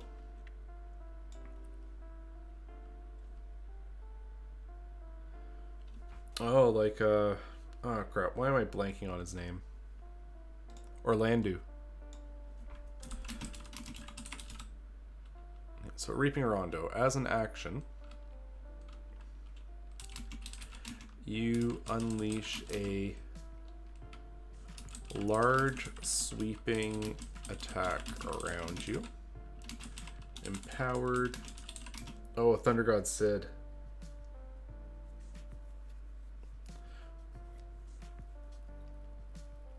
I pity the fool. No, yeah, anyone that streams on Twitch, I'm sure they get those bots that wander in. I wonder if anyone actually falls for those hooks.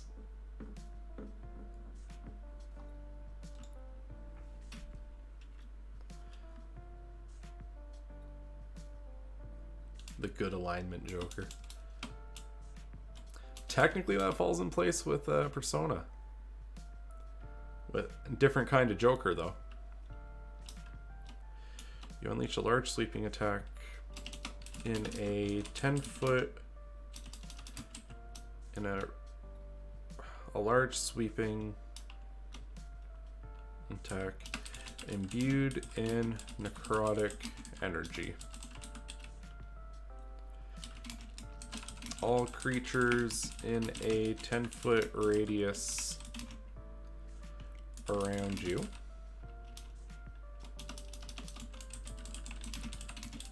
on you make a dexterity saving throw.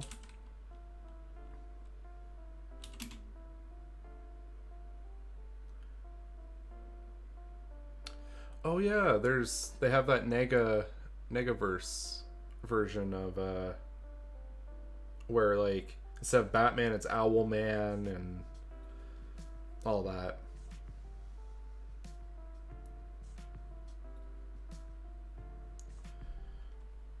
I don't know a ton about DC, but like I've watched a few videos that dove into those interesting alternate universes.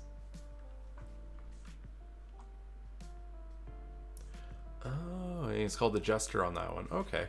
Doesn't he dress up like the Red Hood in that world? Or am I thinking of a different world? All creatures in 10 feet center on you make a dexterity saving throw against your Reaper spell save DC. Taking 2d8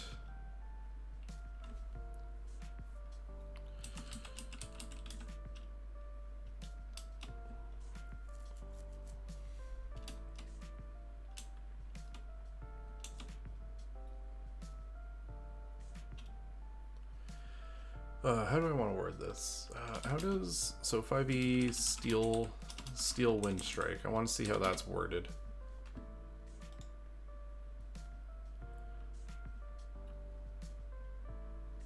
Melee spell attack against each target. Oh. So it doesn't scale with the weapon. Yeah, I would definitely need the encyclopedia for that. Alright, taking...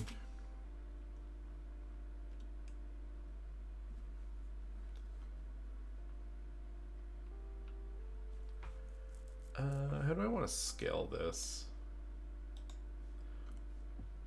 Because it's an AoE hitting everything around you with a dodge. It can't outscale the Smite.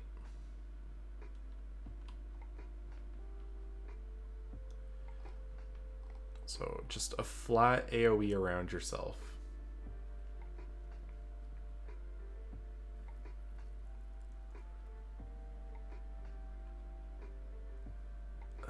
What's the other Smite that I had?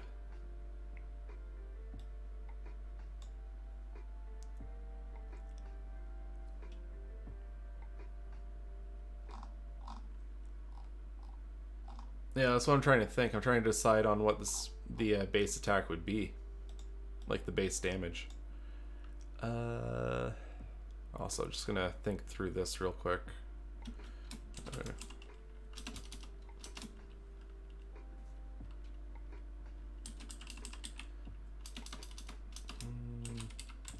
Just call it that. Okay.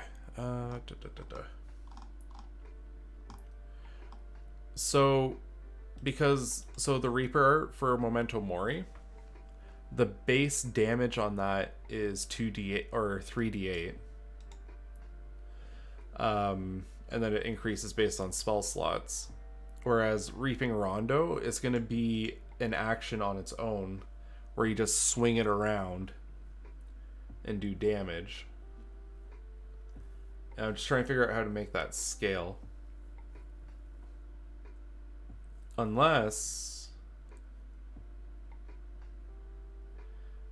we that's getting into the potential of shining over Wicked Strike.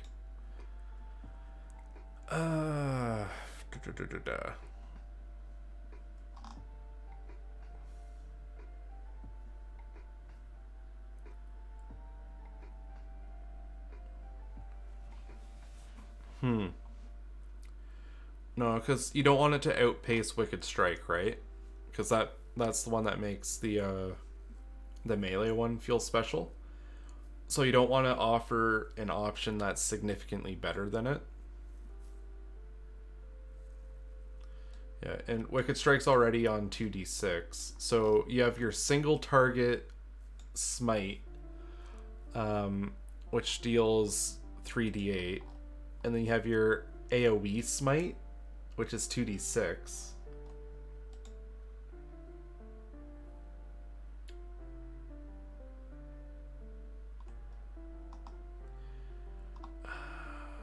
Yeah, maybe...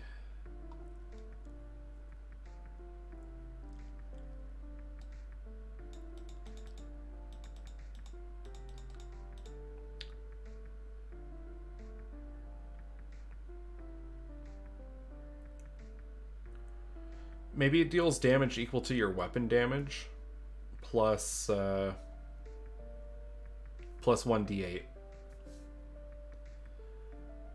Or 2d6 or something like that. But it doesn't scale beyond that, so it's just like a blank whoosh. But the damage scales depending on what weapon you're using.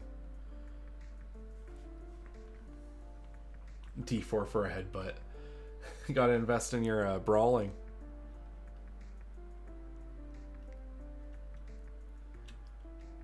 Alright, let's see. Taking damage equal to your weapon damage plus 1d... You can do 1d12. Necrotic damage. Or half as much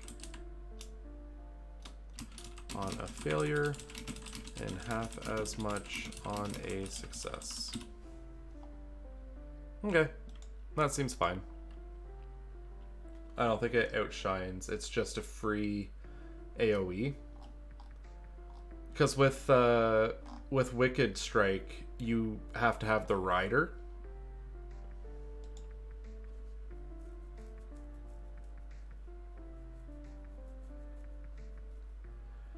Yeah.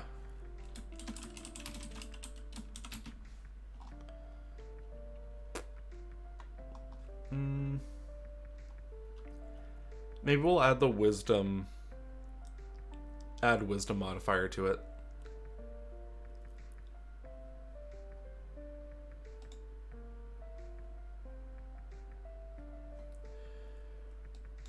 Yeah, so we coded out a scythe at the start of this, which is a two-handed finesse weapon that does 2d4.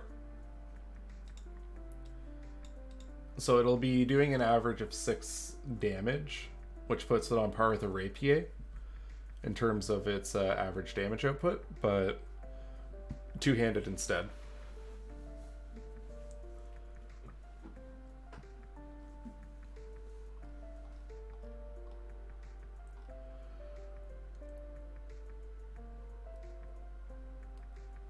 But because with 5th edition you want to have variability, because they don't restrict classes to using specific weapons and stuff.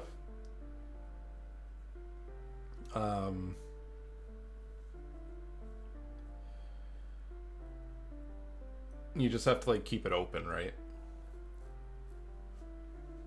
Did I stat a double scythe? Unfortunately not. I can leave that to the DMs if they want to go with a double-sided battle scythe. Just whirling steel forever.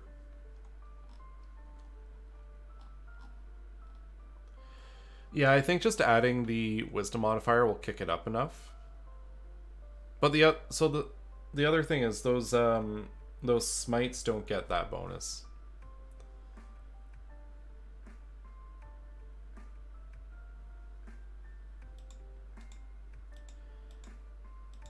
I think I'm just going to leave it at the D12 for now, because I don't want it to outscale the other features yet. And those other features are kind of lined up with what Paladins get with their smites.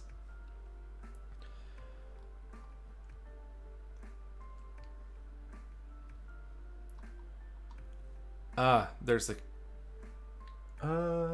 I think... maybe we allow people to use...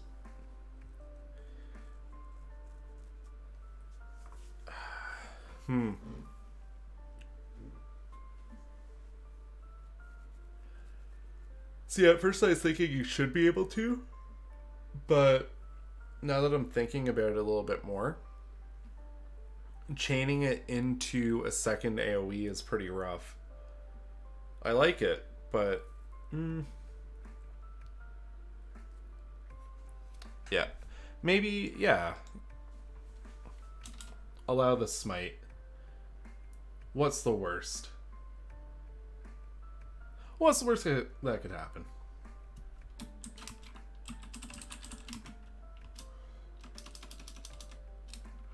A creature that fails the saving throw is considered to have been hit with a melee weapon attack.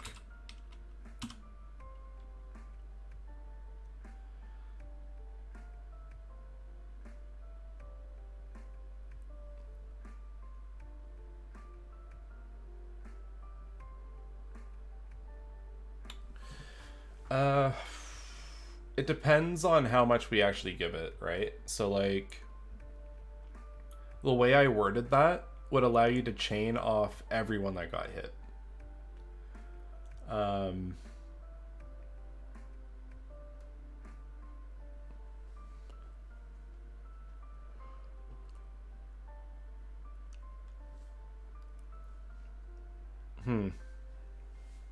You know what? I think that might just be a bit too messy and we just add flat damage.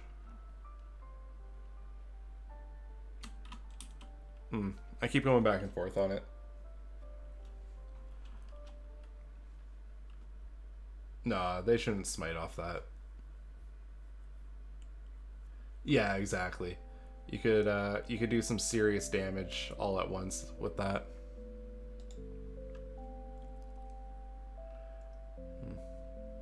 How about a paladin to foil this class with loud noise? They'd be screaming prayers and chasing the dead away. Yeah.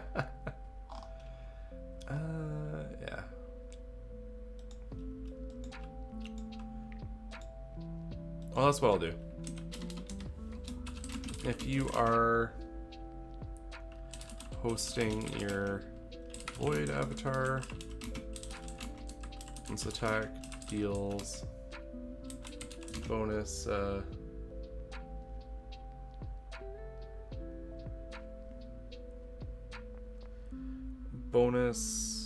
necrotic damage equal to your wisdom modifier. What did you think about the paladin idea? I don't know. I think thematically a paladin plays nicely against this.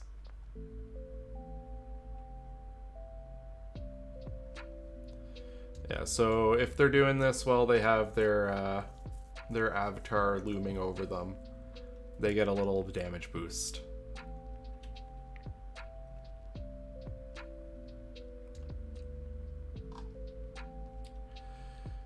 Okay.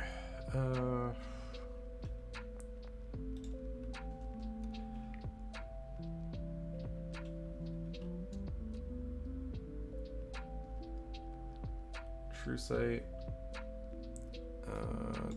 While you're hosting, you gain 30 feet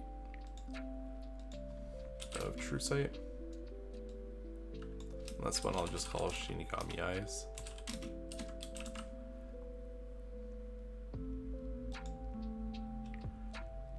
Combat feature.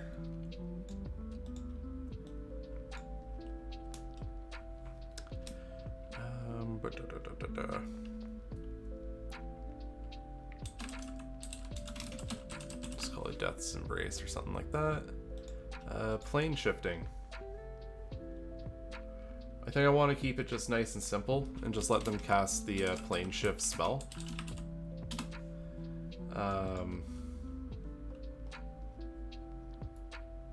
Once a day.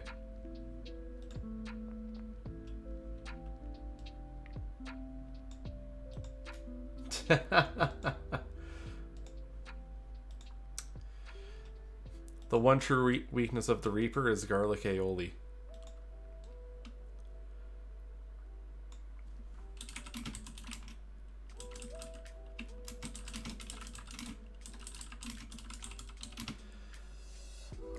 Okay, so spell.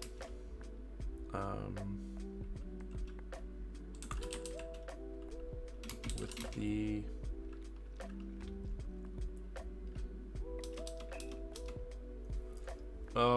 I see why you're bringing in that that rider about it being freely,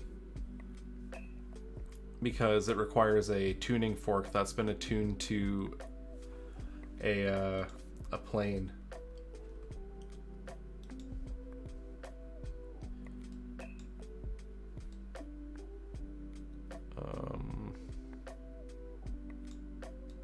Yeah, I see it now, right? Talk like Elmer Fudd twice in a Wong West.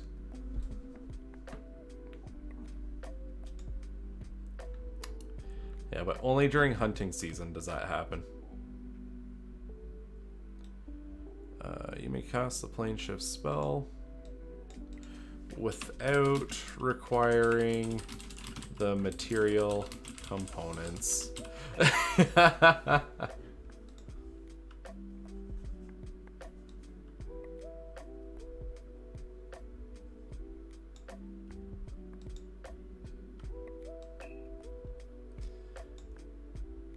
And you may not use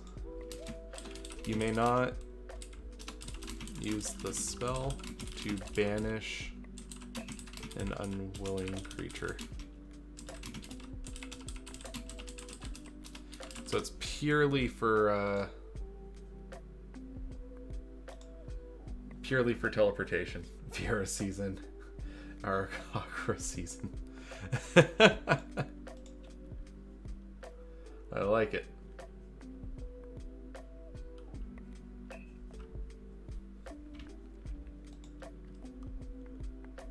The wabbits have come to weep the sinners.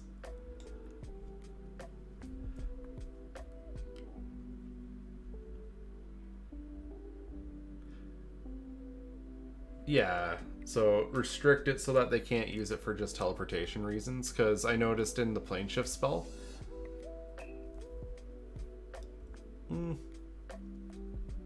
they can blink to astral and back to material. Yeah, I could. I still want there to be a bit of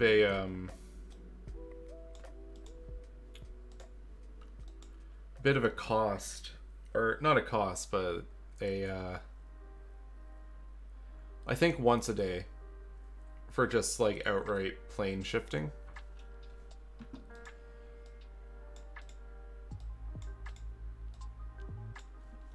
So I'm just gonna call it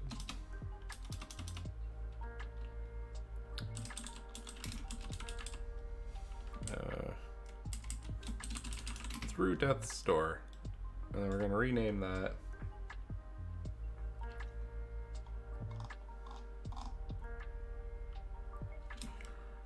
Reaper Art Dark Martyrdom. It costs 1d20 GP per use.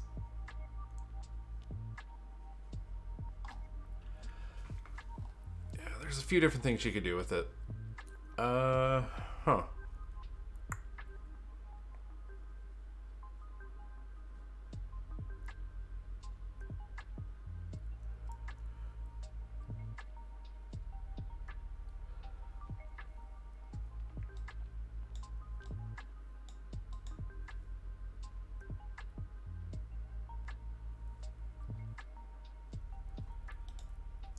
The negative energy plane. So that's specifically the death plane, is it not?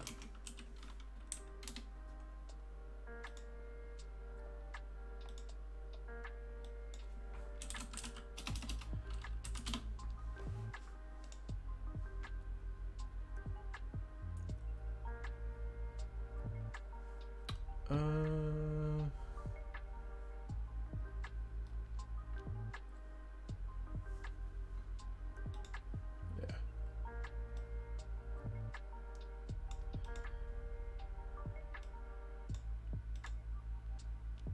The Reaper can only teleport to and from the 13th shard.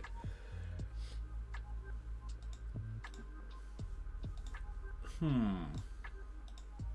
there's a few different angles we could take with this.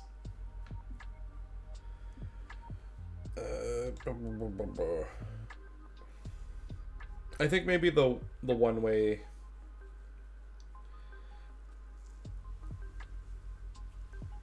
I like the idea of them building exhaustion if they keep using it.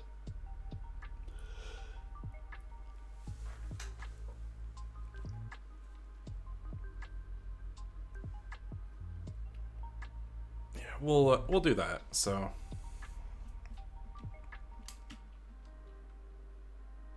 I seduce the void avatar.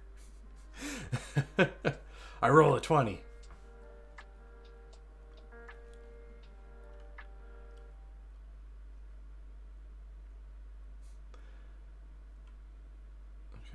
You may not use the spell to banish an unwilling creature.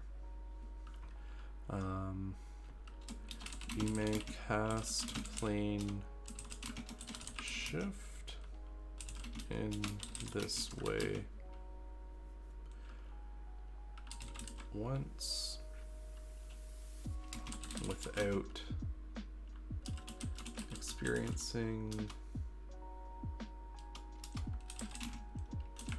detrimental effects.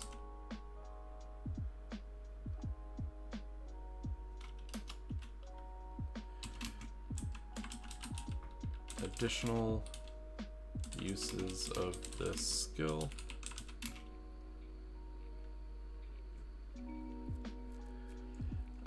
Or of the spell. Cause exhaustion.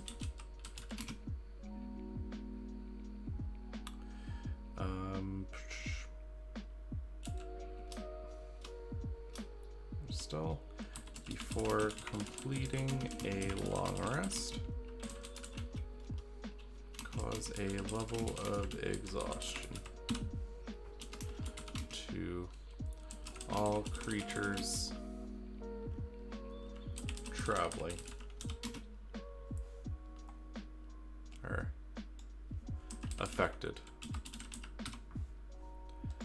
Alright, yeah, we just need a capstone ability now. And then a spell thing. Yeah, interdimensional travel, it's not going to affect one guy, it's going to get them all.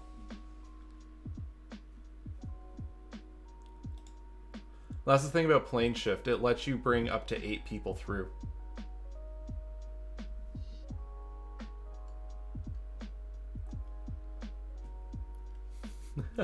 Death might, if in a good mood, send you home by smashing you through the floor.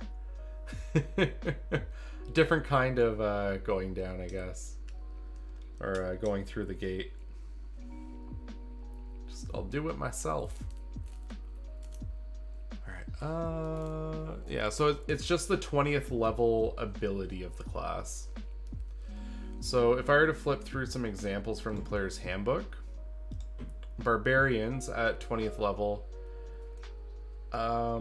your strength and constitution score increased by 4. The max for those scores is now 24. So Barbarians just get big stat increase. Bards at the 20th level, they recover bardic inspiration at the start of every battle if they don't have any.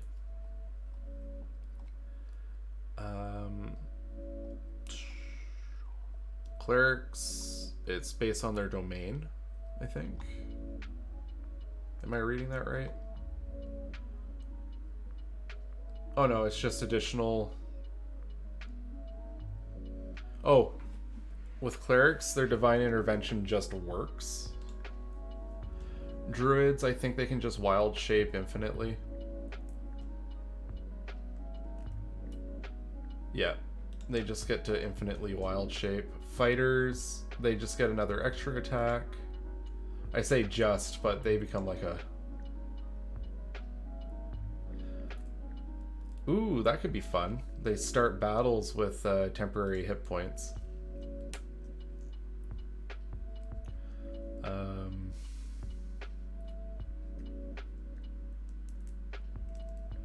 Yeah, Perfect Self from the Monk. They just get 4 key points. Paladins, it's based on their oath.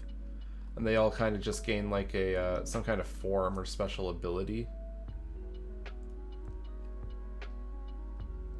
Yeah, usually Paladins experience some kind of physical change.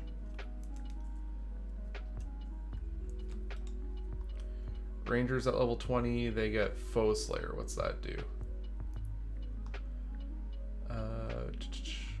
Once per each of your turns, you can add your Wisdom mod to an attack roll or damage roll of an attack you make against one of your favorite enemies.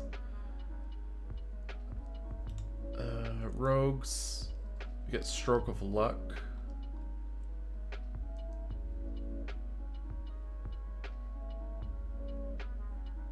Which they can just turn ability rolls into a d20 on a short or long rest.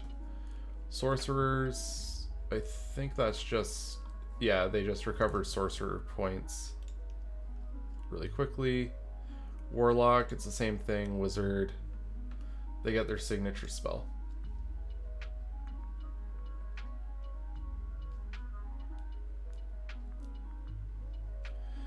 Yeah.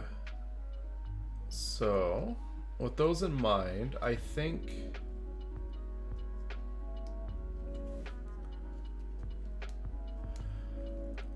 we could either give them temp hit points at the start of the fight, or we can give them like a Reaper form of some kind.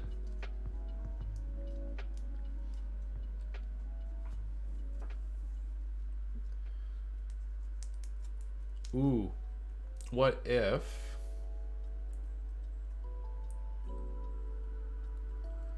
they're able to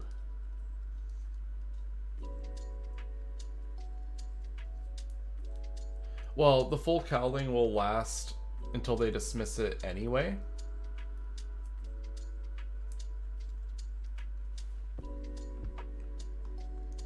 It's just certain effects only last a minute while they're in there. Yeah, like the veil.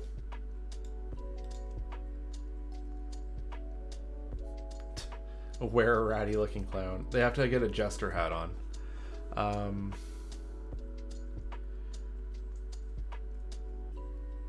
No, so what I'm thinking is they're able to gain the benefit of Veil of Shadows while still allowing their avatar to stay on the field. So it's almost like it extends out from them.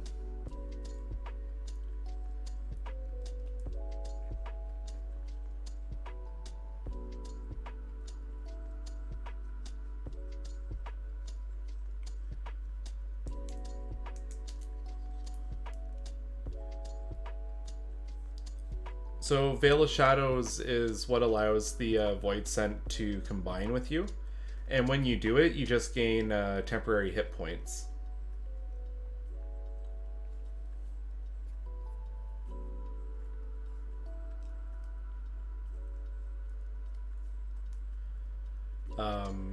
So I'm thinking is you gain the benefit of hosting the avatar at all times.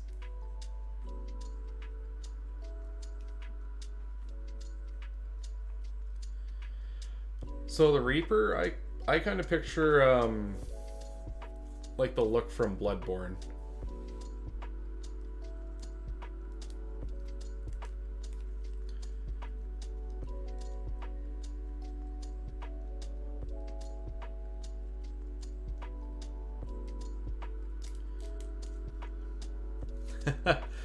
You call it a gracious host or something like that.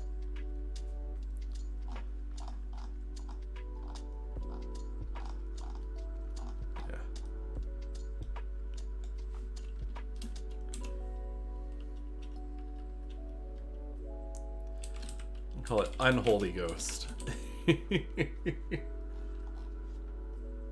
Until death do us part. That's another good one.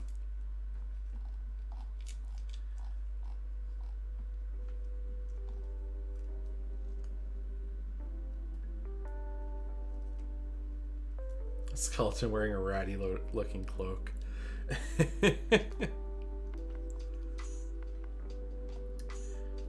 Vessel of Death.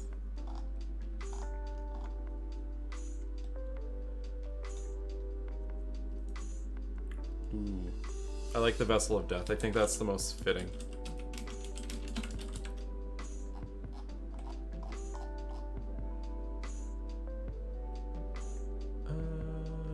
Okay, let's see.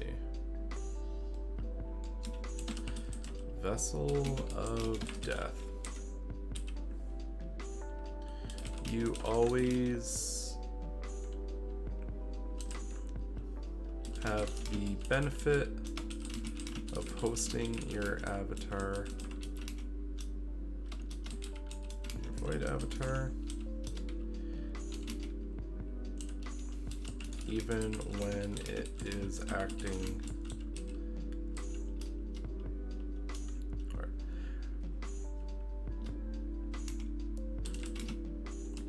Benefit of hosting the void avatar, and we'll just leave it at that.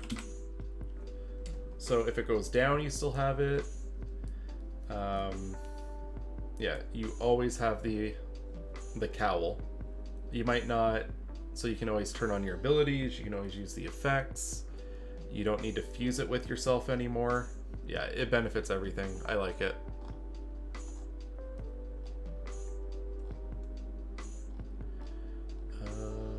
Okay, so we're just gonna adjust the code down here to shift some stuff around. So we have Grimm's Incarnate is where I need to put the call and break.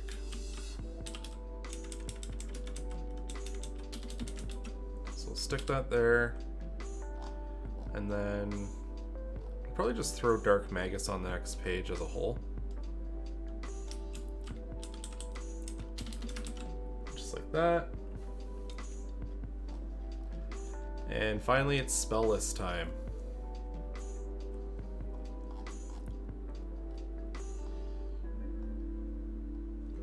So, what I use when I'm gonna do a spell listing is it's a good resource.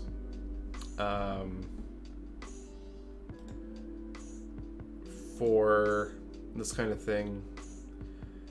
Anyone that's run games has probably seen this before, but it's called a donjon.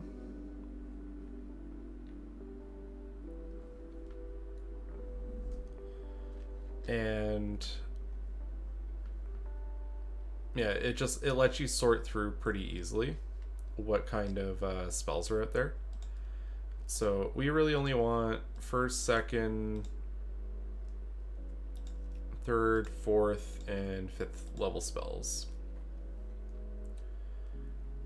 We're also going to do a quick check as to how long the spell lists are for actually no, we're going to leave that step to last. First we're just going to go for it in terms of what to include.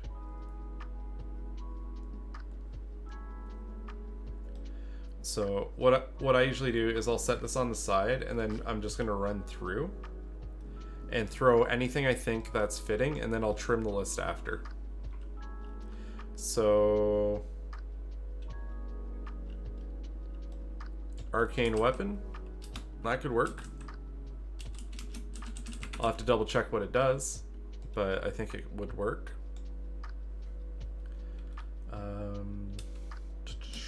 Armor of Agathis, Arms of Hadar, Bane, Cause Fear,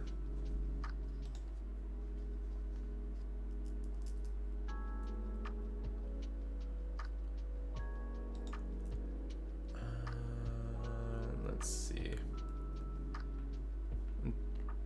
Chaos Bolt. I like Chaos Bolt, so I'm just including it. I don't know about Charm Person.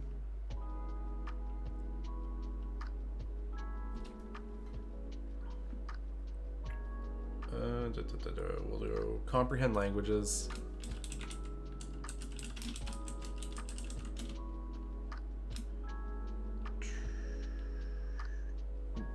I'll include Cure Wounds. A little bit of a mastery over death. Detect evil and good. Detect magic.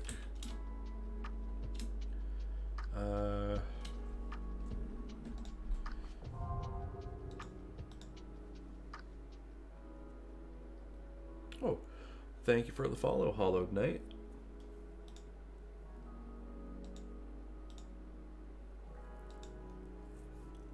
Banish. Yeah, that's... What level is that? And Trey Dog? Thank you for the follow. Cause wounds. Yeah, get the inflict wounds up in here.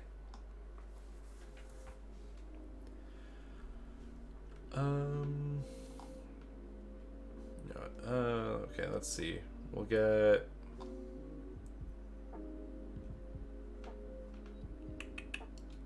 Let's go with False Life. We'll take Fog Cloud. We'll take Hellish Rebuke. Hex.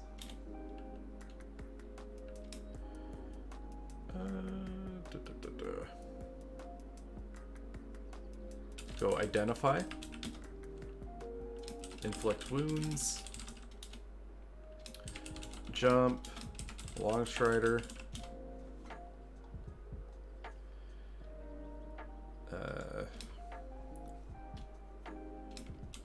Protection from evil and good.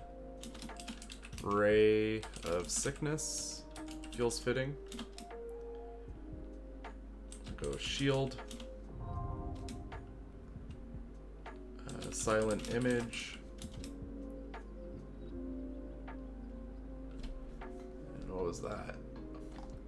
Kami Hotoke. Thank you for the follow.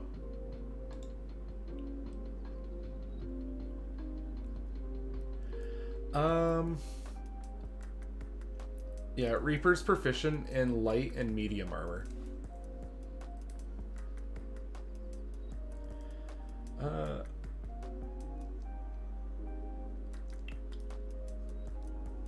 Would my last spell digestion be called Deleted Wounds? That's just heal wounds again, or cure wounds. Yeah, for the smites, just because they're more like holy themed, I don't know if I want to give them the actual spell and instead just have those effects that they have. Yeah, no problem. It's been a passion project for a long time now. I'm glad everyone enjoys it so much. What if it's delayed wounds? Oh, posture check. Get adjusted here. There we go. Yeah. We'll see where we're at spell list lengthwise, and then we'll check on the smites.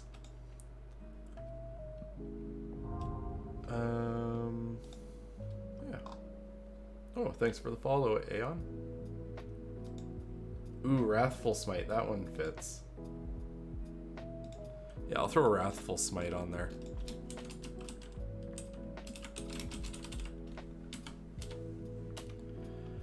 I'm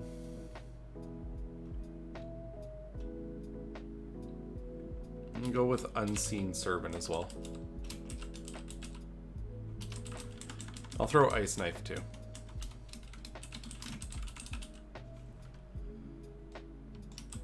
So I'm just gonna quickly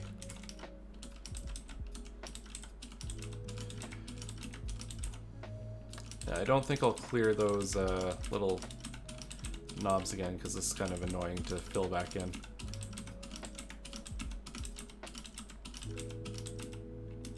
Okay, so let's do level 2 spells now.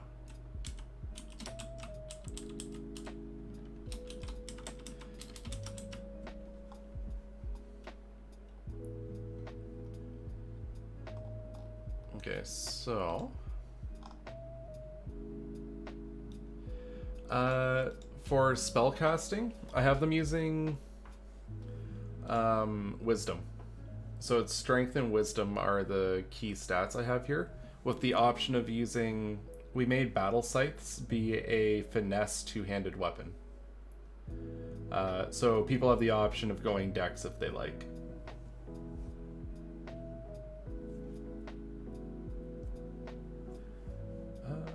Yeah, I like the idea of compelled duel.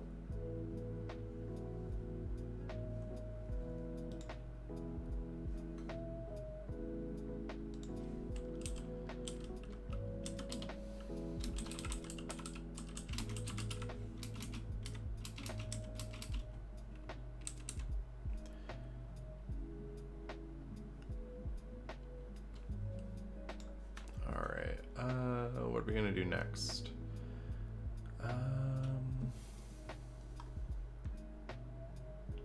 We'll go. Yeah, no, I'll just clear it. I think it'd be more annoying just editing each line instead. So we're gonna go alter self. Arcane Lock.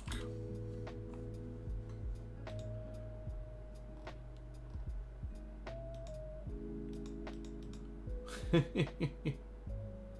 I think I just heard the doorbell. Give me 1 minute because my roommate might be locked out.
Alrighty. We are back.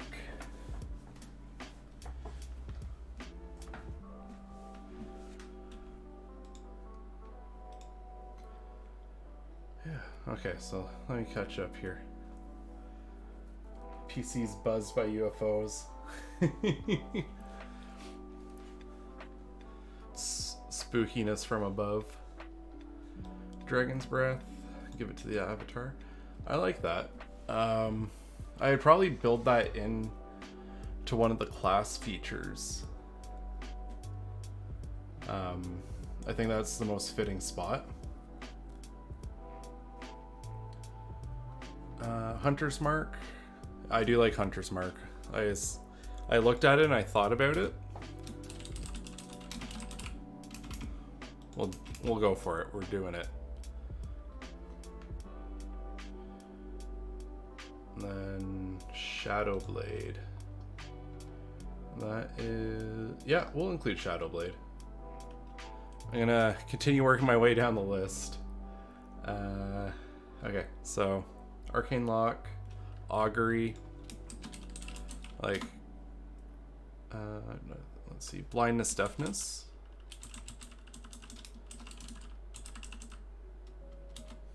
Add a Crown of Madness. We'll go Darkness, Dark Vision, Detect Thoughts,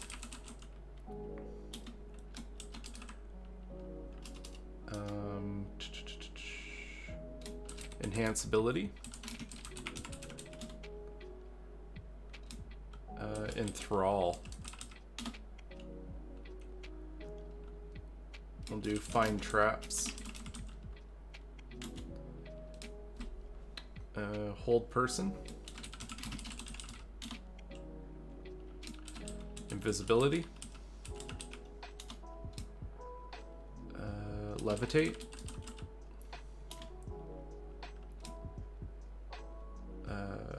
what's Magic Mouth do? Let me look this up.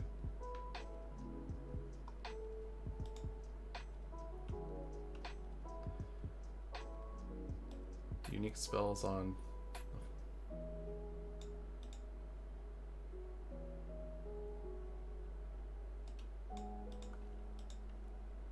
you implant a message within an object. Okay, so we won't do Magic Mouth. Magic Weapon, though. Magic Weapon. We'll take Mirror Image, Misty Step,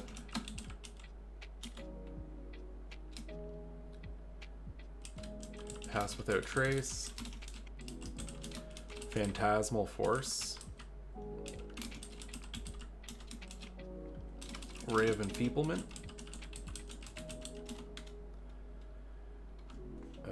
See Invisibility. I know they get it for free once a day, but we'll include that one. Shadow Blade. Silence.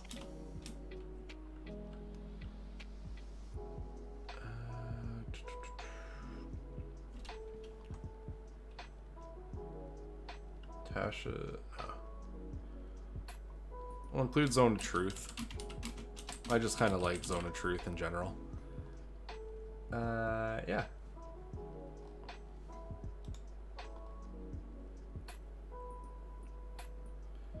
Necrotic Shroud. Did I just kind of glaze over that one? Or is that a bit deeper?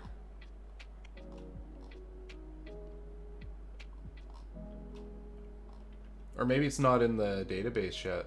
And I just, yeah. Okay, 5e, Necrotic Shroud.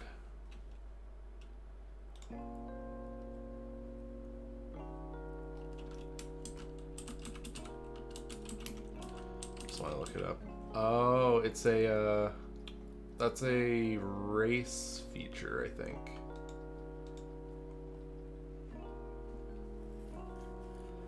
But Spiritual Guardian, Spiritual Weapon. Yeah, I like those. Those would be good on here. Spiritual Weapon could, we could fashion it to be like those spinning scythes that we were talking about before. What level is Spirit Guardian? Oh yeah, it's like 4th level. So we'll get there. 3rd level. Animate Dead. Feels like a no-brainer. Oh, Spirit Shroud. Okay. 5e, Spirit Shroud. Yeah, Spirit Shroud. We'll throw that in. What level is that? I looked at it and then looked away.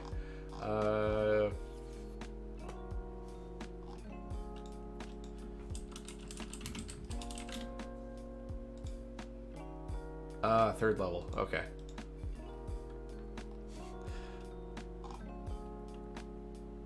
Yeah, no worries. Alright. Gentle Repose. Oh yeah, because that Gentle Repose deals with death, not... I don't know what. Oh, right, it's the... That's the one that stops decaying. Yeah, that's a good one to include. Fine Steed. You know what? Let's throw Fine Steed in there.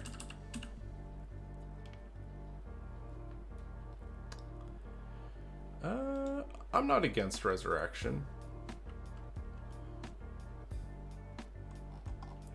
Let's see. Animate Dead. Bestow Curse. We're gonna want Bestow Curse for sure.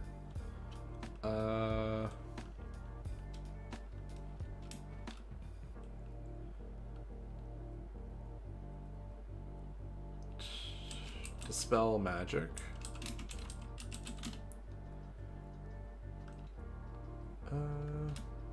Since it's like a melee caster, I'm going to include Elemental Weapon. Fear, Feign Death. Give them... Haste feels like it'd be too strong on this.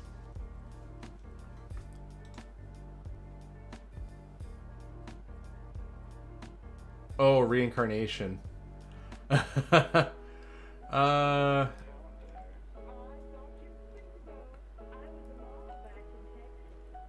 Maybe.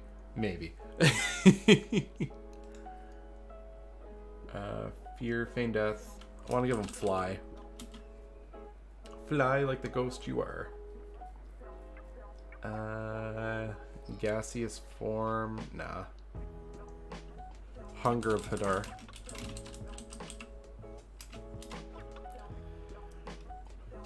Hypnotic pattern.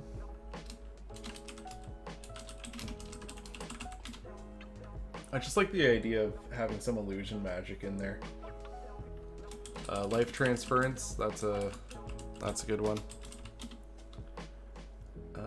Very fitting. We'll go Phantom Steed.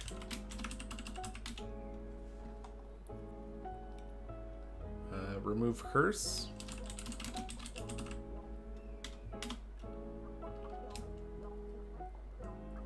Speak with Dead. Spirit Guardians. Spirit Shroud.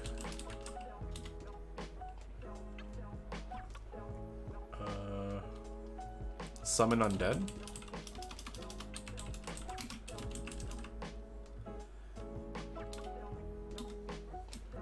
Vampiric Touch.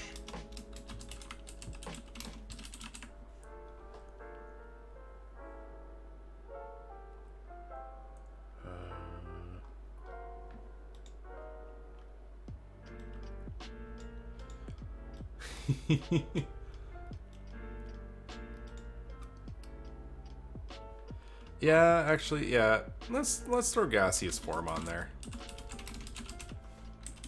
Like I said, you can trim it down after. Yeah. Mostly, yeah, that's what I'm trying to go for, is like Divine and Eldritch Magic. Haste? Yeah. I want to put Haste on it because I know it would be really good. But that's part of the problem. It might be too good.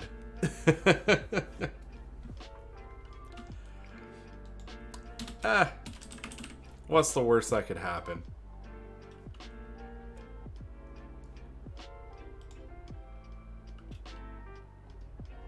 Haste on the Avatar would be really funny now that I think about it, because all the Avatar really has going is it's got a Rend where it attacks with its claw. So you could see it if you spec into the pet one, and then you have your Avatar out there. It's just going to be flailing his arms like a madman out here, just flurry of claws.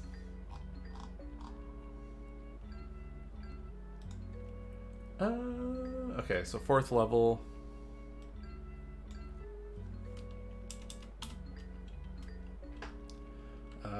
Aura, Banishment. Banishment, Blight, Compulsion.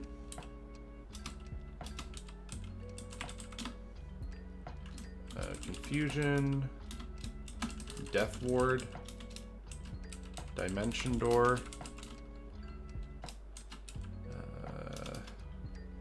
I don't know if I want to give it Divination. I think that's... Oh yeah, that has to do with actual gods, so we'll hold off on Divination. Everd's Black Tentacles.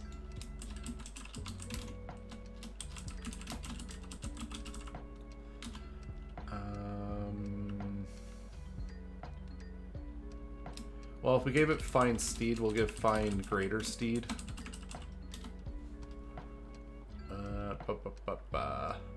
Greater Invisibility.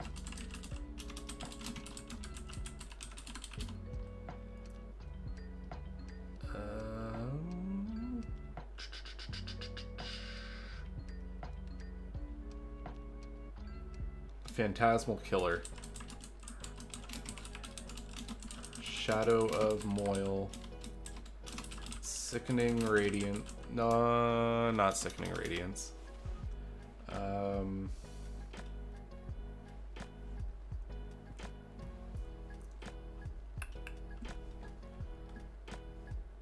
Yeah. That should be good. And the 5th level.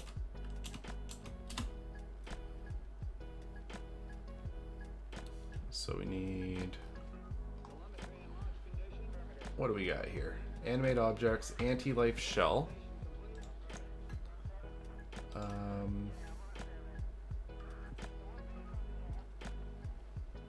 Oh, that's fun. Shadow Moil, yeah.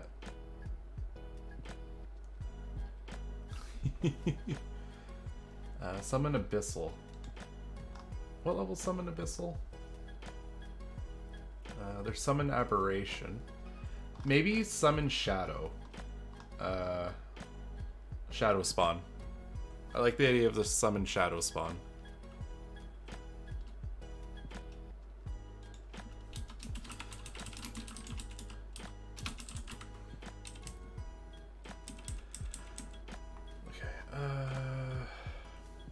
Okay, I'm gonna keep Staggering Smite. What's that one do?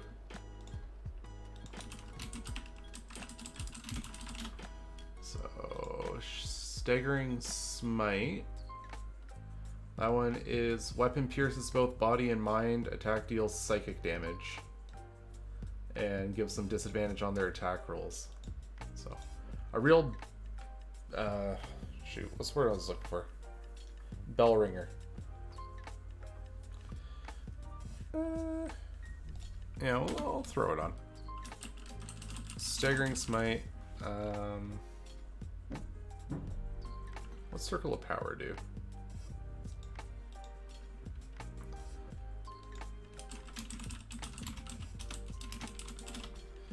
Alright, so Circle of Power, Divine Energy radiates from you. Okay, so we'll continue through on the 5th, and then I'll see what I'm missing. Yeah, Banishing Smite. That's a good one to include. Banishing Smite. I love Big B's hand, but not here. Cloud Kill. Contact other plane.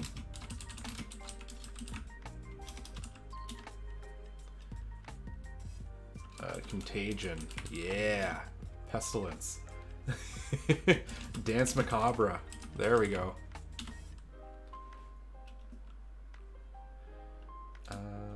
Let's go Destructive Wave as well.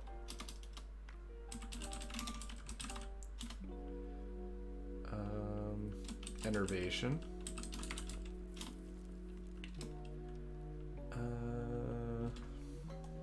We'll go Hold Monster.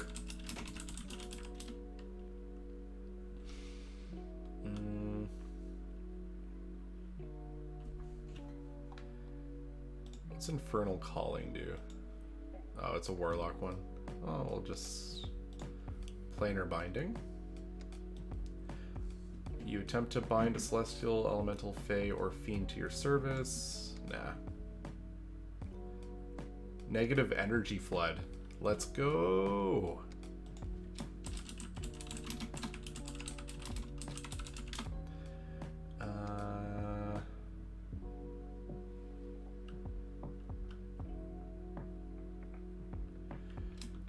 Raise Dead.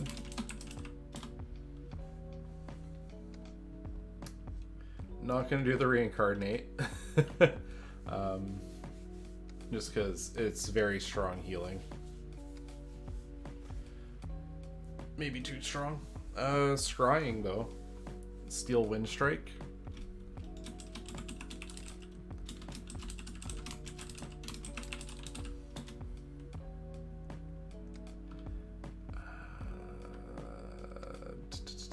Teleportation Circle.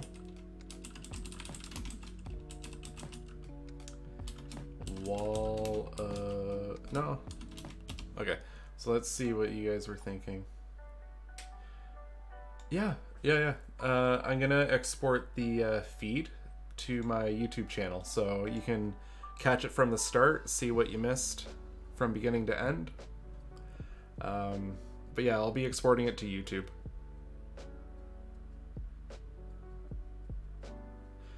Yeah, no problem. Thanks for coming by and hanging out. I hope this was a really insightful experience, or at least really fun to just watch me tinker away.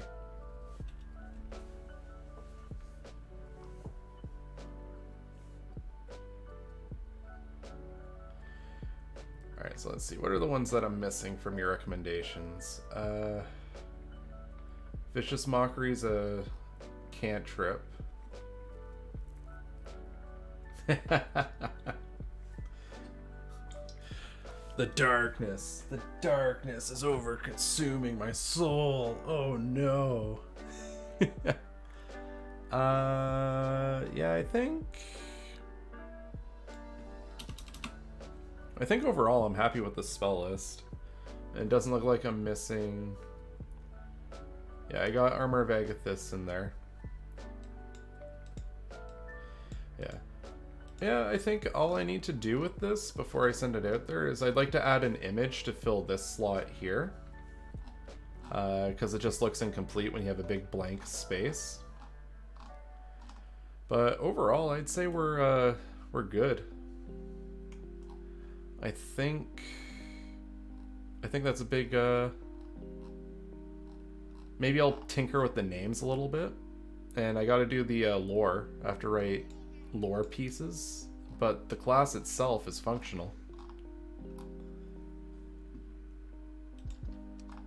I just have to add my flavoring.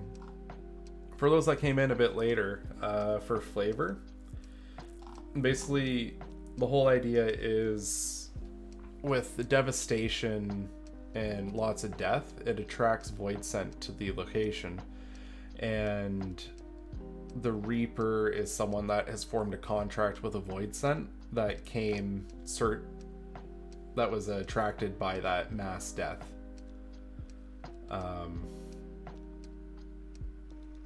And they've kind of formed up a partnership. I don't have the details of it yet, but that's what I have in mind.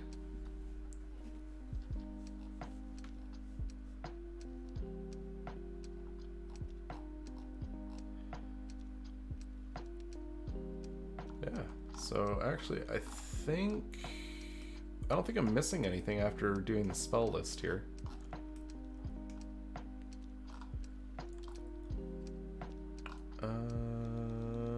Yeah, I think we're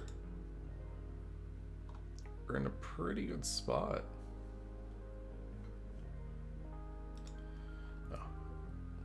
Can any of you think of anything I might be missing besides the flavor text?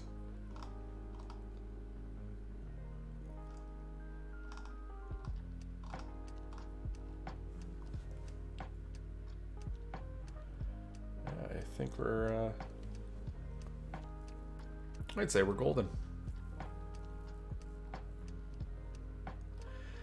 Ooh, custom spells. So I saw someone recommend adding like dark or drain or something like that. Yeah, I could do that.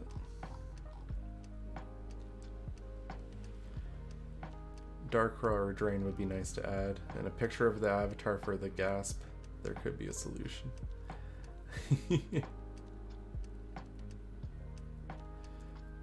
Yeah, that's true.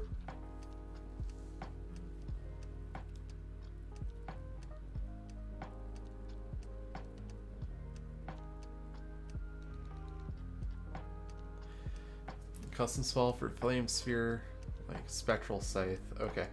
Yeah, I might take... I don't know if I'll make them right now, because I'm actually getting crazy hungry at this point as well. So I'm probably going to wrap up soon regardless, but I'm going to take note. I might add some of those custom spells to this as well. And that they'll appear in the final version. Yeah, let's see. Who should we... Since I've got all of you here, I don't know, do I have people to raid? There's someone that, I don't know them that well, but they do like D&D prep on stream and they play a lot of D&D stuff.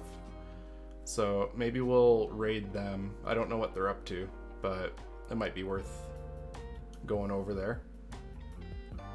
But yeah, thanks for hanging out with me this afternoon. I hope it was, hope you guys all had a good time. Yes. I was very excited to build this out, and I'm happy with where it's at.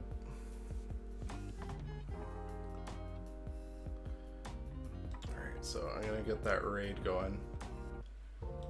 Yeah, no problem. I'm gonna be looking forward to have that sorted. I'll post it up on the Reddit. I'm also gonna have it up on Twitter once it's ready. And yeah, I'll get the stream exported too. All right, so yeah, we're gonna get that. I'm gonna start the raid, and I don't know what's going on over there, so we're just gonna go in there and hang out.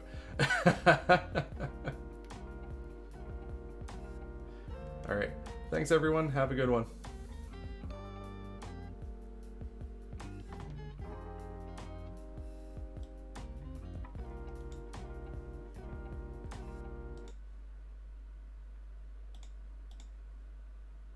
You can just go right up to the front of the line. Sorry, this is really important. Sword of Asgard, thanks for the raid. Welcome very much. I hope we're doing some crime review today. Can we get a shout for Soren? Neil Vizar, thank you so much for the follow. Welcome to the hunt. We're doing some crime review.